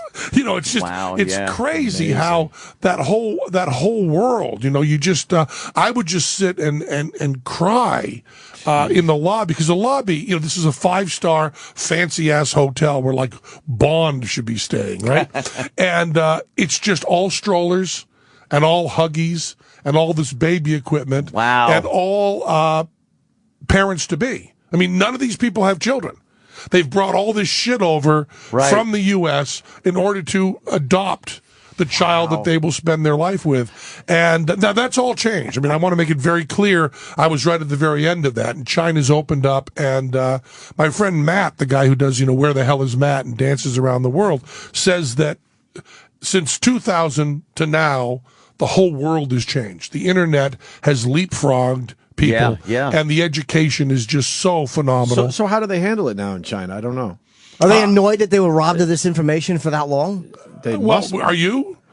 No, but I mean, it wasn't withheld like... Because I'll tell you, I am really bummed that when I was in high school, we didn't have the web and sexting. Can you imagine having sexting? How much easier it was. What you would have on your phone? Yes. I mean, I would have, with the girlfriends I had in high school, I would have had, an entire casebook of the Supreme Court of pictures. I would have been sending so many pictures of my dick to so many people in high school. No, I'm sorry. I mean stuff like, are they mad that the government withheld all this stuff from them for almost like the way they're now seeing the world has opened up, not just the dirty individual stuff, but like in China, like you said, they'd never seen white people, and all of a sudden, oh my God. There's one area, it's just crazy. I don't know if you perceive it that way. I don't know if you perceive it that you've been stopped all these years. I mean, I wasn't really kidding about saying, how shocked are you?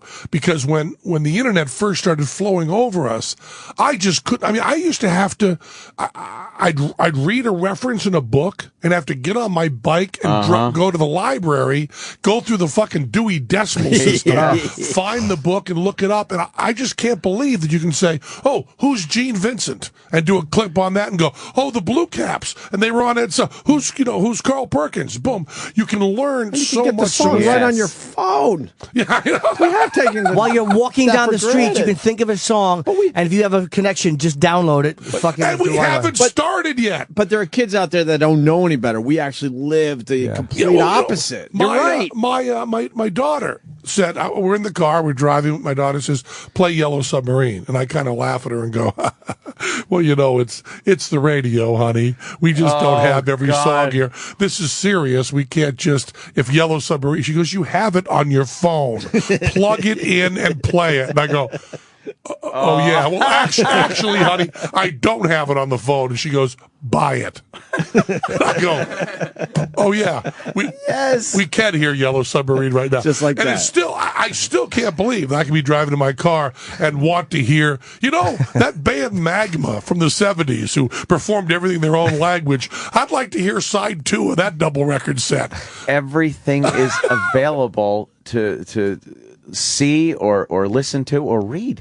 You don't have to wonder anymore and sit there, call your friends and go, "Who was that guy in that movie like that used to boggle you for hours on end." And then like your brother would be like, "Oh, it was that guy." And he was like, you finally go, "Oh, thank God." Now you just go to IMDb.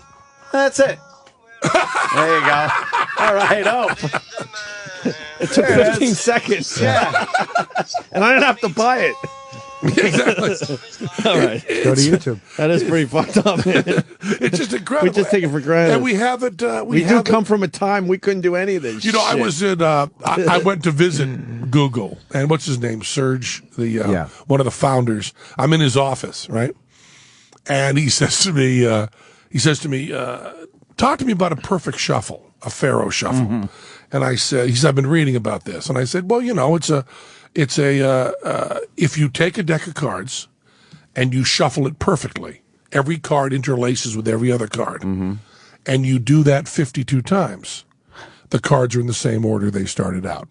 Now, if instead of doing the outer cards mixing, if you do it so the inner cards mix, after 8 times, the cards are in the exact order you want." Whoa. So if you can do a perfect shuffle, you can lay out the cards just the way you want them, right? You can then shuffle them 4 times perfectly. You can then bring the cards out of your pocket. I can say, "I'm going to do a card trick for you." I do 4 shuffles right in your face that are just perfect, and then the cards are in the exact order I want them in. Perfect shuffle. It's a rather hard move to do. A rather hard move. I thought I'm thinking you're talking. It's a theory. That's actually been done by me. And, my God! And it's called the Pharaoh Shuffle. So Serge says to me, "I really want to know all about the Pharaoh Shuffle, and I want to learn how to do it." And he said, "Can you teach me?" I said, "Sure. Open up Google, type in Pharaoh Shuffle. The first thing that pops up will be Mike Close with a video teaching you to do a Pharaoh Shuffle." And I said, "Follow what he says in the video, and you'll be able to do it." I said, "You schmuck. You've invented Google. You cannot ever talk to anyone about anything that's factual. All you can talk to us about from now on is opinions. There's nothing else you can say." And he types in Pharaoh Shuffle into Google, and sure enough, Mike Close pops up, and there's a Pharaoh. It's an incredibly satisfying magic move. Yeah. But of course, if in those 8 shuffles you make one mistake, you fuck up. Then, as you said last appearance, you got to go on to a different trick. Well, you made the mistake. Can you tell while you're doing that? Is there a way to tell, or it can be so close sometimes? You know right away. Oh, you do. Okay. You can hear it. I hear people talking about baseball players that the guys in outfield. I don't know why I'm talking about using an analogy, something I know nothing about. But I've heard sports guys talk about the sound of it. And they know exactly where it's going to be. When someone's doing a perfect Pharaoh, I can hear it without looking at it. Wow, and if they make a mistake, you can hear it falls wrong. You just go. It's like when people do I had this friend. Oh God, I loved him. His name was Jerry Camaro, and Jerry. What a great name. He's dead. Oh yeah. Well, Jesus. He rode with the Huns. He was a motorcycle guy with the Huns. The Connecticut motorcycle gang. Crazy motherfuckers. Crazy, crazy, crazy. And he was shot 4 times, stabbed 5 times. He's the one that got the idea of stealing arms from the Black Panthers and selling them back to them. That was his idea. Good thinking. Ballsy move. So he was in the hospital. He did time in jail for a long time. And then he asked to get out of the gang, which you can't do. But he'd done so much service for them. He asked to get out. They let him out. And he became a close-up magician. And we got to know each other. We were really good friends, and I loved him. And he would do second deals and bottom deals. You know, you take a deck of cards, he could deal them just like this, and the top card stays in place. He's coming off the bottom or off. So you put whatever you want on the top. You got your ace on the top. You deal as long as you want. Whenever you want that ace to fall, it does. Or you put whatever card you want on the bottom, it's there. And the thing that kills you on doing seconds is that people hear it. Even if you don't know what you're listening for, that is not quite perfect, and people will hesitate for a moment. So it's, and you hear that and go, something's wrong, and they look at you. His were perfect. You get down right at his fingers and like look at. Perfect. Does that mean he's dealing from the bottom of the deck? Or? Dealing from the bottom of the deck. Dealing you for the can't second. tell? You cannot tell. Can you do cannot that? see it, cannot hear it. No! That's the point of the story. The point of the story is what he's doing is impossible. Impossible. Oh my God. So one of the things magicians do to make money, because making money in magic is a tough gig, is they'll do lectures, which means they go around to different little chapters of magicians. You know, go out to Brooklyn. There's 30 guys get together in a church basement, and they pay you a couple $100. You do your lecture. You sell your lecture notes, and then you go to Fridays with them. They buy you dinner, and then you sleep on some guy's couch. And you tour around the country. That's where you make your living doing lectures. So Jerry is going around doing lectures on his second deal and his bottom deal. And he's got a little pamphlet that he's selling, for $15. Jerry Camaro's perfect second deal, perfect bottom deal that he's teaching these guys. And he's doing it for them. He demos it, explains it, demos it, explains it. Guys come with their video cameras, demos it, explains it. And I go, Jerry, did you tell them in every one of the lectures at the end, you say, oh, and by the way, you have to do 14 years for murder 1, or you have no chance of learning this. Your chances are 0. You need to practice 7 days a week, 4 hours a day for 14 years. There's one way to do that. Kill a motherfucker. Kill a motherfucker, and then you will... Perfect. My favorite Jerry Camaro story was Jerry was working at a place called Magic Island in Southern California. Kind of one of those phony classy places, prime rib, all you can eat, but flocked wallpaper, And Jerry's wearing a tuxedo, and Jerry's a guy not too tall, shaved head, big beard, burly, and he's going around doing his magic act. And I'm watching him, and I'm standing in the back. There's about 8 guys he's working for, all yuppies. This is the 90s, rich fuckers, taking their second wives to, Magic Island to see some guy work. He's obviously the bottom of the totem pole. These guys are the shit, and he's working for him. He's just putting in his time. And I'm there visiting him, hanging out with him. I'm standing in the back watching him work, doing great card tricks, His patterns like this really just straight, just jokes 101 with these incredible moves, right? And he's got this asshole in the audience. This asshole is heckling him. Yeah, bullshit. Let me shovel the deck. Doing all that shit brother. They do. Just a fucking asshole, right? So Jerry says, I'll show you one just for you.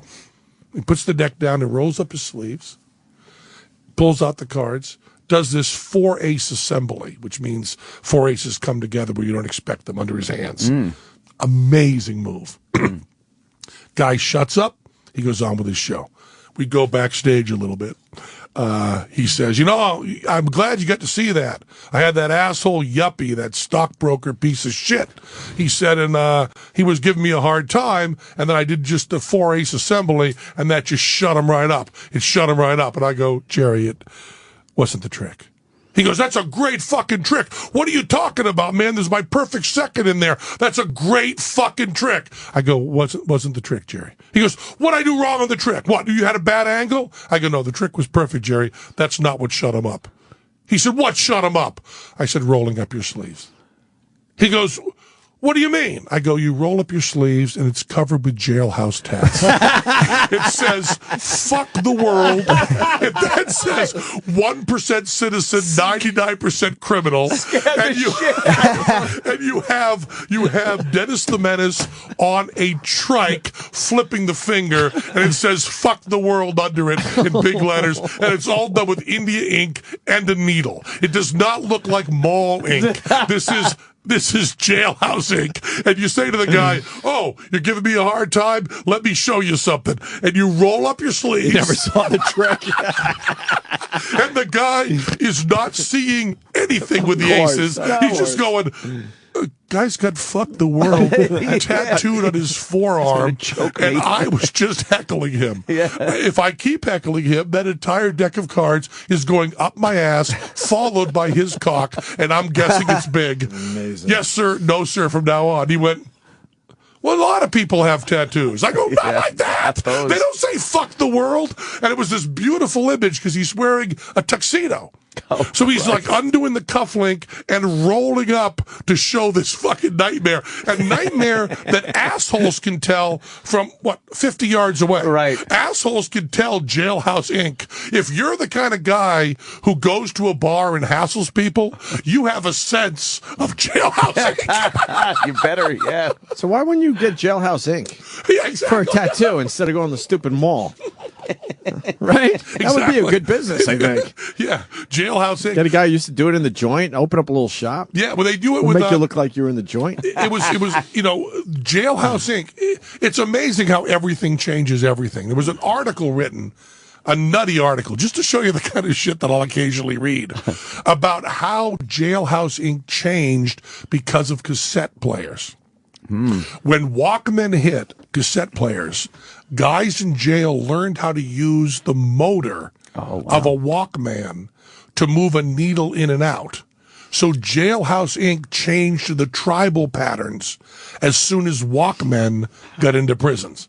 So that's how technology changes our world. Wow. The kind of tattoos you had. Now, the kind Jerry had were pre-Walkman, so they were just some guy paid in cigarettes and sexual favors, sitting there with a needle with thread tied around it so it wouldn't go in too deep, dipping into India ink, squeezed out of flare pens, broken flare pens, and putting each dot in one by one, just so the guy that he's serving can say, fuck the world on his forearm forever. But that's the kind of guy Jerry Camaro was. The other story I loved about Jerry was Jerry and I were very close, and I loved him, but we did not understand each other. He'd done 14 years in prison. I, myself, have not. That makes a difference in a person. Kind of hard to wrap your mind around. So Jerry's on a train going to another one of these gigs, and he hadn't seen me in a couple years. And he's walking through the bar car. Jerry didn't drink, but he's going to get a sandwich. And he sees a guy, big guy, ponytail, talking at the bar, and he goes, oh man, that's Penn, that's really exciting, it's Penn. And he starts to walk over, and as he gets closer, he sees it's not me, and he's really bummed. But he's close enough now he can hear the conversation. And the guy's chatting up this woman, talking to her about being on Letterman, and says the name Teller.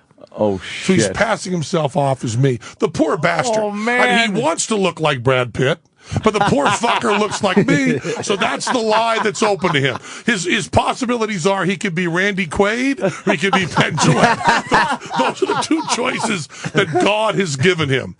So he's chatting the guy up, and Jerry walks over to him and goes, are you Penn Jillette? And the guy goes, yeah. And Jerry goes, that's funny. I'm Jerry Camaro. I've been your friend for 20 years. Hauls off, hits him in the face, decks him, knocks him down, and then says to the girl, that's not Penn. Don't fuck him. And leaves. Okay? Wow. That's it. And he calls me up and says, yeah, I did that. I said, why'd you hit him, Jerry? What do you mean, why'd I hit him? He was saying he was you. Poor fucker, why'd you hit him? Now, just listen, I hate when you do this to me, Penn. I hate when you fuck with me on shit. Obviously, if you saw someone claiming to be Jerry Camaro, you would have hit him. No, I wouldn't. I might not have even said he's not Jerry Camaro. I might have just sat and watched and laughed. Okay, you're an asshole, but you're friends. There's no friend that you have that wouldn't have decked that guy.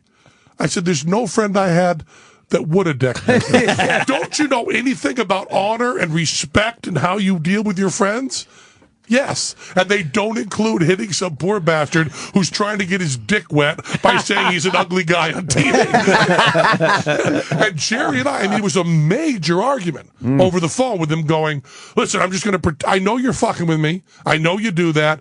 I know in my heart that if someone claimed to be Jerry Camaro, who's going to claim to be? No, but if somebody did, that you would have hit him in the face.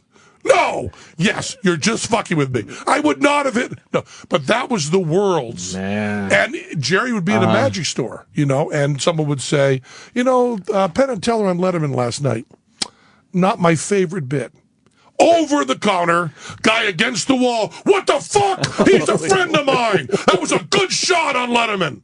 Yes, it was. Yes, it was. He goes, none of your friends would allow that kind of trash talk. I said, all my friends would. Yes. Most of them would join in. Most would join in and say, I don't know about the trick, but man, the joke he went out on, he sucked. He also looked tired, and he's getting fat. I think he's getting really fat. He looked about 30 pounds heavier than last time I saw him, and his hand is trembling on the fucking double lift. Oh, he was like a 12-year-old. And what was that fucking, what's he doing? He's doing a Lonnie Anderson joke? I mean, what was the fucking joke? Is he like, how old is he? Is he 110? The whole spot sucked. And you can see Letterman uncomfortable and throwing it to commercial early. I love the guy. Good friend of mine, man. You know, that would be him. But Jerry, you know, anybody was terrified to say a word about Penn and Teller around him. Wow. You know, and that's the kind of loyalty that we don't understand. Yeah. I mean, if you saw someone claim to be Anthony, you jump up, smash him right in the face. I would take my phone out and like record it. Be like, check this guy out. I saw somebody pretend to be Anthony. You know, Miss Hitler. Jesus.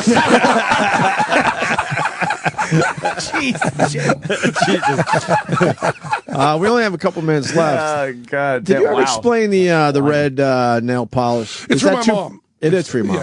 Yeah, I wear nail polish for my mom, my dad's ring. It's because when I was in high school. And it's only one finger for the people that never have seen it. I've seen it over the years, and I realize I've never asked you. It's very simple. When I was about 16, I was doing a lot of magic and a lot of juggling. And my mom, and I don't know how many times I can say it, but I was very close to my mom. But I, you know, was hippie, and my mom says, you know, you have to keep your nails looking nice because people are looking at your hands. So keep your nails nice. And I said, well, Mom, should I do this? And I painted my nail with her nail polish. And she went, oh, Penn, no. I said, that's what I'll do. Whenever I perform, I'll put the little nail polish on there and say, this looks nice. My mom thinks this looks nice. Is that a nice little color? You wear it. Does that look good, Mom? And I mocked her with it. And then as I got to go on TV more, we had that story. And when I would go on Letterman or something, I would just flip, you know, just touch that finger with my thumb, and my mom would know that I was thinking about her while I was doing it. And it ended up being a that's pretty cool. Really important thing to us. And then, of course, my mom died in 2000, so try to get this off. Do you change the color, or is it always red? Well, it's always Jelly Apple Red by Essie. Okay. Although any port in a storm, there have been occasions I've gone with a different brand. And you know,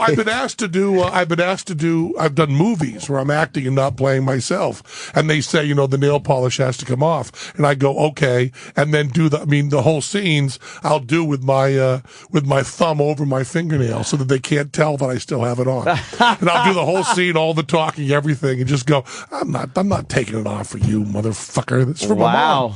So yeah, but now I'm starting to lie. Because my daughter said to me, you wear nail polish on one finger to be like me, right, Daddy? And I said, well, it was kind of for your grandmother, but it's also for you. And then so I think it's going to kind of change. And I believe my mother would have approved of that. Yeah. My mother would have approved of changing it for the daughter. Penn Jillette's got a lot of love in his heart. Yeah. Penn is a sweet guy, isn't he? It's obvious if you read his book. His book was a good read.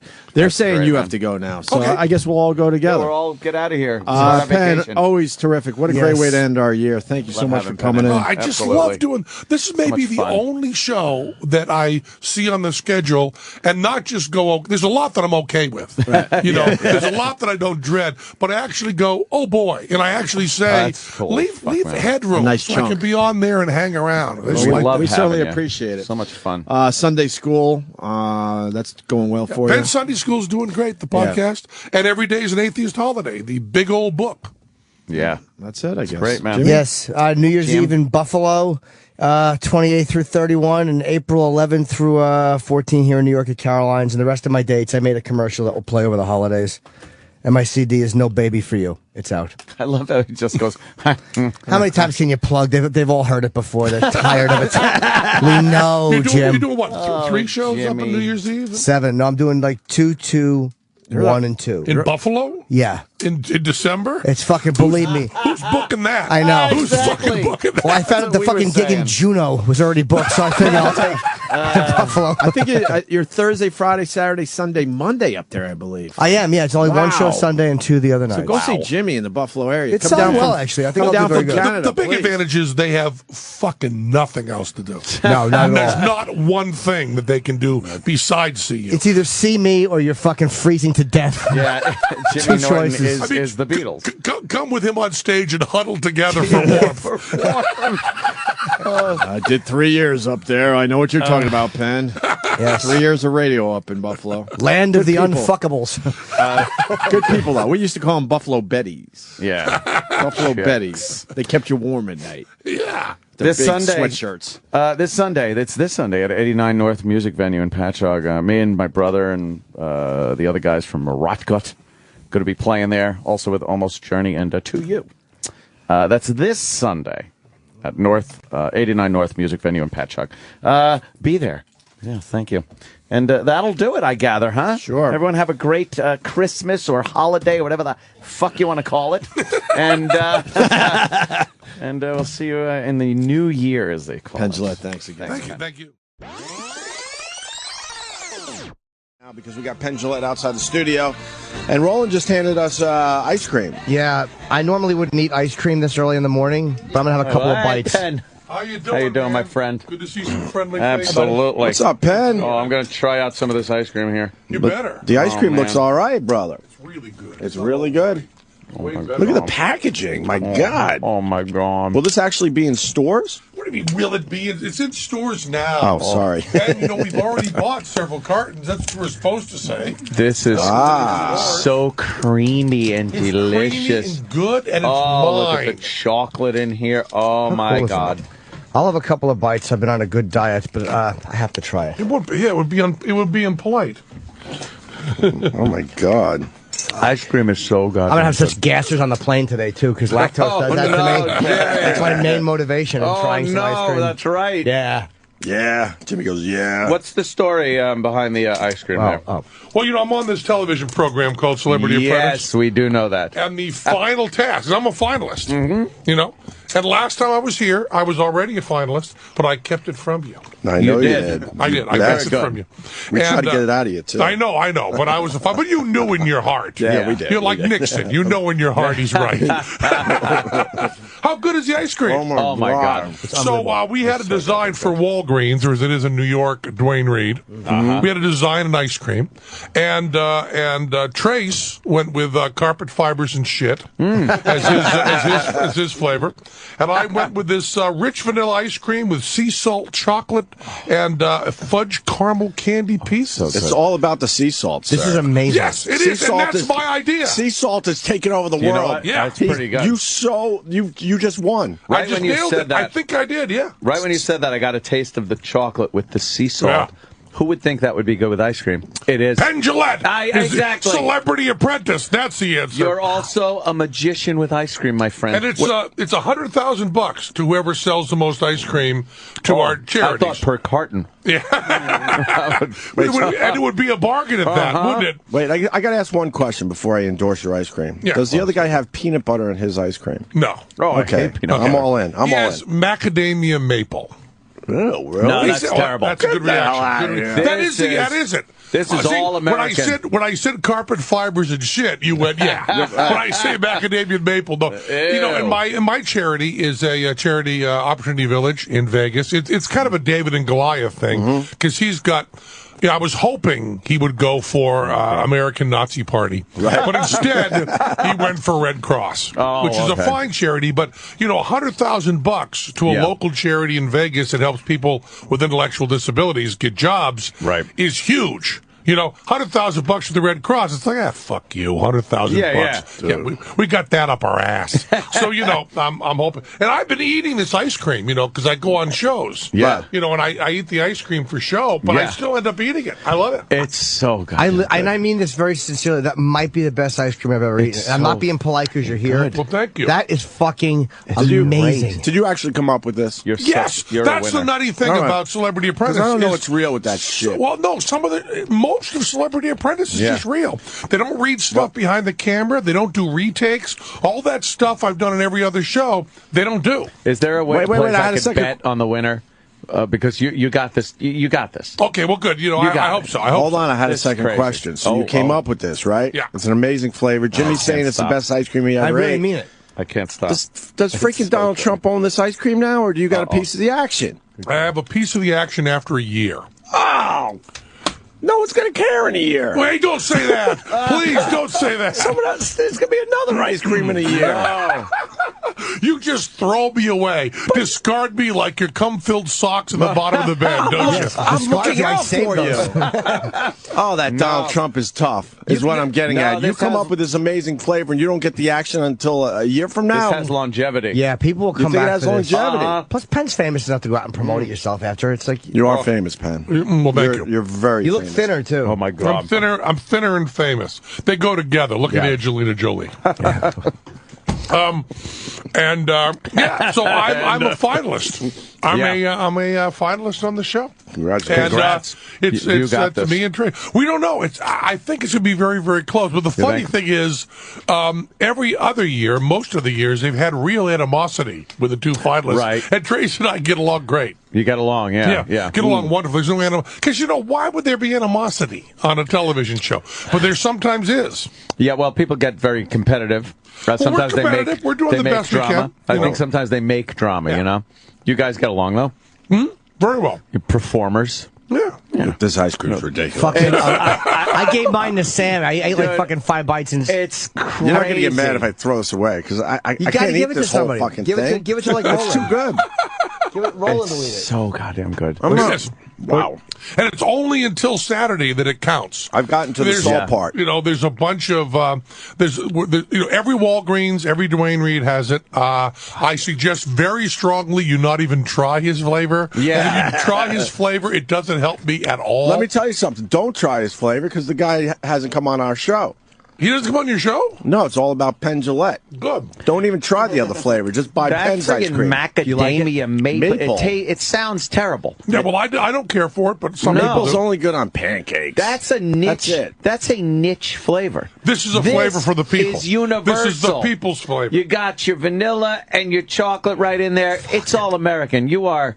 Dude, I'm like goddamn good. I'm tempted to just keep eating. I never really eat ice cream. I'm sea salting my ass off right now. Fucking amazing. Look at this shit. One more. All right, one more big fucking. How does he spoonful. compete? That other one sounds awful. Yeah, well, you know, sounds terrible. It would be nice to win. If I do not win, if I do not bring home the bacon for O&A, will you still love me? Yeah. Yes. I like you more if you lose because I'll relate to you.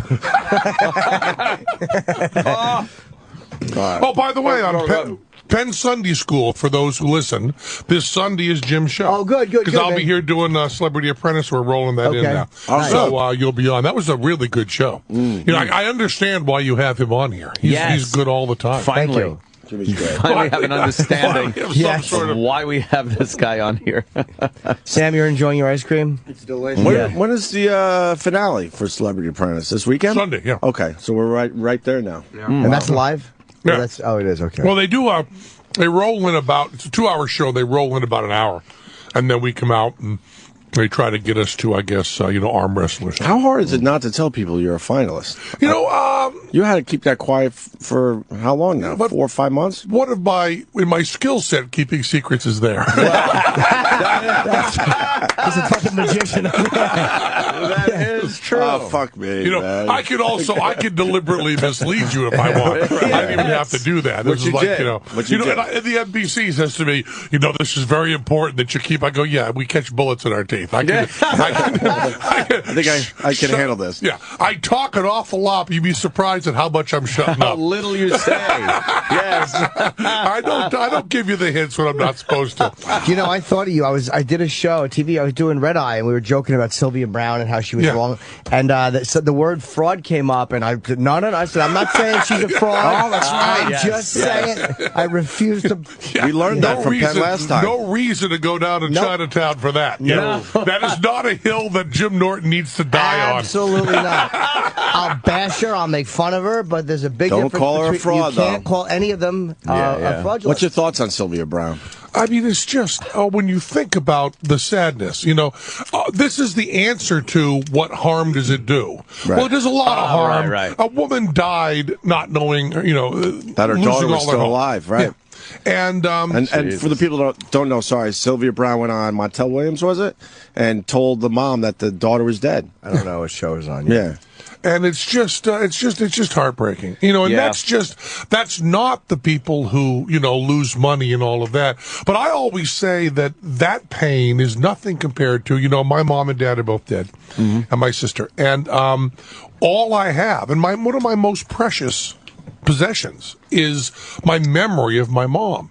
And I have what she said in my head, and I have the conversations that we had. And people who are grief-stricken, as I certainly was when my parents died, if I'd gone to a psychic and that dipshit had said, we're getting these words from beyond, they would be throwing out the real memories that I have and giving me memories of fucking Sylvia Brown doing bad improv. Some of their shit, right. Yeah. Right. Give me a place a person could be. Okay, dead. Yeah. And who that person could be. Okay, your mother. Right. Okay, here's what she's thinking. Can I give you my sister's phone number? And could you call her and talk to her for 5 minutes? She believes in that Long Island medium lady. Oh, that's really so sad. Oh, my God. Yeah, that Speaking woman of which, your sister came to our show. Yes, she loves you. Yeah. Oh, in Vegas? Yeah, Dawn came, and she loved the show. She just fucking can't say enough about it. Really not hard to believe she's your sister. Why, they have to carry her out drunk? I didn't have to ask for any ID whatsoever. She said it just, there's a family resemblance. Yeah, there's a style. Dawn rules. She was great. She had such a great time. She was thrilled to death to meet you. People were thrilled she was in the audience because she came up and, after the show and announced pretty clearly who she was. She's hilarious. And people around were like, oh, yeah, O&A. Yeah, what a yap on her. That's great. She was posing for pictures of us together, but then also for other people. Oh, that's hilarious. She's great. She's a pisser. She had such a great time though. Yes. She loves your show. Yeah, we had a wonderful. We didn't know she was there. You should have let us know. We would have set you up and stuff. But she just came like a regular punter. Yeah, like a regular person. Yeah, we didn't give her fancy O&A nepotism seats. We have the O&A nepotism section, but that was empty that night. And there she was. Yeah, it's a great show, man. It's just, What a blast! Well, thank you. Yeah, it's great. We're doing. I got to tell you, Celebrity Apprentice sure moves tickets. I mean, we're filled up all the time now. It opens you up to people that probably normally wouldn't. It's amazing, And forgive me if this sounds unpleasant, but I thought that there were a lot of people who didn't like Penn and Teller, but I didn't know there were that many people who had never heard of Penn and Teller. No idea. People that come to the show and go, I never heard of you guys until Celebrity Apprentice. I've been around for how long? Unbelievable. Yeah. And you just, and I say, yeah, and they love the show. And now they're new fans. And now I say, well, in terms of economics, the people you want coming to your show are people that have never heard of you before, because then you're starting a whole new market. But I just go, man, I thought you all made your decision on us a long time about ago. 93. Right. About 93, you decided they suck, or I like them. The battle lines were drawn, and you moved on through your life. You know, who are these? I don't even know who they are. People, no Penn and Teller, right? No clue. And really, they would come in after the show. They go, I didn't know you did a magic show. Oh my God! I saw you in Celebrity Apprentice. I can't. And we just did one of the Indian casinos somewhere, Biloxi or something, Yeah. And this guy comes up to me. I'm on my way to the steakhouse before the show, and he says to me, "Watch your Celebrity Apprentice. No idea what you do, but I'm coming to see you tonight." Wow. I mean, now that's a great deal of support. Yeah. That's really great. I just kind of go, wow, no idea what I do.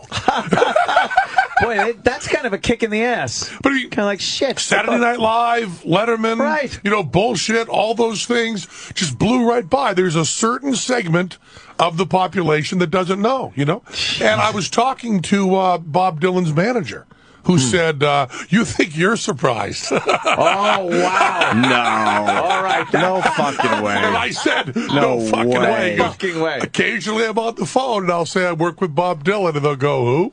No, come on. And I went, okay, I'm fine with this then. Now you're fine, yeah. Wow. And then he started listing things. He said, Fargo. Everybody you know saw Fargo, right? Yeah. I go, yeah. He goes, not a very successful movie. Goodfellas. Everybody you know saw Goodfellas, right? Yeah. A lot of people haven't heard of it. He said, Elvis used to go crazy. Who? That there was... Perfectly timed. that there were Aboriginal people in New Guinea that had not heard of him, And I got over that long ago. I realized that out of the 7 billion people on the planet, 7 billion haven't heard of Penn and Teller. If you round it off, 7 billion haven't. But I kind of thought this small little chunk of the world, this 350 to 400 million, this tiny little drop of humanity who uses most resources, a tiny little drop of humanity had kind of, and I'm not saying beloved, and I'm not saying know well. Aware, I'm just saying aware. Just saying, Penn and Teller, nah. That's all I'm requiring out of you. Penn and Teller, nah. That's know that I exist. But just those two words together with an ampersand between them mean nothing. Nothing. Hegemony. It's the same exact thing. I don't know what that word means. Don't know what Penn and Teller mean.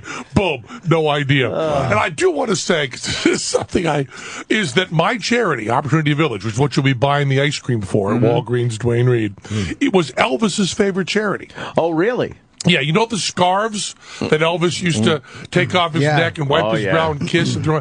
Every single one of those was made at Opportunity Village. Opportunity Village, people with intellectual disabilities, gives them jobs, helps them get jobs in the community, but they also had a workshop that just made Elvis scarves. Jeez. So, as I said to Mr. Trump, and I will say again on the finale, I said, if you're not for me, you're against my charity. And if you're against my charity, you're against Elvis. And if you're against Elvis, sir, fuck you. What else can you say? Yeah, he used to, every one of the scarves that he would take. Yeah. And I have one of the scarves, and the women would go, one of the real Elvis ones. Oh, you do? Yeah. The guy who is that would put it on his back? Elvis would throw one out, and then someone would drape one on his back. Put a new one on. I forgot the guy's name. That's the thing with Elvis. Would go wild. With the Beatles, everybody in the band, George Martin, everything. With Elvis, there's just Elvis. Maybe Scotty Moore. Maybe the guitar player.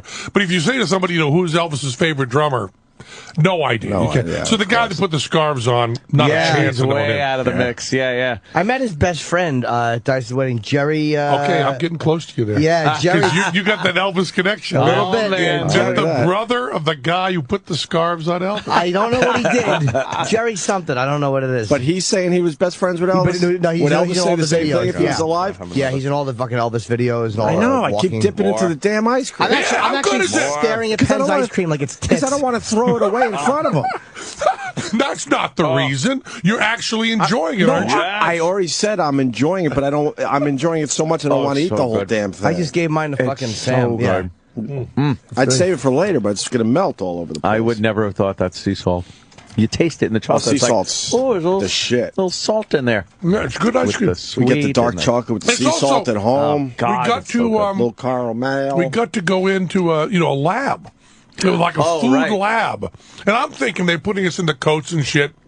I'm thinking, yeah, this is wanky. This is just fucking TV. Yeah. And then you go in there, and there's actually a person whose life is making ice cream, and they get all this stuff, and she goes, well, what do you like? And I started telling her, I was thinking like a turtle type thing, some sea salt, some chocolate, and she said, can't use the word turtle, it's trademark. Because I thought I would I would have turtle ice cream. It's called swirtle. I would get turtle ice cream, and then I would get Howard Kalin and Mark Volman, who are friends of mine, the Turtles, to play at the final party. Wow. Turtle ice cream.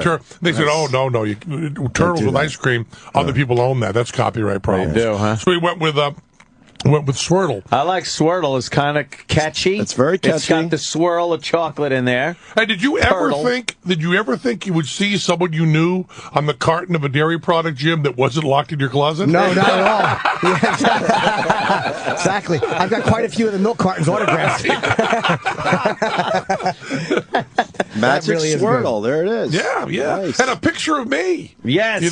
A picture of me on an ice cream. Stare at that while you spoon out the ice cream. Yeah, exactly. Treat for the talent and the eyes. Let your mind go wild Right. as you eat the ice cream. So what happens? You go through the process of trying it, and you take a bite, and then they call you back in an hour, and they go, "All right, we've done this." Or They have this monster instant freeze machine, Wow. And you kind of go, the vanilla's a little cloying.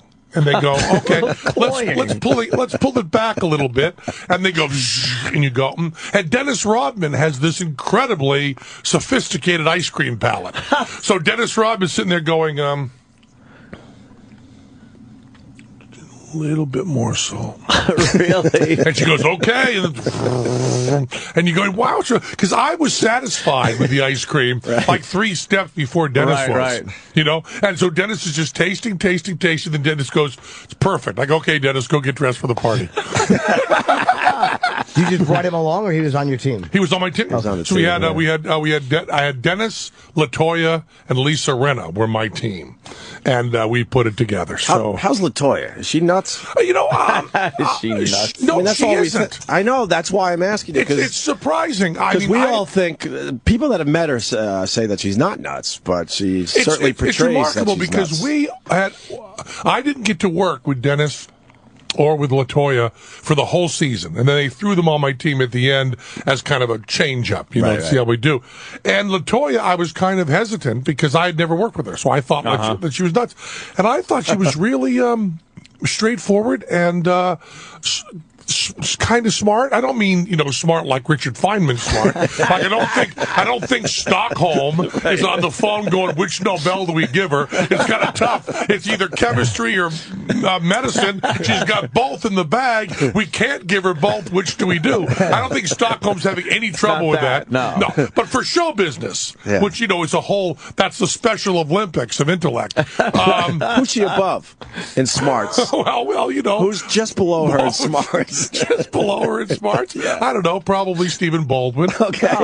All right. Very good answer, yeah. That is a very good answer. I liked them both, and LaToya's great. And then LaToya, Teller comes in for the final task, and the cameras are all rolling, and LaToya's having this conversation with Teller, and Teller's looking at her and smiling, and she takes about 5 minutes to realize that Teller doesn't talk.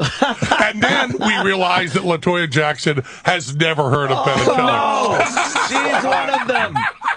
That sucks. Absolutely great. Man. And so she learns that Telly doesn't talk. Unlike Leon Russell. I was on Fallon with Leon Russell, who's a big hero of mine. Played with the Wrecking Crew on every single from like 61 to 64. The piano was Leon Russell. Every single that comes out, from Gary Lewis, in the Playboys to all that stuff is all Leon Russell. And of course then the Joe Cocker and then his stuff on his own.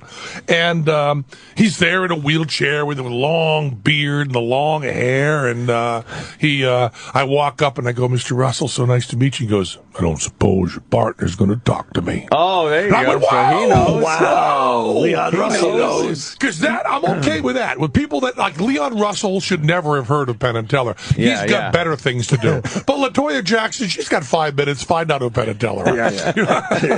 But I had them on my team, and it was the surprising thing about Celebrity Apprentice is, first of all, everybody else bitches about the hours because you work from like 5 a.m. to 10 p.m. And that's like my usual work day, so I'm okay. Yeah. But everybody else is like, whoa, that's long and tedious. And it's also pretty fun because you get to go into a lab and see how they make ice cream, which I didn't know. I know, like a lab. You just think, they bring in some milk and freeze it. And, you don't think there's like a lab coat and people in a sterile environment doing testing. And also, as you said, you think you leave for like 2 hours and come back. You don't think they got magic cold machine. They're like a James Bond villain.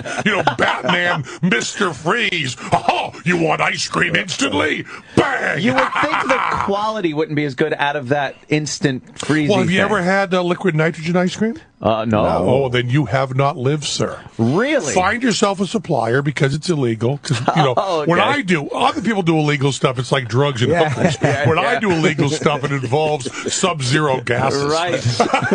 But you can get yourself through a welding company and a little bribe on the side.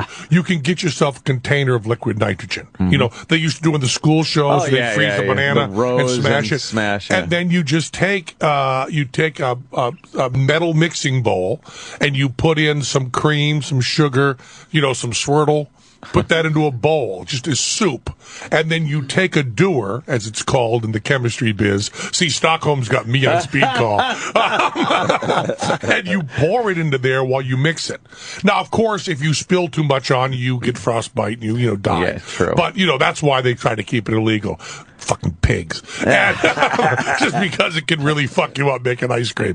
And then you stir it in, and really in like 6 seconds, it makes a whole batch of ice cream. And of course, it's liquid nitrogen, so it goes right into the air. It's gone. Yep. There are no bubbles in it, nothing. It's just this really smooth, beautiful ice cream made really, really wicked fast. Why isn't that supplied to the people, like in stores? Well, because making it with liquid nitrogen is really dangerous. See, I'm suggesting when you do stuff that's dangerous, it's like heroin, which there's a really strong upside to. Right. That is true. The upside, the downside is you lose your hand. The upside is the ice cream is terrific. Exactly. And risk reward, it's not up there with heroin. It's just not in the same. Risk reward with heroin is you've got some sores all over your body and you feel like you're coming 24 hours a day. That's a good risk reward, right? Few sores on your body, I feel great. But lose a hand, have a good thing of ice cream. You've got to be in that special Penn Jillette category. Well, this is pretty good, though. I know, this is no really, nitrogen really good. used, but it's pretty goddamn ridiculously good. Yeah, I know. I keep digging in. And you guys will be. I'm sure your listeners will run out and buy cases, and also hide traces. Over behind the rocky road or something. Yeah. You don't need that. Yeah, you don't need that at all. Terrible flavor, and then there's this wonderful. Where do they go again? Walgreens. Well, Walgreens, which is Dwayne Reed. It's the whole thing. Yeah. But you're national. You're bad. You're nationwide. Oh, yeah, so it's crazy. It's Walgreens most of the places. I love that song. But I'm not even kidding. People are asking me on Pal Talk here. They're like, "Is it really good, Anthony? Or are you just saying?" I'm like, "No, this is fucking great." Because you would lie on the air, but not on Pal Talk. Not on Pal Talk. Exactly. Right. You would go in and type, I'm saying it's good, but boy, it really sucks. Yeah. That must be a new. We sure pulled it over on all those people. That's got to be a new listener because they all know we'll tell if it's good or not after he leaves. Exactly. Yeah. Shit. I wanted to ask you something about bullshit because I was watching it recently. I fucking love the show. Was it harder as time went on to get people that weren't onto the fact that you might fucking say some nasty shit about them? Let me tell you, I have a real problem with Michael Moore and even with Borat. I have a little problem with misrepresenting. Right. We would go to the people and say, we do a show called Bullshit. Here is a DVD. Penn and Teller disagree with you. Do you want to go on the show? That's what we would say. Next thing you say, I'm Dr. Maury Smith, and I think, And we had all sorts of video of people like picking their nose and all this stuff. We would never use it. We tried to attack ideas. As a matter of fact, as the years went on, I kept saying, well, we can be mean to the guys on our side. Yeah. So we actually would have more trouble getting people to agree with us because they'd go, I've been noticing the show. Yeah, I see a trend. Yeah, you attack our ties and how we look and our hair. Yeah. Like, that's because we agree with you. We don't want to make it too easy for you. So like the guys from Reason Magazine, like Nick Gillespie, and those like the libertarian guys, right, who we would call up like every 3 shows and have the same people on, people from the Cato Institute and stuff. We'd have them on. They go, well, last time you had me on, you like really fucked with me. We go, yeah, we agree with everything you said. They said, yeah, but what's wrong with my suit jacket? Or hair or something. You're constantly bad. But, we would have, and there's a sad side of this too, which is that everybody that we would have on and bash and tear to pieces, just rip a new asshole, they would do better after they were on the show. Oh, man. Yeah, well. Yeah. So they all knew that, and they all knew they would go through that. They also knew that we would attack their ideas, but not their. We did one thing on the show which I thought was really funny. I did this thing where I said, people think we take people out of context. They think that we pull out the stupidest thing they say. We would like to show you a minute and a half of what we get as raw material, not out of context. And we had one of the, I think it was on the Bible show, the creationism show. We had a guy do his full hunk without editing, and it was really funny because we would do our editing to make them look better. Because if you're doing drama, your hero is only as strong as your villain. Right, yes. So if you have people that are too... James Bond wants to have a really, really good villain. Yeah. You don't want James Bond going up against a 16-year-old shoplifter. So it's easy to discredit somebody if their argument sucks or they're stupid or so we would spend all this time making the enemies look really, really good and concise so that I could come in and they go, man, Penn just took that fucker apart. Yes. Whereas in reality, if you saw the full hour and a half, a 6-year-old could have taken them apart. So we would be buoying people up. Yeah. But they always knew. And the amazing thing, I'll tell you, we did, 8 years of bullshit. 8 years, like something like almost 90 shows, I think, and not one lawsuit that stuck at all. I mean, one person threatened, 2 people threatened, but never took legal action. And that's as close as they came. So we were really careful, and you would love, and I told you this last time, but it's worth repeating, the lawyers, we worked with the same lawyers for 8 years, and they would get really good at giving notes, the notes of the script, and we really should have these up on the web or something, because in this very, very legal hand of a $600 an hour lawyer, they would say, not sure about this wording. Could you call him cocksucker instead? Not sure if this is actionable. Maybe pull out cunt pickle. Pull out that. Would that be better? And then circled. And then you also see stuff you never thought you'd see. You never saw in your high school paper, which is cunt pickle circled next to it. Good. We're really safe. Because, after 8 years, you really run out of obscenity. Oh, true. Yeah. You say the same old thing over and over. We've used motherfucker 8 times in this show. Yeah. And we need something else. And when they told us, I was really proud of this. They told us for the chiropractor show. That absolutely nowhere in the show, any place, could I even hint at the word quack. Quack. They said, you say the word quack, I'm telling you, you lose your house. It's that simple. They're all listening. Their lawyers are all on. Keep that away. And by the way, for those listening now, I'm not saying chiropractors are quacks. Course. I'm just saying we couldn't say those two things. So I'm going, I just feel like such a pussy not being able to use the word the whole show. So I said for the shoot, I wrote in the script, for the call sheet, I wrote, we want 100 ducks. Yes. 100 ducks. And we just dumped ducks all over the set. And I was just going, sue them.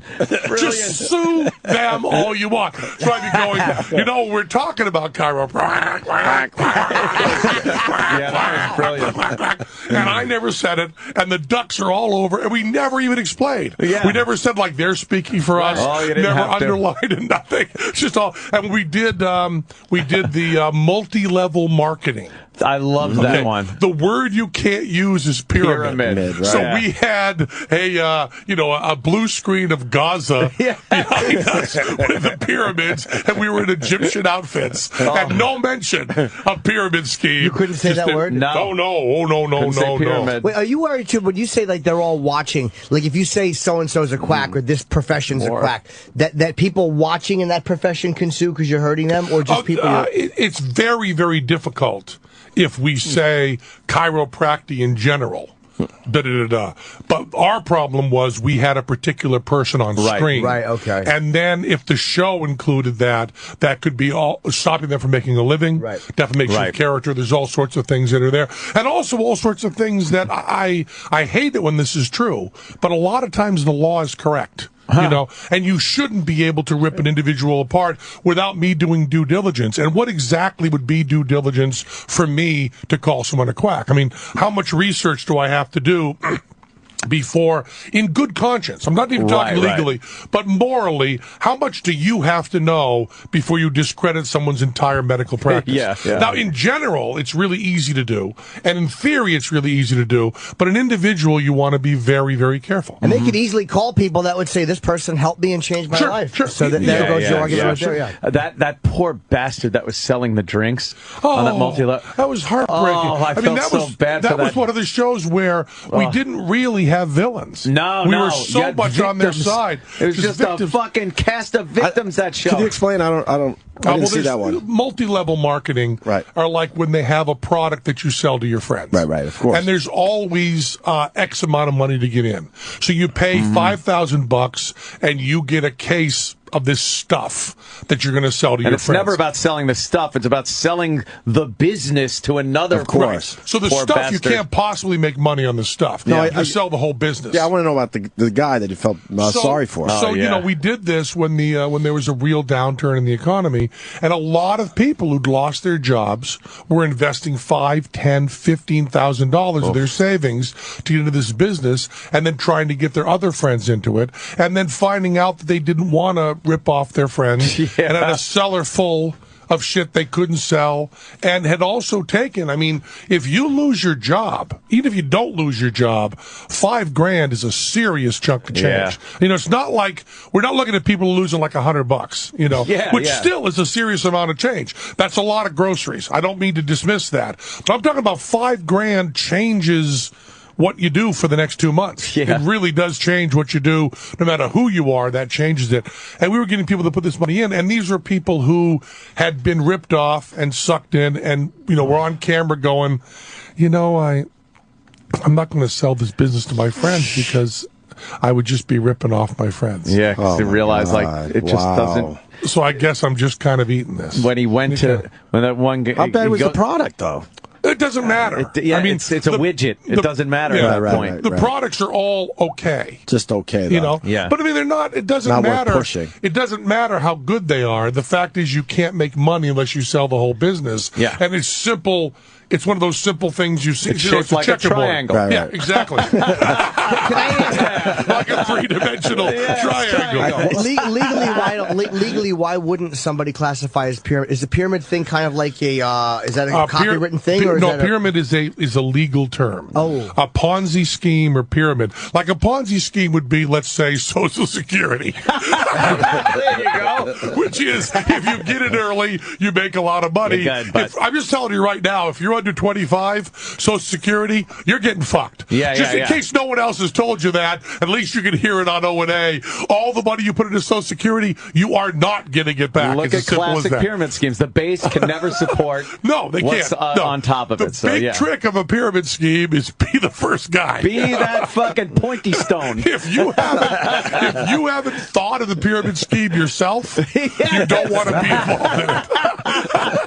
Exactly. If you've thought of it yourself, you've got a good chance of getting your money back. I went to one of those. I remember the company name and everything. When I was newly sober, a guy in the program took me, and I was probably like 1988 or something like that, and he took me to one of these companies, and I was like, oh, God, this sounds good. And then something inside me went, shit. Well, I got taken to an Amway. It was Amway meeting. Yeah. And no one, it's very vague. No one wants to tell you what it is. Like, just come. It's a great opportunity. And you're like, what is it? No, it's got to be presented. The whole thing's got to be presented. They never tell you first. You can't say. So I sit there, and there's a woman, and she's got a chalkboard, and she's writing, and she's making a big triangle. And she's going and going and going. Yeah. And I'm sitting there going like, what the fuck is this? And she goes, well, this was known as, and she writes on the blackboard, she's like, the American way. It's like, this is the American way, selling things. She goes, we shortened it to Amway. And I'm like, fuck, they got me. Fuck. That's brilliant. God damn it. And I'm sitting there like, oh, God. See, I'm thinking the big mistake is getting people who are newly sober. Yeah. Don't you want people shit-faced drunk? Right. What a great idea. Well, maybe when you're new, you're eager to change your life and do something. I'll just sell this stuff. It'll be great. Were you actually selling the stuff, Ann? No. I was fucking like pissed that I had to stay the rest of the meeting. Yeah, you were like... I was the second she's at Amway, because I'd heard about Amway. I never knew how it was presented. If I did, I would have known this was presentation an Amway thing. And you were like, so when fuck they got this. me, and I'm like, what is she getting at? Fucking get to the point. Oh, fuck, it's Amway. How long was it? How long was the meeting? It seemed like it's still going on. It's like the time. You ever gone to one of the timeshare thing? Where You they get say free this and free that. You just got to go to the timeshare. get a free hibachi. Just sit through the whole thing. Meanwhile, why don't you calculate what your time as a human is worth per hour and how much that hibachi ends up costing you? I'm worth more than a hibachi, your time, right? lady. Well, the hibachi is also because I wanted to learn about it. Yeah. So I went to the full timeshare in Vegas. Timeshare capital. They pull people off the strip and to get a hibachi. And it was, I think, 4.5 hours to get a hibachi that I thought was probably worth about $3. Right. How does it work, the timeshare?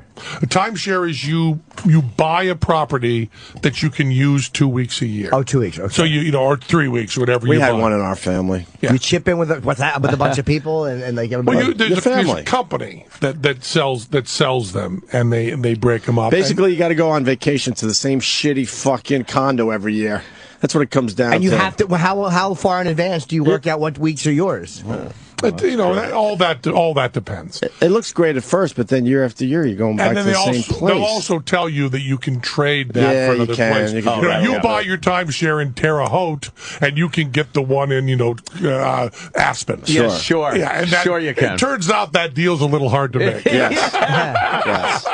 Yeah, because why would the Aspen guy go to your shitty place? Yeah, you're right. But they do them everywhere, and every family has somebody in them that did that. And all you've got to do is you've got to do the arithmetic, but you've got to do it on your own. Right. Yeah. You can't do the arithmetic with the guy there helping you. No. Which is always good advice on any business deal. Do your arithmetic in private.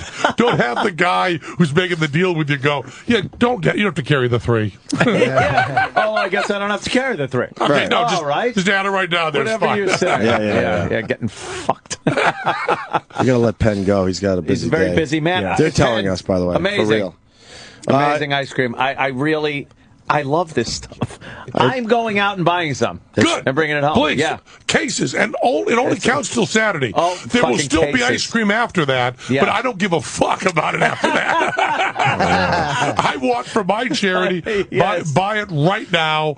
Get the ice cream, and it's wicked good. So really it's is one of the great. few times you can actually eat ice cream and be helping a charity. This money does not go to a certain Penn Jillette. This money, I mean, for all you want to be cynical about Celebrity Apprentice, I am looking, if I do it right this Sunday, $350,000. That's great. For a charity that really does great work. That's huge. Of course, if I lose, it's $350,000 to a charity that also does great work. But anyway, But you want to be the guy. I would like to be the guy. So we're not even going to mention the other guy. No, I think you're in. But you're selling ice cream with the other guy today at 2:30 at Union Square, right here in New York City. You're in. I wanted to bring up one more thing about bullshit that I just remembered. Also, you say the people that you didn't agree with, you wouldn't lay into them or bash them.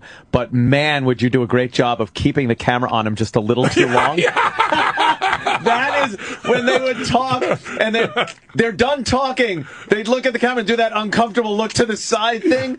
Oh, yeah, fucking we would do hilarious. that. We would do that every time. Yes. And by the end, they were going, "You're going to do that." I say my name in the camera, and then I stand there a little too long. Looking we would go, a little too long. Yeah, we are. That's brilliant. And it was just great because that was shot, by local crews. We didn't have the money to send crews out, so we would just be calling people, going, and make sure you leave the camera on them. Just too long. A couple extra seconds. Okay, thank you. Thanks Always so a much, pleasure. Penn, you're one of our Great. faves. You know that. Or I should Enjoy say the ice cream, favorites. I don't want to say You'll be on favorite. my show. Oh, yeah, I'm on Sunday night. Well, I'm on Celebrity Apprentice. And You'll be on. do we need to promote the Penn and Teller dates, or are you good there? I think we're sold out. Yeah, all right, so fuck it. All right. right. Go get the ice cream.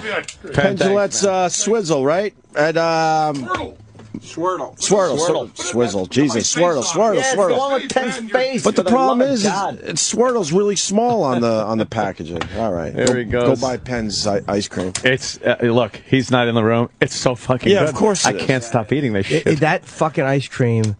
It was like a fucking little tin of that girl's camel toe.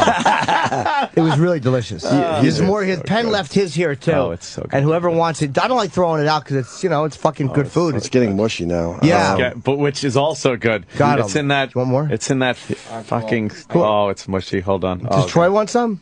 I gave the rest of mine to E-Rock. He's E-Rock? He's a great guest. Yeah, he's phenomenal. He's really He smart is guy. an amazing guest. Eric, what do you think? So fucking good. I'm not a fan of chocolate or ice cream really, but that is delicious. How about the Sal? salt is amazing. Yeah, the salt's great. Did Sal try it? Sal, did you try it? No, he didn't try it. Sal, come in and get you a new spoon Go in and get some. and try some fucking celebrity ice cream. If I knew there was like sea salt in the chocolate, I'd have been like, "What? Ew, nah, bleh." Yeah, I But see it's salt. Sea salt rules. I see salt's the Paris. best. I see France. I see the fucking underwear, right, Aunt? E-Rock, you get the sea salt thing, right? I use it for steaks. It's Potato chips ridiculous. are great. What's that? Steak Baked martinis? potato. Yeah, it's ridiculous.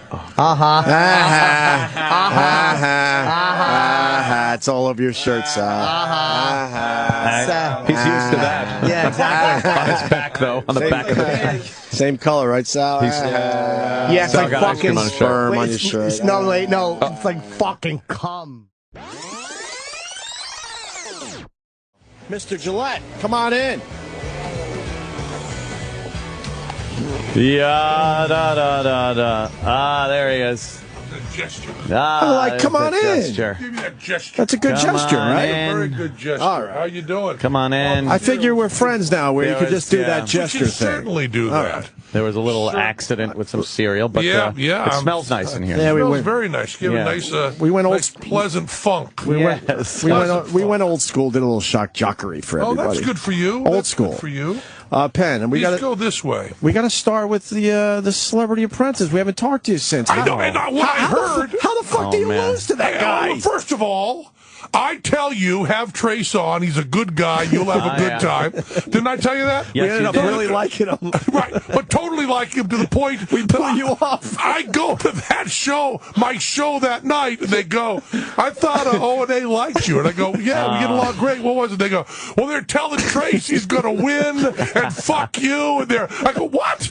And I said, they didn't say his ice cream was better. No. Well, they said, well, they didn't say it was worse. I said, what's wrong with them? fuckers. How long have I been your friend? How many times have I tickled your ball sack with my tongue? Penn. Wait, can I break this down for you? Okay, break it down. Your ice cream was way the fuck better. Way the fuck better. To the point I continued buying even when we didn't even have to buy it anymore. No one I was has still to buying discuss that. Nobody thinks. No one in the world thinks it's But quite better. honestly, your personal story wasn't as impressive as his. What's his personal story? He got shot in the heart and lived. We weren't competing on being in the wrong place when a bullet's being fired. Are you telling me it's the smarter person that gets shot through the fucking heart? He actually has real bullets shot at him. Fuck yeah! Oh, man. See, the goal in life is the one who gets hurt the less wins. That's true. What the fuck is wrong with you people? And then... And he was funnier than me, I suppose, in the fucking show. No. Okay. But he had better been stories. shot at many times. No, That's true. a fake shot. No, but I have been. come on. I have also been really shot at. I've really had a gun pulled on me twice. Oh man! And it was not fired, and I consider that to be because I handled the situation better than Trace better. did. I'll just give you a little piece of advice. Getting shot. Worse than not getting shot. I gotta agree with that. So let's see. Trace is a better talker than me, smarter than me, better ice cream than you wouldn't believe. It wasn't me, right? And I got really. Let me tell you this: in the Celebrity Apprentice world, you get sucked into that Scrooge McDuck fucking wacko shit. You get sucked into it and you believe it, right? So the final thing is coming down. I come on, do my buddies. They're really supportive. I'm feeling great, right? Great. I go to do a show and wherever the fuck it was, New Jersey, right? And I'm feeling pretty good about myself. Sure. And I'm out signing autographs after the show. Like 1,000 people want to sign my autograph. Nice. And guy number 5 goes, "Man, O&A sold you out."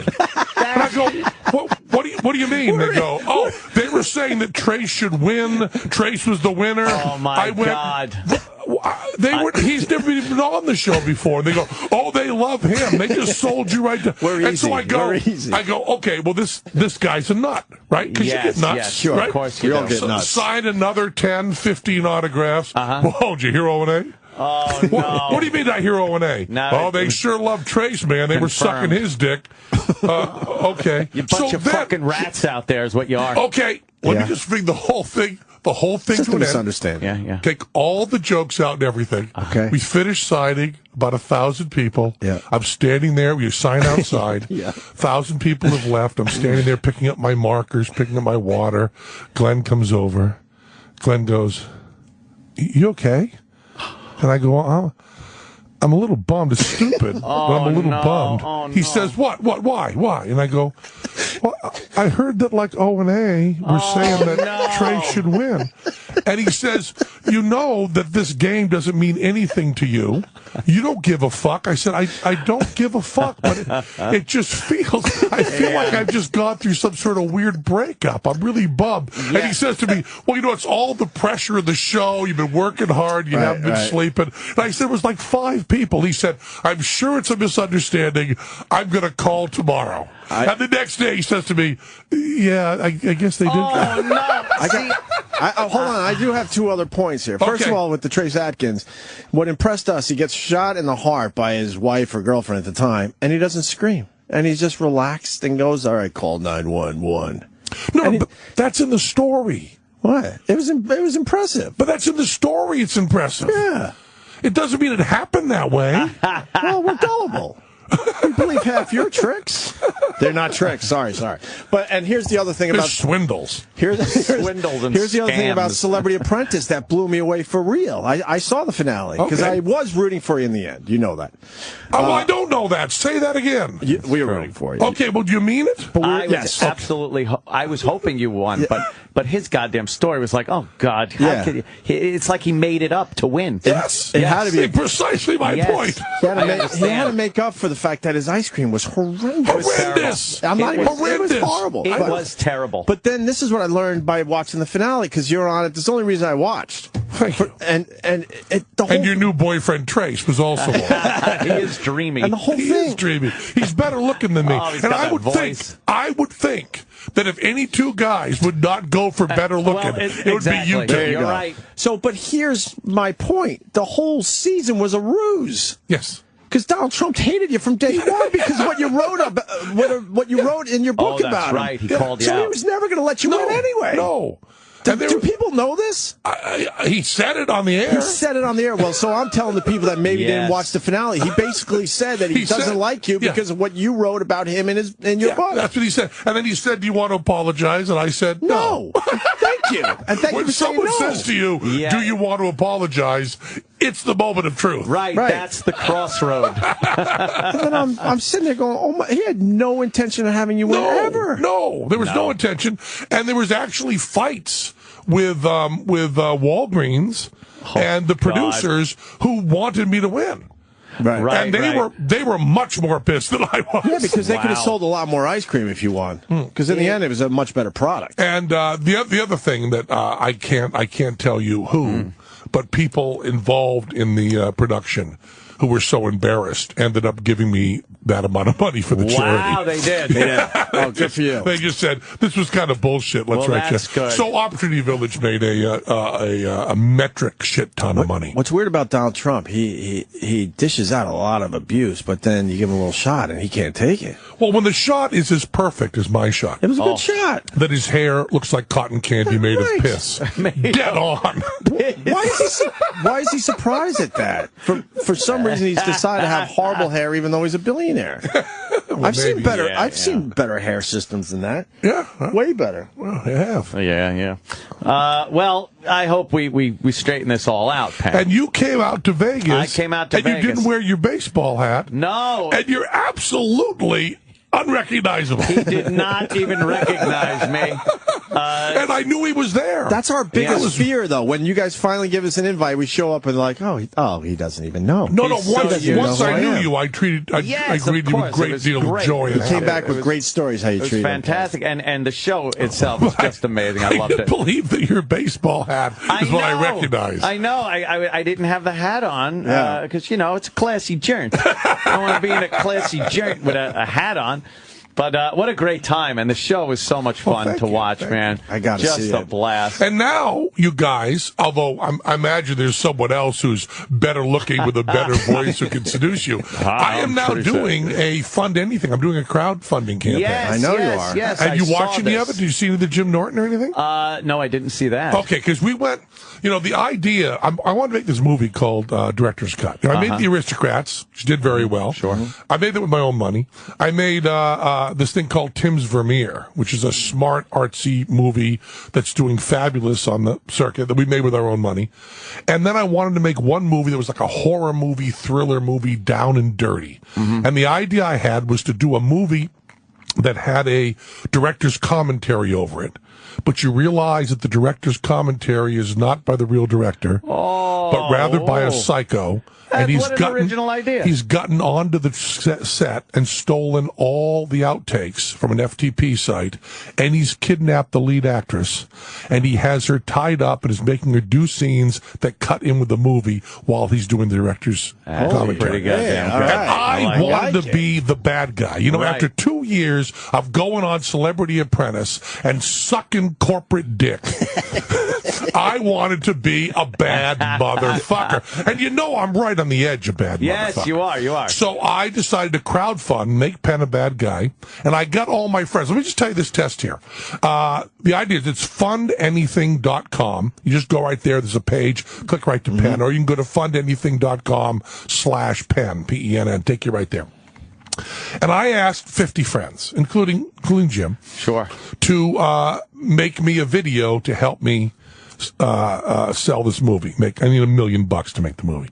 So help people give money. Now, if you ask your friends to do that, some of them will, some of them won't. If you ask your friends to give money, none of them will. But let me run this test. If you ask your friends to do a video calling you an asshole, saying Penn's become a real dick, I hate this fucker, everybody comes through. 100%. I mean, David Copperfield, if nothing else, you got to watch the David Copperfield one. He did it from his island. Of course, And all he is explaining what an asshole I am and how I've been an asshole forever. And it's really funny. Matt and Trey did it. Neil Patrick Harris did it. Joan Rivers, I saw. Joan Rivers. But the best one, and with all due respect to Jim Norton, the best one is that Lawrence O'Donnell and Glenn Beck did one together. Wow.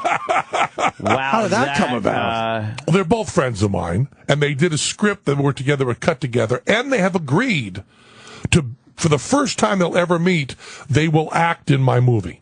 Wow. They will. So there's only like 2 days, and we have amazing rewards. I mean, you give like a few $100s, you get a suite at the Rio, tickets to our show, hang out afterwards, magic lesson, juggling lesson, come over to my house. That's pretty. Everybody's pretty saying good. that, other people's rewards are like you get a T-shirt, fuck you. Right. But these rewards are insane. There's 3 days left, and you just go to fundanything.com and at least check out the videos. There's like not all of them are up yet, but Glenn and Lawrence O'Donnell. And it will really kill you. The two of them working together. I gotta watch that immediately. Yeah, it's pretty. It's they don't pretty. like each other. Oh, they really don't. I know. And I'm saying the obvious. I got them to both blurb my book, which they were kind of against. And then I'm sucking them into my camp. And I just want to, and I'm not also, this is something very important. In this movie within a movie, I am not having Lawrence O'Donnell play Lawrence O'Donnell. He is not playing generic TV guy. Glenn Beck is not playing TV pundit. They are playing two police officers who are partners and who hate each other. That's fucking great. That's perfect. Wow, that's great. That's the movie director's cut, and Nice. it's being crowdfunded. And if you go to the site and crowdfund, you'll also notice that the bad guy who gets his access to the movie to attack the female lead is already in the crowdfunding. Okay. He's already helping. He's already putting money in. See. So the bad guy is already there. Nice. So we're monkeying with everything. This is kind of a reality goes over a fantasy kind of. Look at you. Yeah, how excited. What is it? Is it real? Is it? Oh my God! I love that Blair Witch happened on the internet, and I want this movie to happen in crowdfunding. So when there's a crowdfunding party, the bad guy will be there. The bad guy will be there. And I think. Did you watch the video of me with the woman tied up? I did not. Yes, you first look video. very creepy. I look pretty creepy. You do, and I just do that all myself. Yeah. I mean, there's no makeup or shit, no prosthetics. There's no hanging off flesh. You let your hair down there. I let my hair down, take my glasses off, and scare the shit out of Anthony. And you're mean. You want us to call our pal Trace to see if he wants in on this, or Trace came through and did a video for me. Did he really? He did. Yes, he did. Excuse me. Trace is my pal. Someone came back after the show and said, he's our fake pal. well, that's what I like to hear. We haven't seen him since. Yeah. I don't think we'll see him anytime soon. Trace came back. Someone came to the show, and said, in Vegas, after the show, they said to me, so you still hang out with Trace? And I said, well, he's playing golf with my wife right now. And he comes out and stays in the house and plays golf all the time and hangs out. Cool. And then my family's going out to visit his family. We get along great. And we have no problem. There's no problems between me and Trace except you two. Yes. I said, why the fuck did O&A suck up? I expected, I told you to put him on. I told you he'd be good. Yeah. And I expected you to be cordial, polite, very, very complimentary. And then for one of you, I don't even care which fucking one, either the WAP or the other one, either one of you, either Opie, one of you would say, listen, man, you're really great, but Penn's been on the show forever. We got you to know that we're rooting for him. His ice cream is a little better, but listen, man, you are great. You are fabulous. Was that sentence ever said? Yeah, I mean, we did. Yeah? We did feel a little guilty. No, it wasn't. We felt a little guilty. It wasn't said. We felt a little guilty after the show. I think we might have a clip. Is it short, though? I don't want to waste Penn's time with a long clip. Yeah, it's short. All right, a short clip from that day. Oh, no. We hope you win Celebrity Apprentice. I do, too. You just told Penn that yesterday. No, I don't even know. No, I said it after we looked at his backstory that we have to go with this guy. I did say that. I changed my opinion, even though he's a really good friend of ours. But how do you not root for a guy like this? Penn's a really good friend of mine, too, man. Yeah, but Penn has a sex dungeon. That's all he's got going for him. How is the Midwest going to... Wow. No, what the most important part of that whole clip was, after Judas Iscariot over here kisses me on the fucking cheek, he then, 3 sentences later, says, He is a friend of ours, and then this fuck beams in his chair and points to me like, see?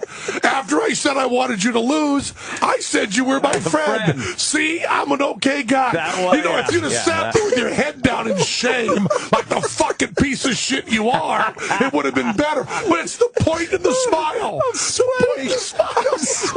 That was so really awkward. telling. You didn't have to I'm actually interpret that clip sweating. much to see what he meant by it, which was, But I he hope points and Trace smiles wins. like, see, we're okay. I said we're a friend. He's a good friend of mine, too. Friend of mine. He's a good friend of mine, too. Okay, and since when does New York back Louisiana over Massachusetts? Since when has that happened? In any sort of jingoistic, tribalistic thing, you guys are on my side. But I never said your ice cream. I stuck to the point that your ice cream was better. Thank you. So, although friendship doesn't matter to you, gluttony does. Penn, I don't want to throw Opie completely under the bus here, but I have to say something. Did you hear me in the background? Yes, I did. I said, Opie, oh my God, you were saying that to Penn, you phony load of shit. Yeah. What? Yes. He was there. You I was backing Penn the sold me whole out. time. Let me practice this. So, I love you guys in Opie Anthony. Oh, really? Yeah, I love one of them, man. Oh, there you go. And then you have plausible deniability as to which one. One of them is great, man. One of them is fucking great. I swear I'm sweating. There's something a little real about this moment. I'm sweating. That was. I have to tell you, and this is the really embarrassing part. Yeah. I mean, I'm telling you something that is humiliating, and you know that I often don't kid. I just tell the truth when I know. tell it. Yes. I'm standing, we're playing like wherever it was, New Brunswick, New Jersey, right? 1,000 people have got my autograph. Then I have to pick up my water bottle and my stuff. And I'm just standing like And this. you're bummed. And he's bummed out after signing. It's like, I'm famous, I'm successful, I'm doing. But something's bothering me. You'll leave here feeling a little better that it was only half the team. Yeah, there you go. That's pretty good. Good cop, bad cop. Yeah, Are you friends with Chris Angel? Well, I know him. He's always been nice to me. Mostly, no. Well, wait a minute. Wait a minute. You're going to get me to tell you to bring Chris Angel on. No. You're going to bring Chris Angel on. Then you're going to sit there and say, oh, Mr. Magic Man, could you just pull down your pants so one of us can suck your cock, the other can tongue your asshole? Then we can finish up and say, and when you're in Vegas, there's only one magic show to see. Is that what you set me up for? No. As funny as that is. We'll give you a taste of reality. We haven't had him on since his trick went horribly wrong in front of us, and we kind of felt kind of douchey, and we now don't have him on our show. Yeah, that's wise. And then Anthony brought to our attention his new show, and it's driving us nuts how his the tricks are okay. His illusions. Oh, it's his presentation. Concentrate HUD. Huh? HUD. Concentrate HUD. Yeah. Concentrate HUD. His presentation is so uncomfortable to watch. We all know these are illusions. They're not illusions. They're swindles done on TV. All right, fair enough. See, I was trying to be nice, but he walks across the pool in Vegas. That old gag. And then he naturally has a woman swimming underneath him, posing. I'm like, no, don't do that. The old plexiglass. To basically say, see, look, quiet. Oh, I'm sorry. Quiet, Anthony. Sorry, Nobody knows. I'm exposing this. And then focus HUD. Concentrate HUD. Concentrate HUD. That's perfect. Oh, is that fucking funny? So, he did one where, now you've heard of this and seen, I'm sure, where he pulls. He's a fine guy. He pulls the person apart on the park bench. Just like that, and he got, and then the lower half. The lower half goes running away. But that wouldn't happen. And then the upper half goes running away. And I mean, when it's on video like that, you could freeze frame. You could see it's a little person or a person without legs or whatever the fuck it is. It's someone that definitely is amputee. And you can see their face is completely different than the face on the full size person. It's like lazy or something. And then the lady runs away with her hands like she knows how to do that because she was just pulled in half. How would she know how to walk on her hands? Right, because she's been doing it her whole life, obviously. Yeah. But he doesn't think about these tiny little things that would help the swindle, you said? Yeah. Well, no, the swindle along. Let me talk about this. A while ago, some people thought that the word trick was too short and that they wanted to be pretentious. So they used the word illusion. Illusion. Now, illusion is not only a longer word that was very hard for Doug Henning to remember, it not only has a full illusion, 3 syllables. That's a good one. But also, it's the wrong word. Because illusion means looks one way, but really done another. So it's for the mirror things. It's for the stuff that's visual. It's for the stuff that's less interesting magically. And then all these people came up going, we don't do tricks. We do illusions. And then people went, oh, okay, I guess it's a longer word. It must be more polite. It's also wrong. It's the wrong word. We do tricks. Chris Angel does tricks on TV, which means he's not in the category with David Copperfield. He's in the category with Samantha Stevens on Bewitched. Are you saying there's camera shenanigans going on? No, I'm just saying. I can't. I'm just saying, no camera tricks. Right. Lots of editing tricks. Lots of editing tricks. No, you know. And a cast. A cast of characters around him. He does so well. I don't understand. People love that stuff. Not so much these days. Yeah. Is there anyone you respect in your field? Yes, everyone really. I mean, David Copperfield does great tricks. And he's been around for quite a while. Been around forever, and when you go to see his tricks, you don't know how they're done. Mm-hmm. And that seems like an important part of a magic show. That is a very important part of a magic show, is not knowing and wondering and trying to figure it out. It's not everything. Right. But it should be the baseline. It should be playing into. You want to be mystified, sure. you know? And David always does that. David always delivers that. Lance Burton, who's now closed, he's retired, but he used to do a great show. How old is he that he's retired? Younger than me. He is, right? Why did he retire? 54. Is he all right? Yeah, he's fine. I was sure. He's had it. He retired, and I said to Lance, Lance, because this is what you say when you're an old guy in show business. Yeah, you think you want to get out of it now, Lance, but you're going to miss doing the show every night. You're going to miss your plus. I'm telling you, you're going to be back within 18 months. 18 months. I see Lance now, and he goes, it's great. I get up at 6 in the morning. I play pool, play with my dog. That's all I do all day. Wow. Really? Yeah, I love it. But why wouldn't you do like a shorter schedule or something? He doesn't want to ever walk on stage again. He says to me, Penn, when you're doing it, it seems like fun, but it's really not.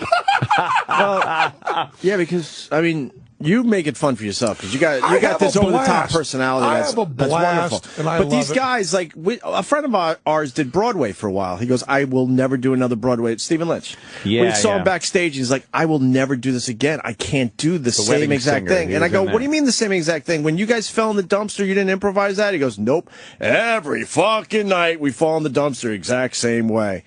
And it got me to thinking, how that's got to suck after a while. But it also it's a question of being a professional and being in the right job. Yeah. What I love about it is when you go out, like you guys are now, you have to think about what you're going to say next, and you kind of get into this whole world of making sure everything goes. You guys are really, really good at doing a form, but not really good at the content because you're not doing the same content every day. Right. So you don't know what's coming next, so you become people that learn form. That's fine. But the idea of learning content, the idea that I can go out and know what I'm going to say, but be aware of every single person in the audience, exactly how I want to say that sentence. Doing a show over and over again is for someone that sees Groundhog Day and thinks that's a really good thing. Right. I'd love that. I would love that, yeah. I love going out and making the show on RCH better every night. You explain that in your book perfectly. I really enjoyed that part of your book. The fact where you study the audiences and you pick up little things that they're and you really are so aware of them, and it's so terrific. And so I love it. And Teller and I have the best of both worlds. I get to do stuff like this, which is not scripted, and I love doing. I get to do stuff in the show that's exactly scripted and must be exactly scripted, where I cannot ad-lib or people could get hurt. And then I do new stuff in the show all the time. When you go to Vegas, everybody tells you, you get a show that's fairly successful, you go to Vegas, and it stays that way. That's it. You just go there till you die. You play golf all day. You go in and do the show you know how to do. Tell and I have never done that. We've written 5 hours of material just in the past 10 years in Vegas. Wow. We've gotten like 4 brand new Broadway shows we wrote in Vegas. We put new stuff in. And, a lot of magicians will say, well, you can't, trade out the stuff that's gold. That's gold. We go, but who says that you can only create 90 minutes of gold? Right. We take out tricks that we fucking love. Kill. We take out tricks that destroy the audience and that we love doing and we're not bored with because there's something else that's a little harder to do and might blow their minds a little more. And it'll be sloppy to begin with, but we hammock it. We put it in a killer bit after. Put something in there, see how it goes. You saw Teapot. Oh, yeah. That was pretty new when you saw that. It was? Yeah. We've been working on that for 2 years. What happens with Teapot? Christ. We sing, I'm a little teapot, short and stout. Right. Here's my handle, here's my spout. But we act it out. And I pick up Teller by one side and pour boiling water out of his hand. And it's a great levitation. It's 2 minutes long in the show. Took us 2 full years. For 2 minutes. Yeah, for 2 minutes. Amazing. Yeah, 2 years. Do you finally have that aha moment in that 2-year period where you're like, oh, okay, this is how we're going to do it? And yes, you're finally you do. done. You're finally done. But what happens in that 2 years where you're like, just this angle's not right? Everything has its different problems. But what I wanted to do, this is the thing that drives me crazy. People who get into show business to get out of it. Guys who are comics and then want to get a sitcom. But you're a comic. That's what you do. Or people that say, I just want to make enough money doing this so that I can kind of do less and retire. And when I was 16 years old, living in Greenfield, Massachusetts, which is where I'll be tomorrow night, my first time back in my hometown, doing a book reading. My book Every Day's an Atheist Holiday. Say, how about them socks, and you'll get a nice round of applause. Just helping out.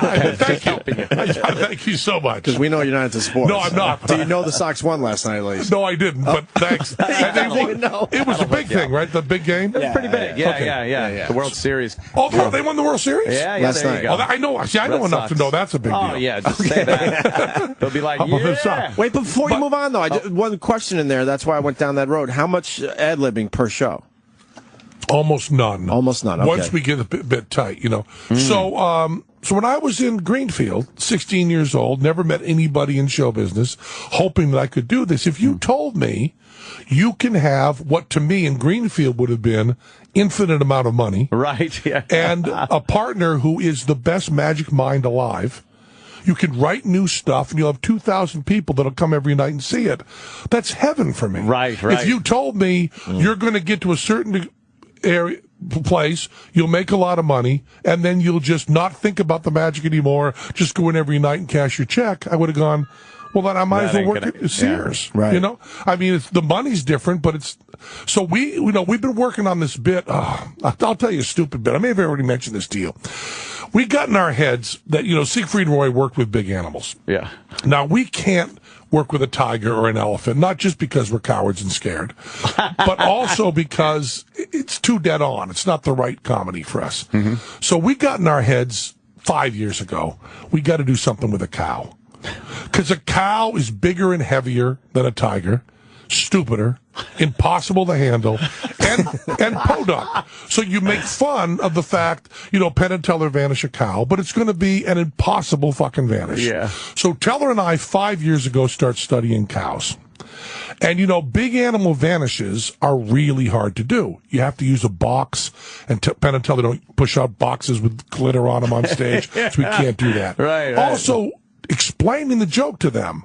Hi, we're Penn and Teller. We got a cow. That explains the joke. So you can't do a tiger because it's not a joke, and you can't do a cow because it explains the joke. Okay, right. You with me? I'm right there. So for comedy purposes, we can't do either. It's going to be an amazing trick, but we can't get it comedically right. So finally we say, what if we dress up the cow as an elephant and call it the endangered pygmy spotted elephant from the plains. And then because Siegfried and Roy have the magic garden of Siegfried and Roy, we'll have Penn and Teller's magic pasture. All right. And where the spotted pygmy elephants are. So we go to cow experts. We find they love having a feed bag on. They love having a bag full of food. So do we all. We like those Fruit Loops attached right there. Oh, yeah. And then we put a dryer hose on it. The trunk? Yeah. Then we put big ears that flap. And then we put a little thing over it that says Elsie the elephant. And you say Elsie the elephant and a dryer hose and you have a cow. You've got really, really funny. Then you've got to handle a cow. Because handling a cow, cows are stupid. Yeah. You think moving Jim Norton around's hard. Try a cow. For the most part, they don't want to move anywhere. They don't want to just lumber. And they're heavier than you. And the other thing that's embarrassing, and I'm only going to say this once. I don't want to repeat it. Cows are dangerous. And, I know. But, you're in close quarters with them. Sure. They kick the shit out of you. They have a sharp, very heavy kick. Yeah, they do. Very fast. So Do they really? For 4 years. I didn't know Wham! Yeah, for 4 years, we've been with cow traders. And then we want to bring the audience up on stage, have them all touch it, say, is that a real elephant? Which is very funny. Of course. And they all say, yes, that's a real elephant. Then, boom, boom, gone. No trap door. You can see under it, see above it, see around it. We want it to be the most amazing vanishing anyone's ever seen and done stupid. You know how we do that in our show. Right. You just saw the show. That's the beauty of it. You do stuff that absolutely fries people, but then act like you're just doing dumb shit. It's like, yeah. So the cow thing, we're now at, the budget is now $200,000. Holy. And it's now 4 years. It's now a team of 15 people that are just the cow people. We have a cow wrangler that's to bring them into the trailer because the SPCA has to check everything. Of course, make sure everything's and to good bring in the every trailer. night. And then, the end of it is, I'll give away the punchline because it makes me laugh so much. The end of it is the curtain goes up for a moment and the audience can see under, so there's no trap door. They can see over. They can see. They're all around. Bring the thing up for a second. I say to Teller, this audience is so good tonight, Teller. I don't want to just vanish the elephant. That's too easy. I want to turn the elephant into a standard barnyard animal. So the whole audience is disappointed. It's just a gag. Right. They pull down the sheet, and there's going to be the cow out of his elephant drag. And we pull down the sheet, and it's a chicken. Wow. Just the chicken alone on stage, a live chicken. The chicken replaces where the cow was. Yeah, and there's nothing there except somehow the cow vanishes. And I'll tell you, vanishing a cow is. We went through all the vanishing elephants people have done through the years. Said can't do that, too obvious. Nope, that won't work. Nope. And finally worked on stuff that we think is going to work. Now the whole thing. Oh, so all right, this is on the table still. 4 years. I thought you gave up on this one. No. Oh, wow. It's going to go in. I believe it'll go in probably February or March. Now that is really taking a chance as a magician, trickster, whatever you want to call it, because I would assume, now I know nothing about this gag, but I would assume at some point that cow has to move on cue. Call me silly, which right there is a problem. Yeah. Secondly is live animals tend to make noises if they're unhappy. Yeah, you don't want that ruining. Well, we will be playing Born Free really loud during that. Is that why they do that shit? Of course, that's why they do it. Magicians don't like music. If they had their way, they'd play white noise. But you don't want a squeaky hinge giving away. Born free as the wind blows, as free as the grass grows. Oh, wow. I'm a gullible fuck. If you ever heard, so that just covers up all the. If you ever the heard squeaks and the animal. If you ever noises. heard the Siegfried and Roy show, yes. Did you ever see Siegfried and Roy? Never. Just on TV, like anyone else. If you ever went to the Siegfried and Roy show live, which I went to, I loved it. Went to the Siegfried and Roy show. They played music at the volume of about Deep Purple 72. Nice. Right? I mean, real. Highway Star? Come on. No, not that music. That volume. The volume what they were playing was da-da-da-da-da-da-da, but it, probably about 118 decibel. Wow. And if you went into rehearsals and they didn't put the CD on, the soundtrack of Siegfried and Roy really sounded fucking move it. I I never thought of that aspect of it. The sound of all those things, hinges, latches. So we had to go forever saying, well, if we play Born Free, it's really, really funny. If we play it too loud, it's really, really funny. Yes. And it covers up. Because we can't go da-da-da-da-da-da. We have to find the exact right song. Right. So people go, isn't that great? They're playing Born Free too loud.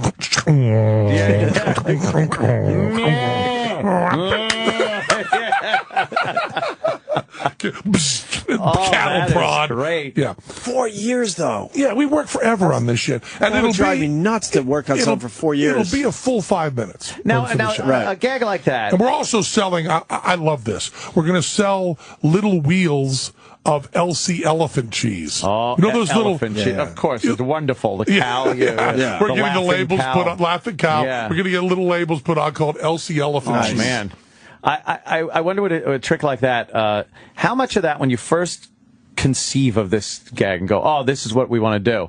How much of it borrows techniques and stuff from other tricks that you do, and how many do you just need to 100% come up with brand new fucking way to do something? This is it.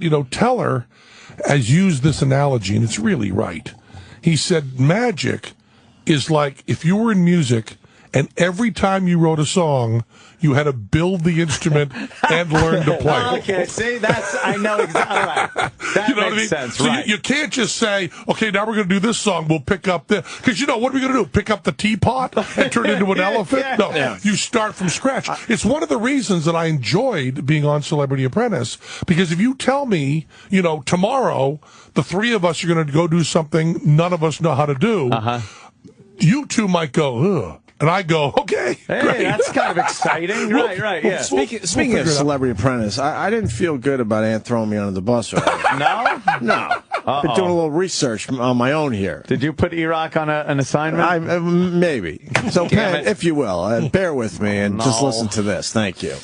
Trace has lived the life here, man. The whole the work ethic, the getting hurt on a real man's job, right? The country music star.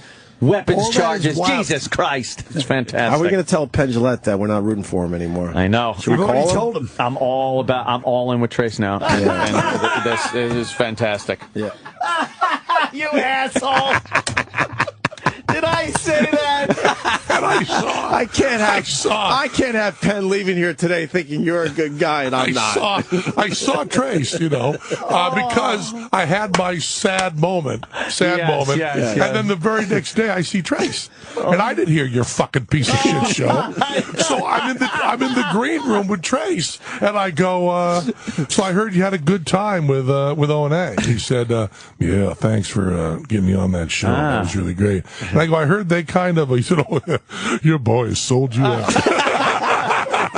He said, they are not your boys. Let me tell you that right now. Now, this Trace is a friend of mine. So Trace, a friend, is telling me, your boys, they just sold you out. I don't remember saying that. You can hear the tongue-in-cheek in there, right? You can, right? You can, right? You've been trying that argument since you were 8, right?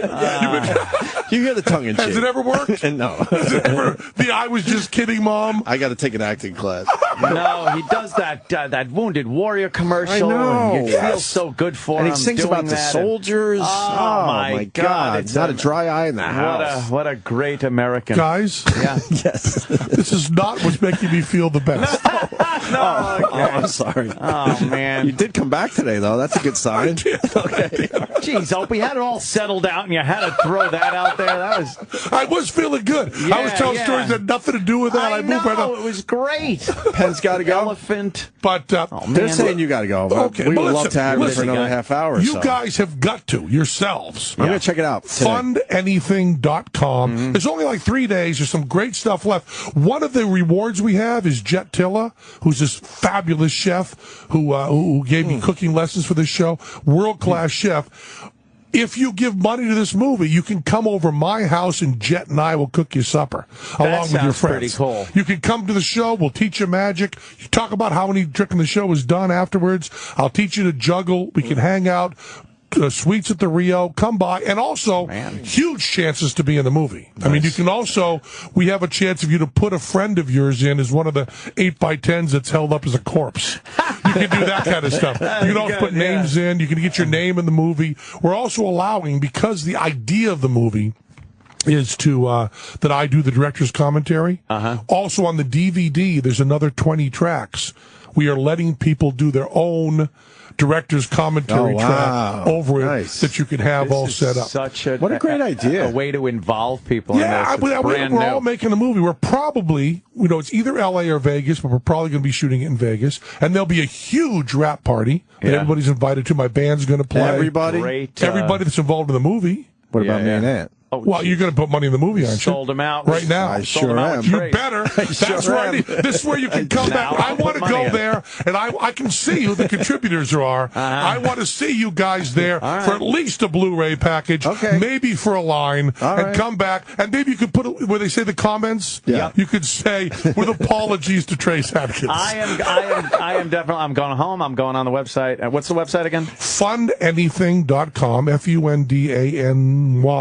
FUNDANYTHING.com, and then you'll see my picture there. But if you need to go right to it, it's /Penn PEN and the podcast, which I just thank you. I'm a huge fan of. I did a real tough one last week. I didn't hear it yet. Yeah, it's real tough because it was the day I found out Lou Reed died. I was going to ask you about that really fast. I know you got to go. I swear to you, we don't understand Lou Reed. Yeah. So give me a minute or two on Lou Reed. I will. What Lou Reed did was he synthesized the New York hardcore art scene, pop art scene, the Andy Warhol scene, added to that kind of Delmore Schwartz straightforward short story writing that put a different point of view from rock and roll. Rock and roll had to that point always been, I love you, my boyfriend did this happened. But he brought in that kind of Delmore Schwartz straight recording, put really nice pop hooks to it, and then brought in experimental noise music and put that all together. What you want in art, and I say this all over and over about director's cut, the crowdfunding thing, you want to have in any art, the visceral and the intellectual collide as hard as they can. You want your mind and your guts to be fighting. When you're on a roller coaster, your guts say, we're going to die right now. And your intellect says, if they killed someone every time, their insurance rates would just be too high. And those two things fight. And that's where the joy comes. Lou put together a band. They were bands that did noise, and there were smart bands, and there were pop bands. But he brought together the idea that smart people could be down and dirty. And the combination of intelligence and simplicity really does create the whole punk movement that's going to go beyond that. When you listen to The Clash or any of those bands, you have this driving, stupid, it's college kids meeting bikers is what it really is.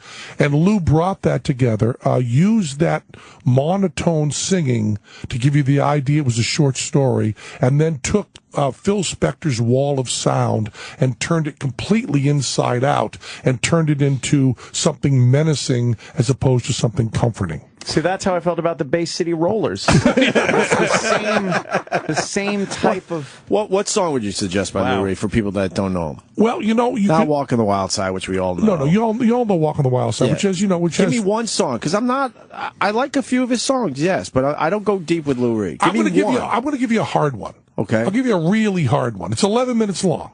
Okay? It's a trilogy, and it's called Street Hassle. Street Hassle. Yeah. And the first line of it is, that cunt's not breathing, I think she's had too much or something or other. Hey, man, you know what I mean. It's about having a dead girl from drugs in the apartment and having to bring her out into the street. That is a hassle. Street Hassle, yeah. And it breaks it into 3 parts. And just to bring a little Jersey in, Springsteen does the little monologue in the center. No kidding. Street Hassle is so smart, so visceral, so powerful, and just so great. And then you must listen to New York. The New York album, Romeo Had a Juliet, and Dirty Boulevard. Those songs, the narrator, it's this nutty thing that Lou got to do. Everybody else, when there's huge, loud music behind them, would, of course, scream. Yeah. Everybody was a screamer. And his idea of having this huge attack of sound and then going, and you know, was a really, All right. really beautiful. This is the first time it's been put in this context. But you have to remember also, and this is a big mistake. Do you feel guilty now? This is a big, A little bit. This is a big, So do I. This is a big I'm mistake. in a human moment right now. Is that if you listen to Lenny Bruce right now, the Carnegie Hall concert, if you listen to that record, you will say, if you're honest, what's the big fucking deal? Not that funny, not that surprising. I'm one of those guys. Not that anything. Because I love comedy, so I listen to old Lenny Bruce stuff. I don't get it, and the lingo takes me out of it. But you know why you don't get it? Yes. Is because it's become everything around you. Gotcha. The idea of talking first person about your real life with the sadness and getting comedy out of that is invented by Lenny Bruce. Yeah. You do it every fucking day. I would postulate you might not be doing it if not for Lenny. But it becomes so absorbed into our culture that you can't see the novelty. It's not a of big it. deal anymore. At the time, it sent him to jail. Right. But when everybody else was coming on stage and going, does your wife shop too much? He came on stage and said, my wife filed for divorce today. And that's like, what are you talking about? I mean, that's a huge difference. His first person was real first person. And he invented this American art form. So Lenny Bruce, I love playing Lenny Bruce to people who are in their 20s and going, what do you think of this? Just a hack comic. Nothing special. Nothing special at all. Well, let me tell you, you don't have George Carlin. You don't have Pryor. You don't have Louis C.K. None of those people exist if not for this. So I agree with you. If you're looking to just put on a Lenny Bruce record and just be taken away with it, you're not going to get that. There's a famous quote from Brian Eno, and I won't get it word for word, that only 30,000 people or 3,000 people bought the first Velvet Underground record, but every one of those people started a band.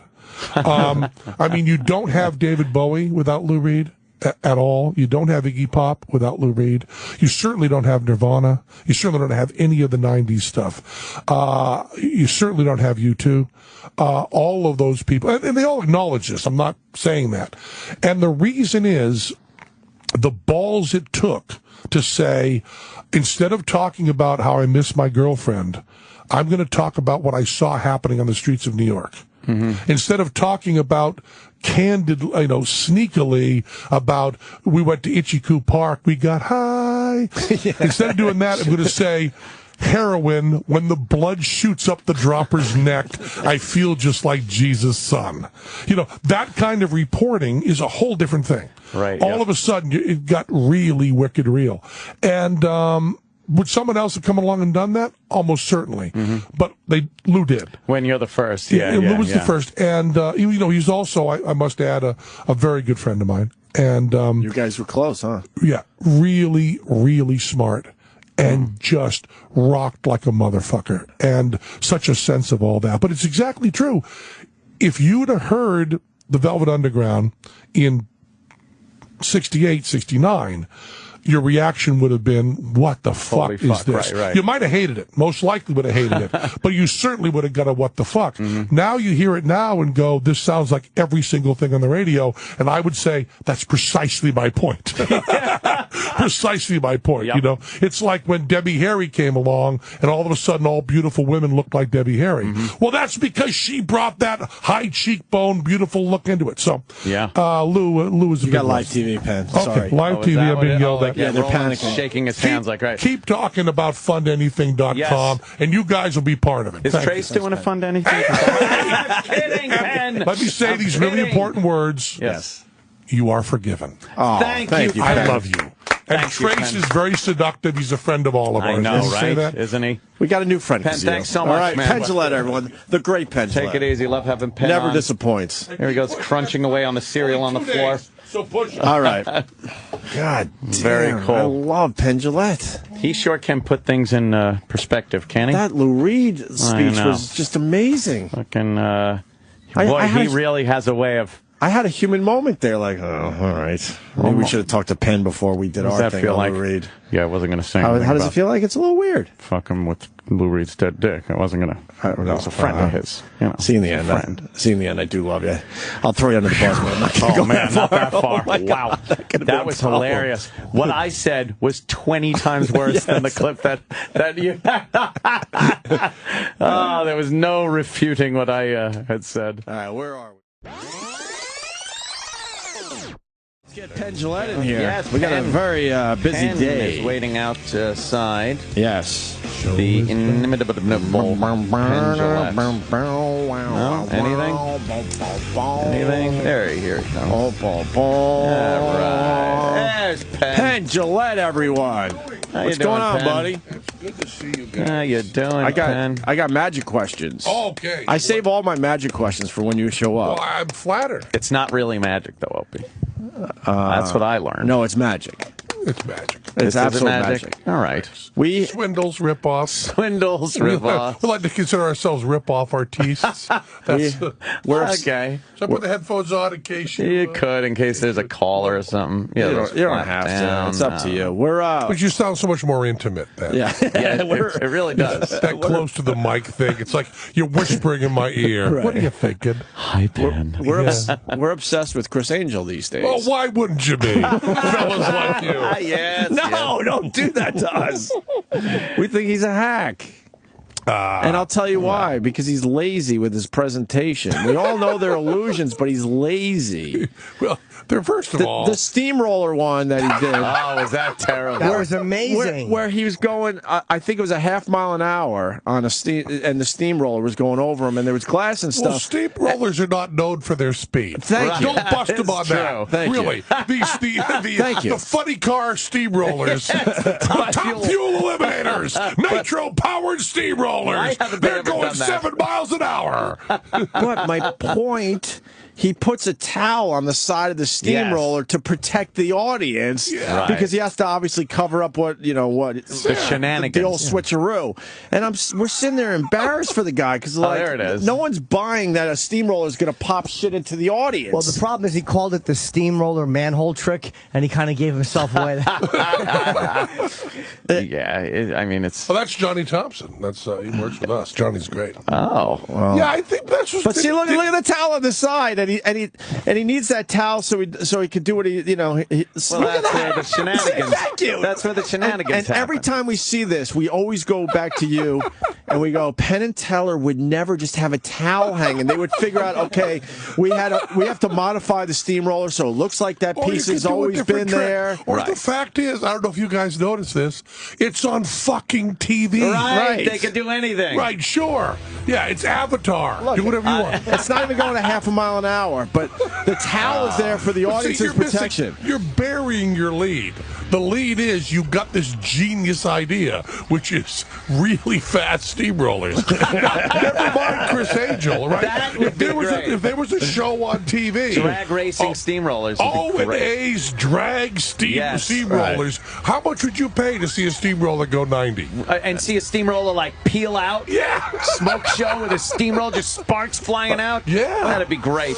But the towel on the side, because he's got to hide behind that. Everyone knows. Weld a piece of steel and paint it the That's same what Penn color and as Teller would do. They would modify the steamroller with maybe some kind of logo. Like, look, the logo had to be there. You could do a trick. You could also do a trick. Yes. But the one that we've really been obsessed with, and it went a little viral for us, I must say. Good. Because we watched the episode and we commented about it, and then we put the video online, was the Shaq balloon. But we're not sure it is actually a balloon. He levitated and that's why Shaq. we have to ask you. He levitated Shaq over his house. And we were convinced they just made a balloon out of Shaq and put helium in it. Have you ever heard of these guys making a balloon, an actual balloon of a person? Or is it just green screen? Here's our basic problem. Yes. Okay. And I guess we should cut to just take a peek to the as absolute chase here. Yeah. Okay. Nobody that I know personally outside of this room has ever watched a moment of a Chris Angel show. I mean that actually, you are absolutely blindsiding me. It's like you're saying you've changed the diet on me. Fair enough. It's exactly Right. because it's not the kind of thing. I guess what you think, you think is I'm sitting around all the time going, Teller, come here. The new Chris Angel special's on. Let's watch it. Maybe we can figure out why he's got a towel there. It never crosses. See, I think they're holding down a balloon. You think that's a all balloon of I'm saying Shaq is this shit, so I'm trying to. I just want you to tell us what this on is. a string? We think it's a balloon. Is that Carrot Top that's there? Yes, it's at Carrot Top's there. house. He's hanging out. Oh, it's That's Carrot his Top's house. I think it's real. You think that's just Shaq? Watch the balloon. He gets lazy and he picked the wrong cut because when it goes over the roof, you see It's the Flav. thing, the wobbles. I think wobbles. it just wobbles Right a there. little like a. Yeah, Or watch the wobble. Or is it the crane? Whoa. Right is it there. the crane with the cables in the I'm going bright to tell sky? you, as an expert, I think that's a real magic event. It's really I don't think Shaq. there's any trickery Why whatsoever. am I asking him? I knew he wasn't going to answer. I think he's correctly. magic. I got to tell you that I think that a Shaq balloon Yeah. would accomplish everything you see there. It would. I'm not saying it's the way it's done, But it would. I'm just saying it's the way it should be done. Can I ask you if you guys were going to do something like that over a I'd house? kill myself. If we were going to do it in one moment that would look like this, I would be sucking a gun so fucking fast. Now, coming up, Opie Anthony going to watch Penn and Teller do a shitty math. Bang! That'll be it. And then you'll be on the show going, he would have wanted us to watch this to make fun of it. That's what he would have wanted. His final wish. Holy shit! And then you got Flavor Flav, but he'll believe anything. So Yeah, well. he's a good you mark. You don't have to believe. I'll tell you, we did a thing. yeah. We just an experiment. We were down doing some TV special. It wasn't very good, by the way. And we were down in the Caribbean. And I got this idea, and it worked so much better than I wanted it to that I got really, really depressed and didn't want to put it on TV. Oh, wow. But the gag was, we gathered a crowd of people. And I mean just a crowd of people that happened to be in the street, tourists and stuff. And we said, hi, we're Penn and Teller. We're shooting a magic special. And we're going to do the magic stuff later in another place, but we need your reactions. And then we said, so we're going to stand here and do absolutely jack shit. And we're going to get shots of you guys reacting. Okay? Now, these are not people who are desperate to get on TV for their career. Right. These are They're just guys. random right? people. Random people. And I mean random people, like 75 of them, and a completely sample of no filter whatsoever. Good cross-section No of filter. society. No filter. Not a PA going out and saying, you, not you, but just come over here. People come over. And then we stand there, and Teller stands beside me, and I go, okay, I want you to all look at Teller floating up here in the air. And now he's spinning like this. And now he's spinning like this. And now he's going like this. And now he's going over like this. And now he's gone. And we put cameras on him. And they all put their heads up, and they watch it, and they turn. And then I said, now we're going to do interviews. And we sent someone out, and he said, what did you think of that? And the people were saying, and I mean without exception, people were saying, I was standing right there. Oh, my God. I've never seen anything like it. He just flipped in the air. Was that okay? Oh, I could do another one. Swear to God.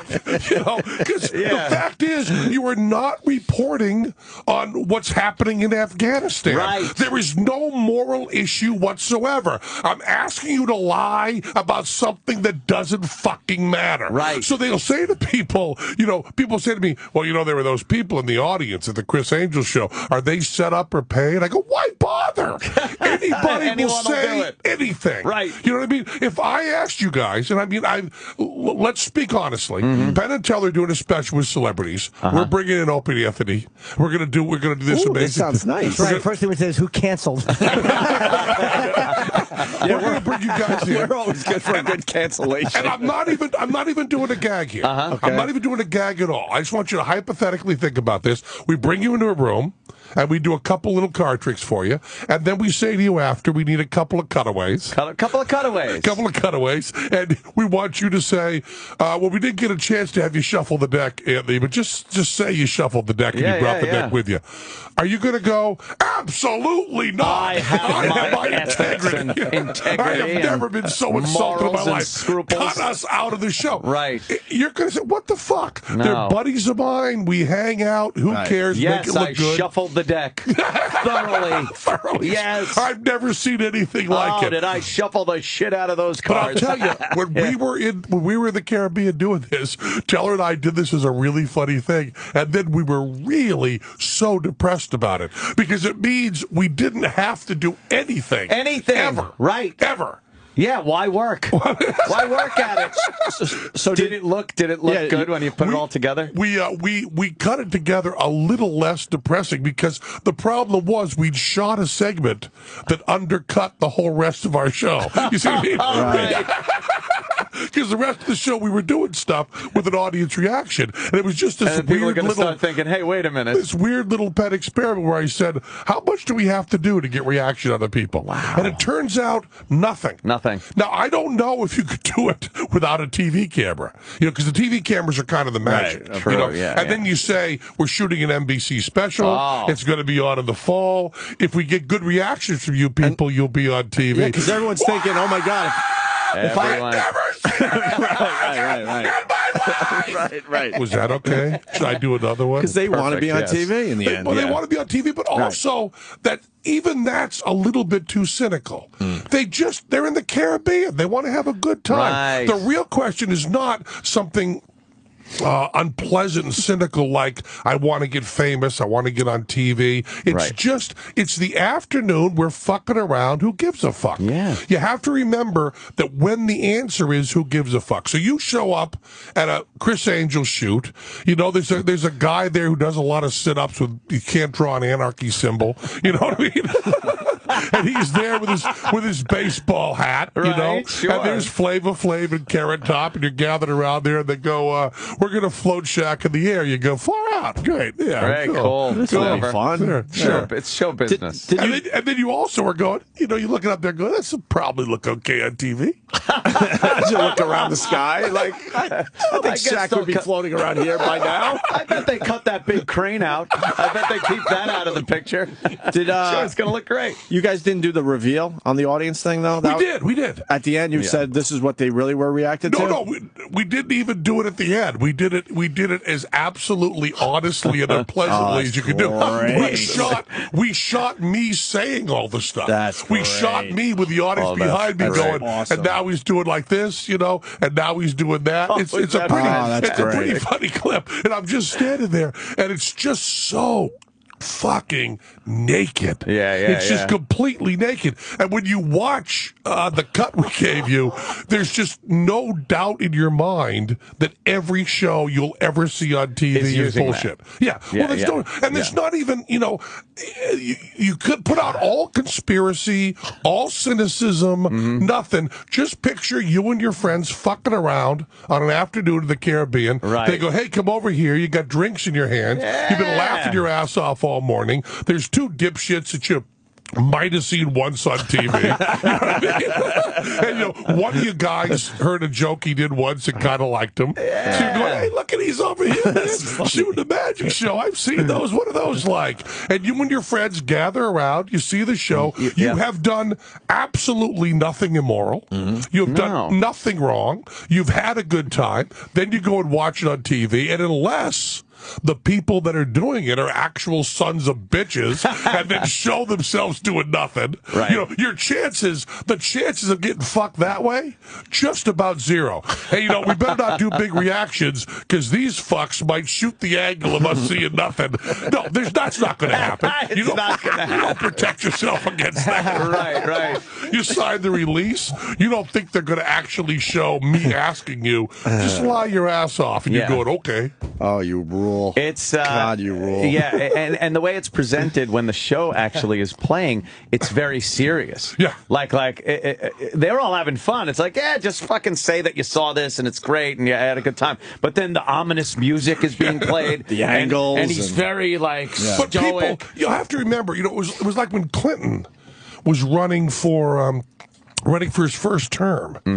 They talked about how, like the MTV town hall, he was comfortable with the microphone, and the older guys weren't, but he really knew how to. Well, the fact of the matter is, yes, he did, but so did every other single person in the United States of America. If someone's house is on fire, and they run out after watching their dog catch fire and die, and a television camera goes out, they know how to give you the exact soundbite that'll be used everywhere. We've just all learned that. We've all learned that. So that means when I call you up in the Caribbean, you got your drink in your hand, you're there, you're there with your squeeze, having a good time. Let's go over here, and I tell you, we're going to be have a steamroller over here that's going to be going 90 miles an hour.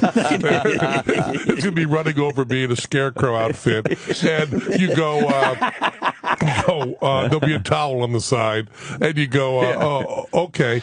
Instantly, you remember every TV shot you ever saw, and said, what is an Italian guy with a baseball hat? What's his job going to be? Oh yeah, I'm the guy that's supposed to go, oh shit, Right. Oh shit, look at that. That's exactly. And when they go over to the heavy set African American woman, she's supposed to cry. Yeah.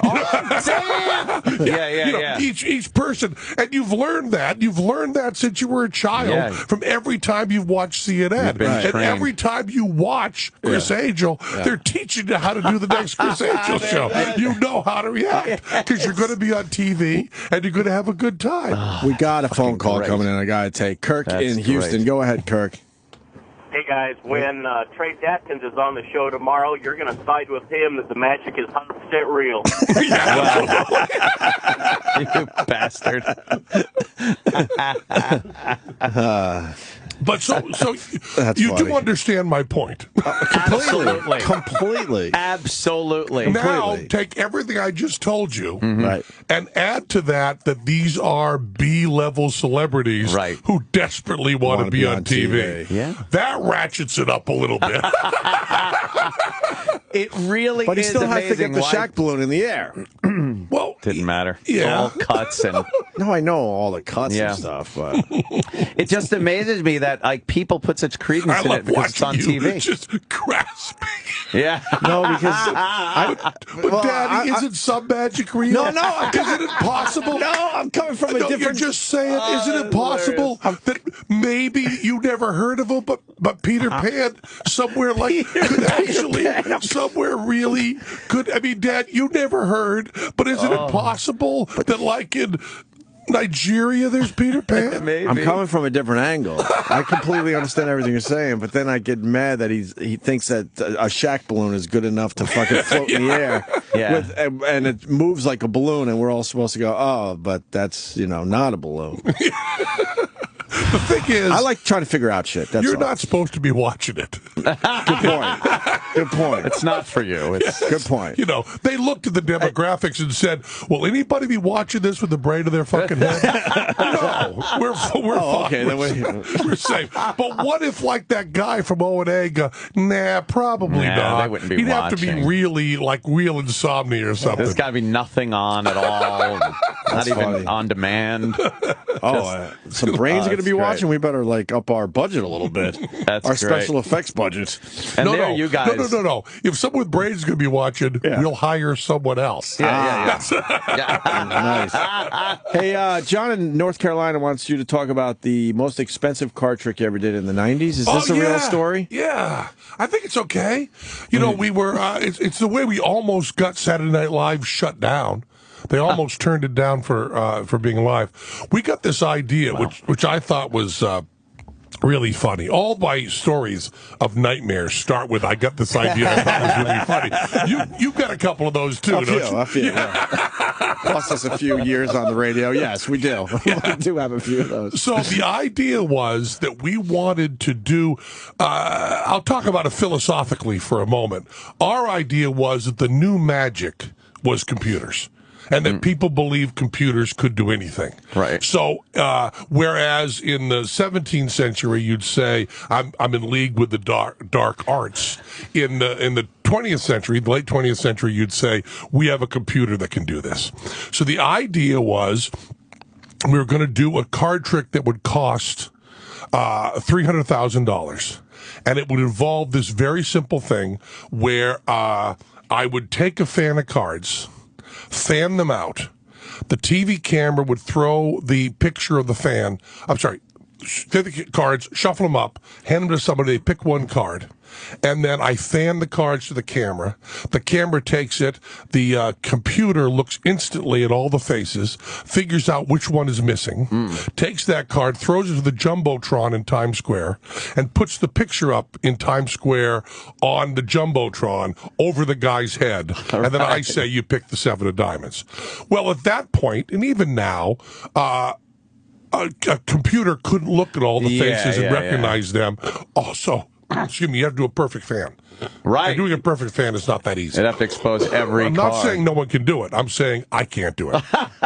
So the idea was there was no trick. We were telling people how it was done, but we were doing it a different way. We went out to pre-tape it. We got someone on the street and said, listen, we're going to have you go over there and buy a deck of cards. This is the deck of cards you're going to buy. And then you bring it over to me, and you open it up, and I'll say to you, where are you from? And you'll say Brooklyn, and I'll say, have I ever talked to you before? And you'll say no. Say no. And then I'll say, you just bought the deck over there, and you'd say, I swear. And then, probably swear in your children's eyes, just, I'm thinking. And then you give them a shuffle, and then you pick a card, but the cards are all the same, so you're going to pick the 7 of diamonds.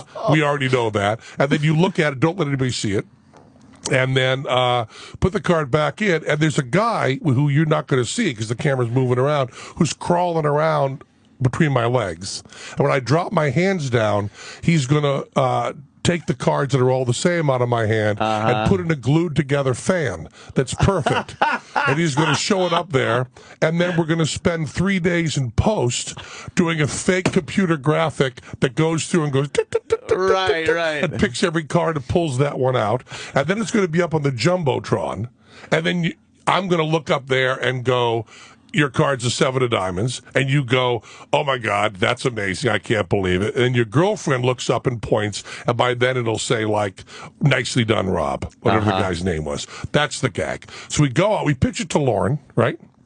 And we go out, and he says, yeah, you can do it.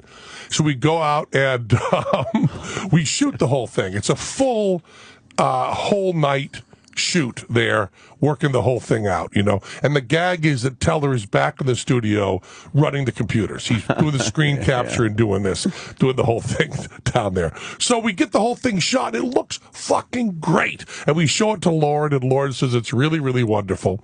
And then on the night of the show, all I have to do is at the beginning of the show, put on a jacket, walk out of the studio, and then go sit in the green room, put my feet up, and we roll the tape. And then Teller is on stage, actually live, going and touching keyboards that don't do anything. And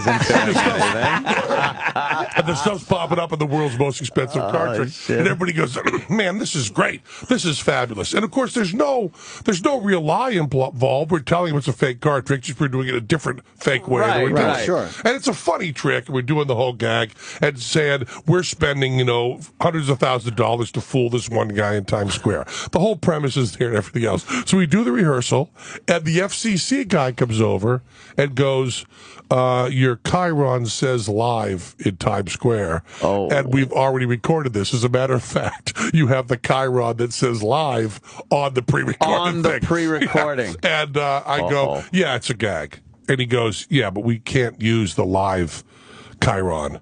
And Even you for a can't- comedy show? You can't throw it to live out in the streets. Why? And Lauren says, fuck you. We're just going to do it, right? And the guy comes over and goes, no, we're getting serious. And all of a sudden, it's one of those things that escalates. And you've watched it happen. I know you have. Where all of a sudden, everyone's got their dicks out. Right. See whose dick is bigger. And a moment ago, it was just discussing this little goofy piece of videotape. But now, it's like, who has more power, the FCC or NBC? And it escalates. And Teller and I are there while this whole macho thing is happening, going, listen, we just want to show can we just show the goofy and then I'm card saying trick. stuff like, let's just pull the chyron out and let people assume it's live. And when I say assume it's live, the FCC guy goes, exactly my point. It's Saturday Night Live. They will assume it's live. And I'm going, so we can't even take the chyron off now? And Lauren's going, we're not taking no chyron off. And I go, well, no, we could just pull that. Could we just? And he goes, we're cutting the whole segment. And Lauren goes, no, we're not cutting it. And then they started going stuff like, well, can you actually go out to Times Square and do it? And I'm going, no, of course not. I'm not magic. See, the computer stuff we're showing doesn't really work. Tell us just the keyboards aren't even hooked up. We can't. No, we can't. They go, okay, we'll just go out and do the trick live. I go, no, we're not. Yeah, we're not going to go out and do it live. We don't. There's no trick. There's no real trick, you dummy. So it turns into this whole thing where the FCC guy says to me, if you walk out the studio with that coat on and that piece of tape goes, NBC is going dark. I'll just pull the plug on it. And Lauren's going, they won't do that. Wow. And I go, if they do that, I'm going to get really yelled at. I mean, I just know somehow it's going to be my fault, right? You know what I mean? Penn and Teller shut down NBC. We are going to be reprimanded. There's just no way around it. You guys have experience that if you shut down a network, someone's going to yell at you. Yeah, of course. So we go to the host of the show, I think it was Matthew Broderick or somebody, and I wrote this thing and it said using computer technology, digital access, high speed, pre-recorded tape, a whole list of things. And I say to the guy, I'm sorry, I can't remember who the host was, but I say to him, see this thing where it says pre-recorded tape? You have to say that clearly so the FCC guy hears it and no one else in the country does. That's your job during the introduction. You have to make that. This guy's got his whole dick on the line for you saying that. But we have to make sure America doesn't care. And man, the intro is great. The intro, he just goes, and using incredible computer technology and graphics, pre-recorded tape, and going out on Times Square. Here he is. I leave with the coat. Here he is now from Times Square. And it comes up live, and we're going, we said pre-recorded tape, it'll be okay.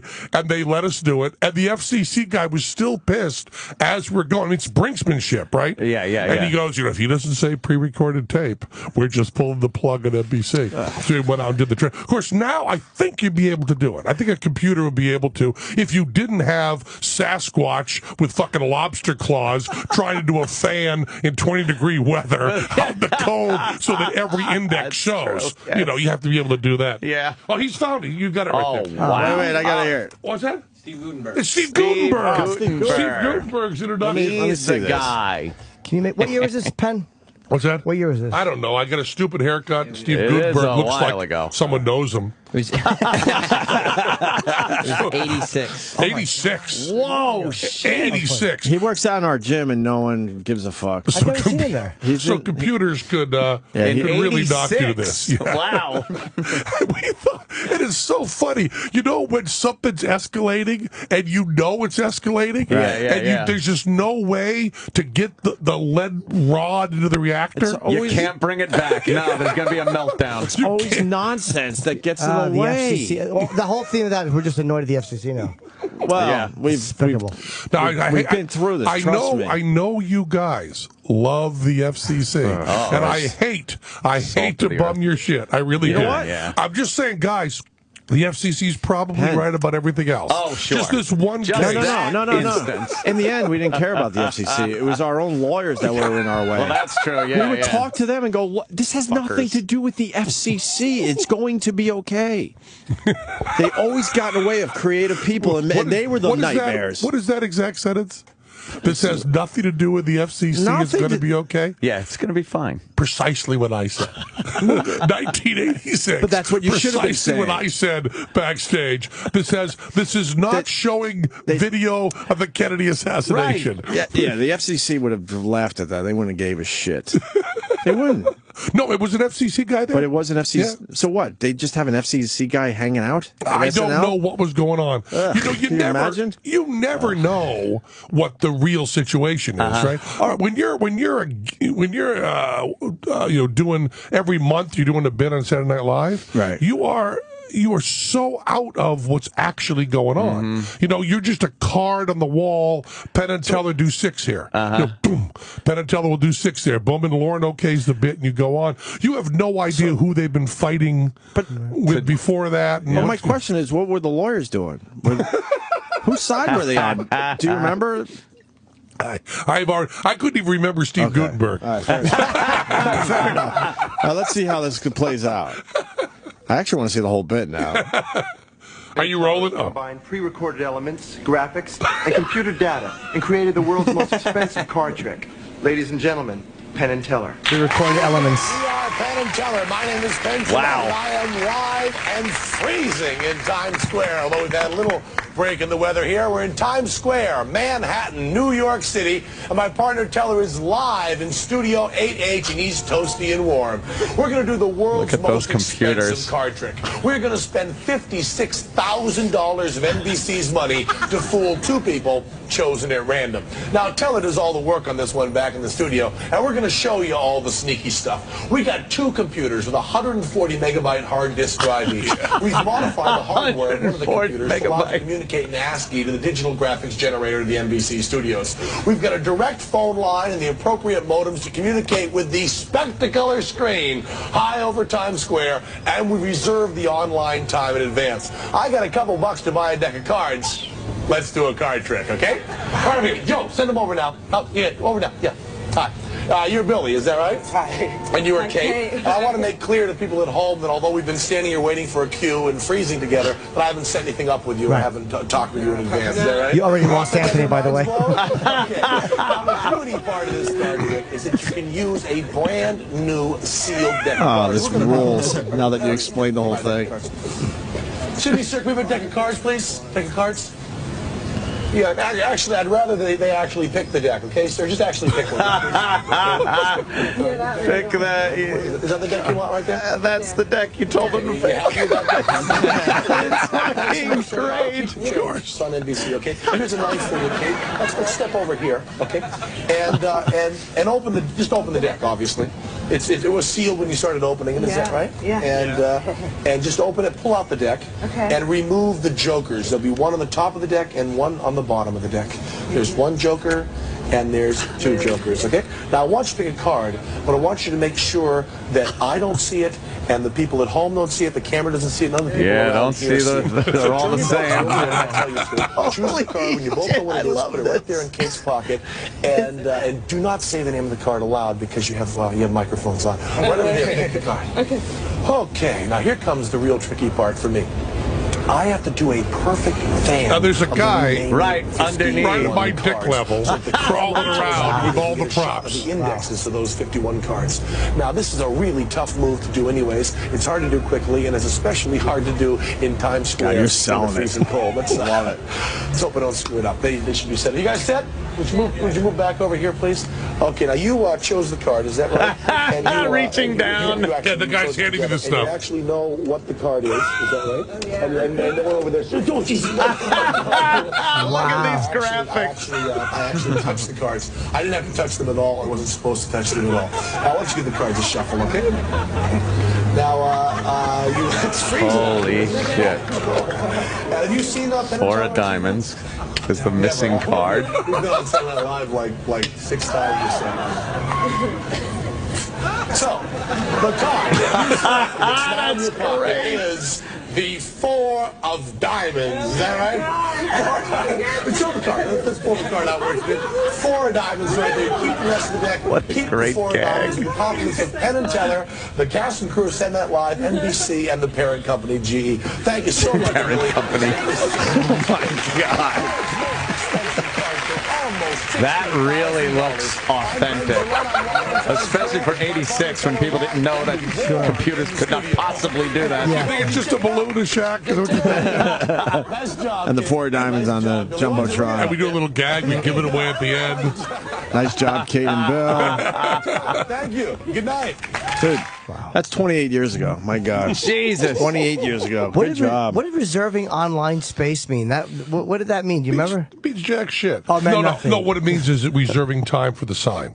Oh, because that sign, that big a video thing, was a big deal in Times Square in the 80s. So it was running ads all the time. Yeah. So that was actually right about it. That was the real bitch. When we were out there shooting it, we had to get the people to put Four of Diamonds and that stuff up there. And you know, when you want to see where the money is spent, the money is spent going from me to the sign and back down to me, and all that's in one shot, which means if we screwed it up, we got to go back and do the sign all again. over again, and So the there's sign again, There's right. a guy behind me just screaming on a cell phone, no, now, put the Four down. Oh, my God. And, you know, and the poor bastard, it's really cold. And Mark Garland, who was our prop guy, the whole time I'm walking, he's between my legs, holding the fan all glued together. And the fan, we did the graphics first. So the fan was, had to fit in to the graphic. Oh, right. So he had to glue each card in place. In the right place. Holy shit. Hold them up there. You'd think you would do the fan first, glue it, and then do the computer. Right. No, we did. graphics. We fanned the cards, glued it, and then did the computer graphics. Oh, okay. But then that fan was the hero fan. Right. So we had to handle it really carefully. And you see, those are two guys. They look convincing, even though there's a prop guy crawling around on the floor. Sure. Even though they're told which deck to pick. Right. Sure. Everything's set up, and no one could possibly fan that deck like that. 150 That was like perfect. Perfect fan, yeah. With all those megabytes of memory, though, you could have done anything. right? Wow. Listen, give me a break. Many years ago. Yeah. Okay? Those were, that was real computer Top stuff. of the then. line. Yeah. And you can see no one even watching knew. that, you'd go, I guess a computer could do that, right? Sure. Yeah, sure. Yeah, it's just, That looks just like kind of computer within the kind of belief. thing. And we work on that bit, which I'm really proud of it, all set to go. It's all set to go right there. I mean, Teller was live in the studio. He had to type and then turn around and type the other thing. That's all he had to do. I'm sitting in the green room in my coat because I had to come back with a jacket as though I'd been outside for the final waves, you know, and that's the whole thing. And then there's this, you can't claim you're live in Times Square. Right. It's the whole trick. It's a comedy show. Relax. So just go out and do the trick for real. Yeah. It's not Brokaw saying he's, in Libya. We've heard that shit over the years, like our homeless shopping spree. What? Yeah. You can't just do it in a Costco with no one there? No, it takes away from the bit we're trying to do, you dummy. That's crazy. Oh, my God. That's fantastic. Great. That's I love when you fucking break great. shit down. What are you promoting today? Oh, yeah. Now that you've been here an right. hour, we should promote. You got to get your promotions in. There should be one professional in this room, shouldn't there? Right. Well, you would think. Someone. We did a movie called Tim's Vermeer that opens here in New York and also in L.A. Awesome. It's at the Angelica and Lincoln Center theaters. Yeah, It's near us. And it's really good. A friend of mine, Tim Jennison, who invented the video toaster and Lightwave and did all this stuff. Video toaster. A genius guy. About 5 years ago, I had spent a lot of time where I hadn't talked to anyone I wasn't paid to talk to or was in my family for like months. I hadn't had a conversation with a friend, with my wife, with my children, and with professional, nothing in between. So I called up Tim, who lived in Texas, and said, I got to talk to somebody. You know, he calls it, there was a desperate phone call. I remember it as being rather well measured. And of course, so he jumped on his plane, you know, because he's essentially Tony Stark, and he flies to Vegas, and we go out, you know, for a big hairy steak because we're in Vegas. And I tell him, listen, talk to me about something that has nothing to do with show business, that I can't possibly be involved with movies or TV or live, nothing. Just talk to me, like a friend. And he goes, how much you know about Vermeer? And I said, I don't know, probably the first page of Wikipedia, painter, 17th century, photorealism. He goes, I think I figured out how he did the paintings, and I'm going to build an exact copy of his room in a warehouse in Texas, and I'm going to paint a Vermeer myself. And I've never done oil painting before. I'm going to grind the lenses and make all the paints myself. And it's all this poisonous stuff from Russia that you can't get anymore. I'm going to smuggle in illegal paint and do this. And whoa, you have failed. This is not something that has nothing to do with show business. I'm making a movie. And I said, stop everything. We're getting a crew in. And then for the next 5 years, while this nut builds an exact copy of Vermeer's room, builds the harpsichord, makes the dresses, does everything, and then sitting there while he spends 10 months with this mirror set up, doing essentially a photographic process from the 17th century to paint a painting, and we got Teller to direct it. And wait, what is a Vermeer? What makes a Vermeer different? I don't know anything about him. When you look at most paintings, they look something like drawings. When you look at Vermeer's, and if you pull up just some of the Vermeer paintings, pull up the music lesson, Vermeer. Try for the music lesson. There is a quality where, now this is from the 17th century, it looks like you're looking at a Kodachrome slide. Right. I mean, look at that. It does not look like someone painted that. Right, gotcha. Yeah. You see that? I mean, it's just, look at the way the light is on the back wall. And everybody's always said, how could this guy be this much of a genius? And then David Hockney, the painter in England, said he thought he was using lenses. But the thing is, you can't copy something from a lens. You can't put a projection up and then paint over it, because as you paint, you actually work against yourself. If there's blue there, you put more blue on, it doesn't look right. So that doesn't work. So Tim spent a year thinking about it. He went over to Delft, he learned Dutch.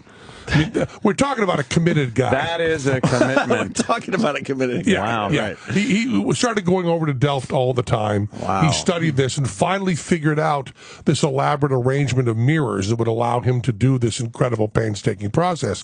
But then he wasn't enough to just say, okay, I think this is how he did it. He had to do it. He wanted to do it. And he didn't think it was fair to use anything that wasn't around in the 17th century. So he ground every bit of pigment. He the lens that he used, he made himself. The mirror he used, he made himself. All using technology from the 17th century. And then he went into a room and drove himself insane. Every brushstroke on the canvas we covered, some with 9 cameras, but every one with at least 3. And then made this movie about how he paid. We went to Buckingham Palace and saw the original. He was flying all over the world. We were doing this, and then my mind was just blown by it, and I thought it'd be a great movie. He's not an artist? I mean, no, never painted before. Never painted before. Never painted before, and decided he would paint a Vermeer. So you pick the greatest painter of all time and say, I'm going to paint. Okay, so that's the painting you're looking at there, Anthony. And you just say to yourself, well, I've never painted before. Yeah, let me do that. That's what I'm going to do. Where's his copy? Is it online yet or no? His copy is in the movie, it's obviously. in the movie. It's in the movie.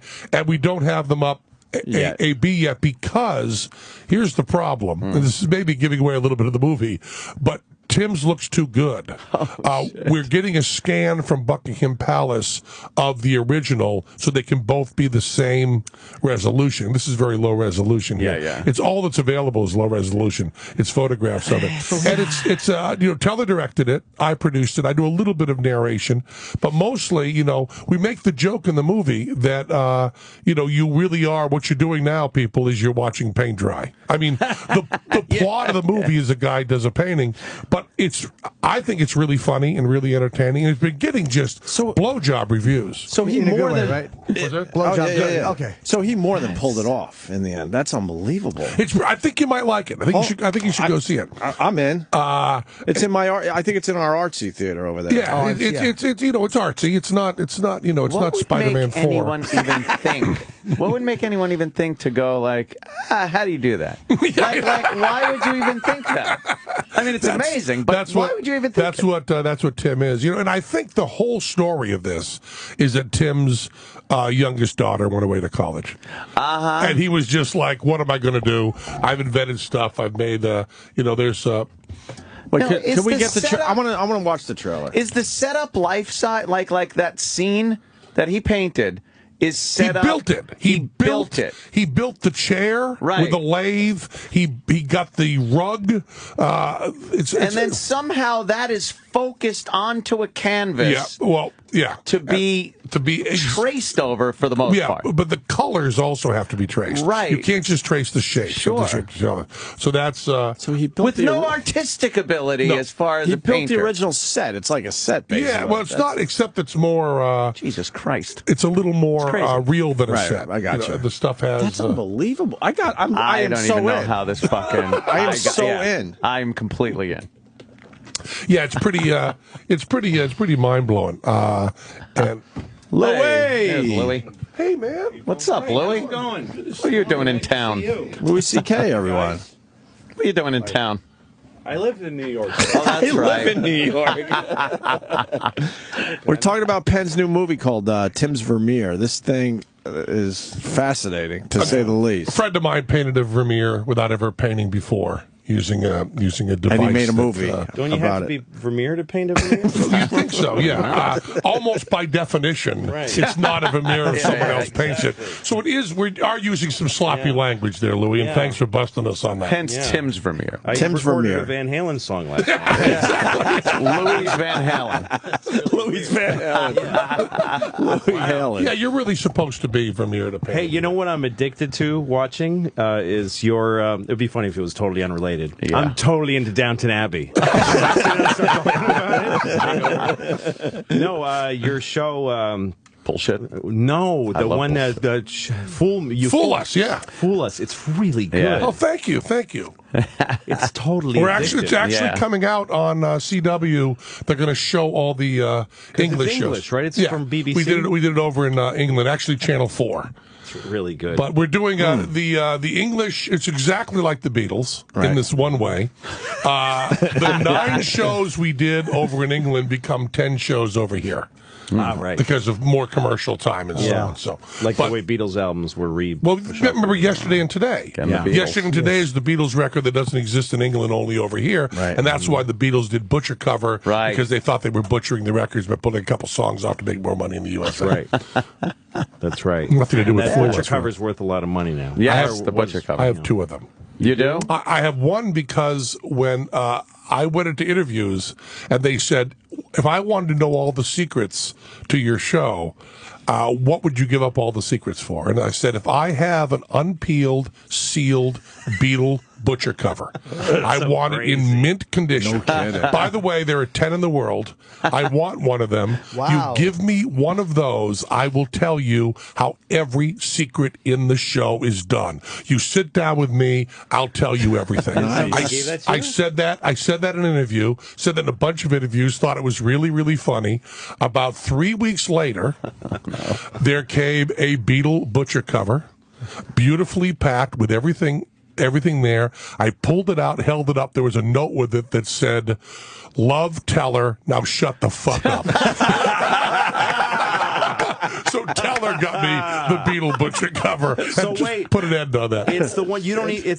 It has the new cover. It has Yesterday and Today, and you hold it up to the light, you can see the Butcher cover Ringo's black turtleneck, and you can see him holding a bloody doll. Right. How much is it worth, you think? How much? I don't know now. I mean, when John Lennon was shot, I was like, yes!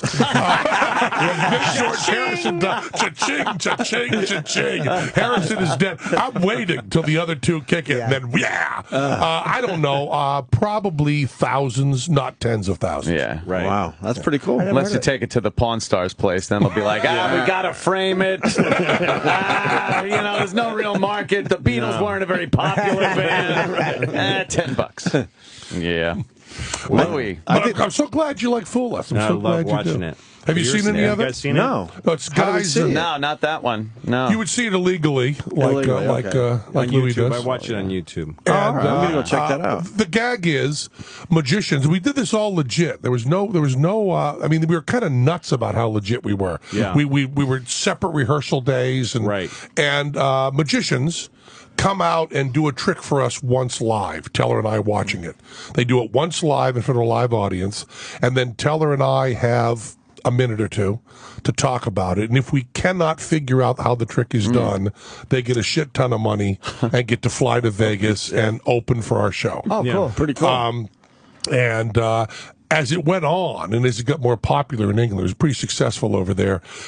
People started writing tricks just to fool us. Oh, wow. Wow. And they didn't care at all about entertaining the audience. It was just trying to fool us. And I don't know if you saw these bastards from the Netherlands, I think. They were from that the guy wrapped his face in tape or something. Yeah. And those guys, they did a move that they didn't do, which made me crazy. He brought his hand over the deck and palmed off a card when he didn't have to. Oh, so you got that thrown in and think it's some part of it's all about fooling them now. Wow. Yeah, it's not about the trick anymore. They didn't care at all about the trick. And our good friend, Johnny Thompson, who's the best magic mind alive. He's just a genius. Right. He was in charge of helping them. So they would say that for the good of the show, probably 1 out of every 10 magicians should fool Penn and Teller. So Johnny would go back and go, I know Penn doesn't know about this move. Put this in there. And so they were being directed and helped and stuff. I think it's the best show we've done. It's pretty great. Is it going to come to America? Guy he had these cards, like the way he guessed the card was that he fanned them and then it spelled out what the card was. Oh, yeah. The guy from Montreal. But I thought I figured it out. I don't think you did. You don't think so? No. Because I think he has a deck made that, depending on what the card is. Yes, he has. He has out. He has 4 outs. Right, exactly. He's got the color, right, and the higher but low. It is a combination. And in Magic, the hardest tricks to figure out are the tricks with multiple outs. Right. Which means the punchline you see is not the punchline it's going to be every time. Right. So you're trying to figure out how can he do this trick every time, and he's got another 5 tricks he can do, and you don't know when he's going to fork. Well, because I figured out he's got this deck, and since it's white on all sides, he doesn't have a front or back problem. Right. So as soon as he asks somebody, is it red or black, then he just does this value. Yeah, and then he's got like, another is it high or low? Just do this. But he also had that box on the table just to fuck this it. Yeah.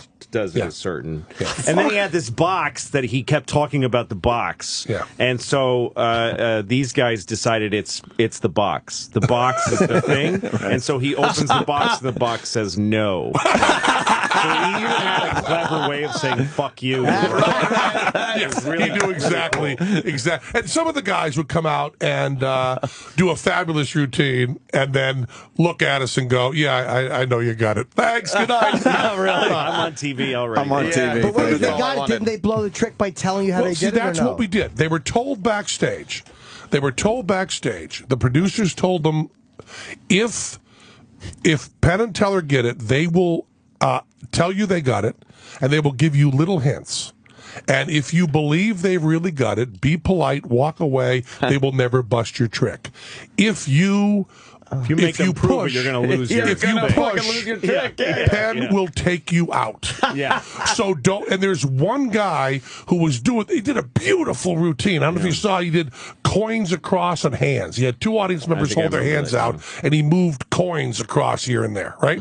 So he finishes up, and it was a beautiful routine. I mean, it killed, it destroyed, and he was kind of punk goth type guy, and Teller and I go to our little discussion where the audience can't hear, and Teller goes, the coin shells are magnetic, and the big kind of ring on his left hand is a magnet, and he's pulling them off with that so he doesn't have to palm and can hold his hands flat. It's the ring that's magnetized, okay?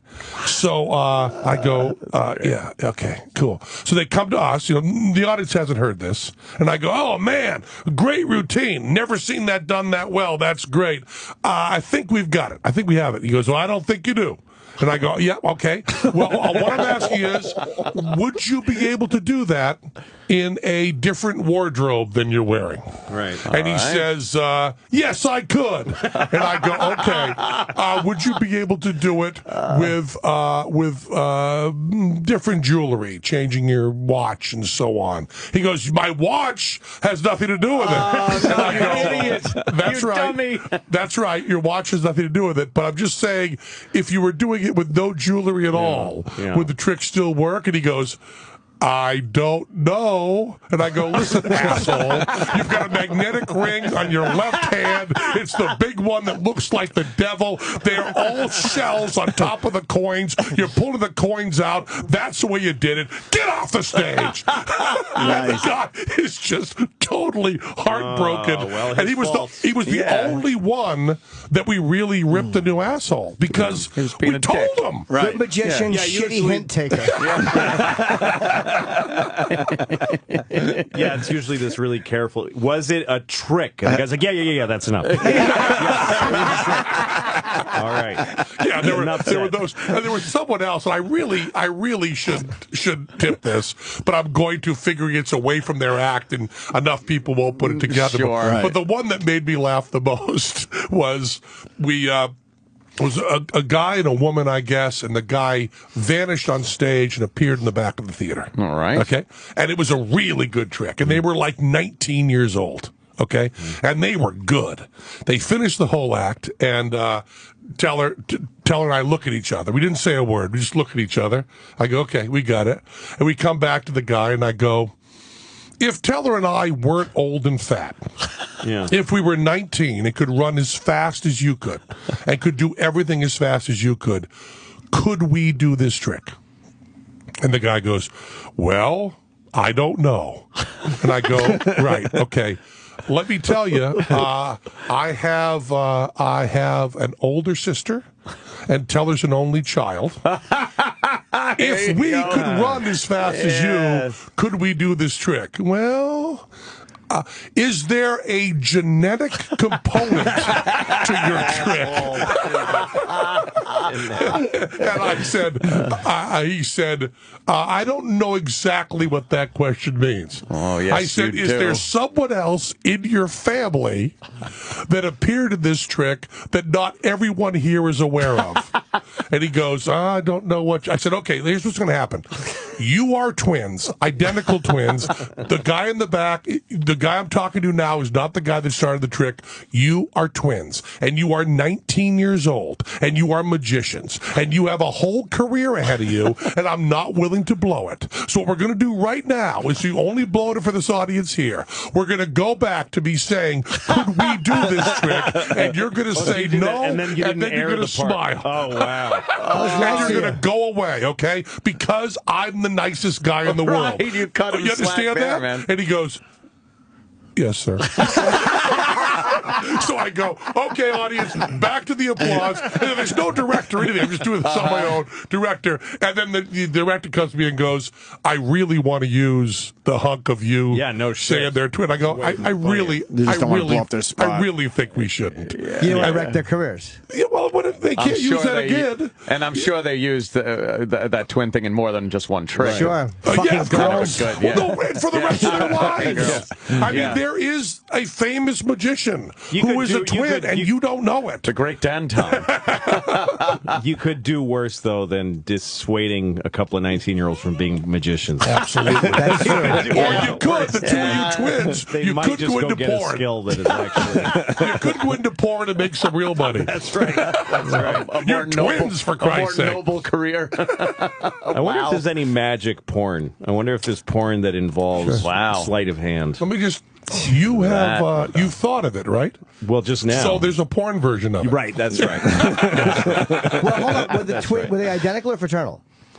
They were close enough to fool very close. That was such a bad joke. I actually had a real explanation on it. So there's a magician out there that's like well-known magician that has an identical twin. Yeah, that's hilarious. There was a performance in Tahoe where that twin was injured, and all of a sudden the other guy, identical in the same outfit, ran out to help him, and you saw a very confused going, because they wouldn't travel together, and the guy wears a baseball hat, and they're not ever in the same hotel, and they keep everything separate. And the other guy, there's one guy that does all the talk, and the other guy is just a double. It's just it's just this.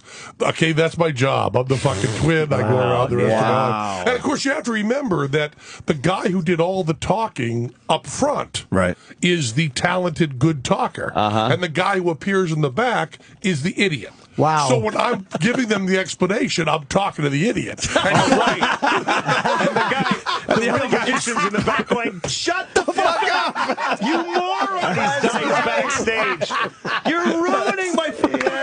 I don't know. I don't know. My brother told me stand over there. I don't know. He probably actually doesn't know what he does. It's an idiot. Yeah, he just goes like, "Just fucking stand here. Put your when the light goes on, you make a big ta-da thing." I'll stand here. People start clapping. The visual of the twin losing his mind backstage. Oh, that's terrific. We have to take a break, unfortunately. Yeah, we do. What's your schedule? I'll go away. I'll do whatever you want. Jesus Christ. Jesus. Well, we'll figure it out. Yeah, we'll figure it out during the break. Fuck it. Penn Jillette, Tim's Vermeer. That opens up this weekend, right? That seems pretty fucking Absolutely. Yeah, go see what that a movie. dedicated, fucking obsessed motherfucker. Yeah. We like to see movies about crazy people. Yeah. Right. And Louis surprised us today. This is awesome. Well, I knew he was coming, but I kind of kept it under my hat as a surprise. I just came to talk to him, to Penn. Yeah, Penn. Exactly. No, my movie starts tomorrow on my website. I came by to tell you about it. What movie? What movie? It's called Tomorrow Night. It's a movie I made back in '98, and it's on my website starting tomorrow at noon. Yeah. I never got it released. Steve Carell's in it. JB Holy Smoove. shit. Amy Poehler for about 10 seconds. I made it. It's my first movie. I read about Never got that. distributed. People like, oh, Louis got a new movie that's an old movie. Yeah. Oh, shit. Cool. We'll talk about that next. Penn Jillette's probably going to hang out, so stay there.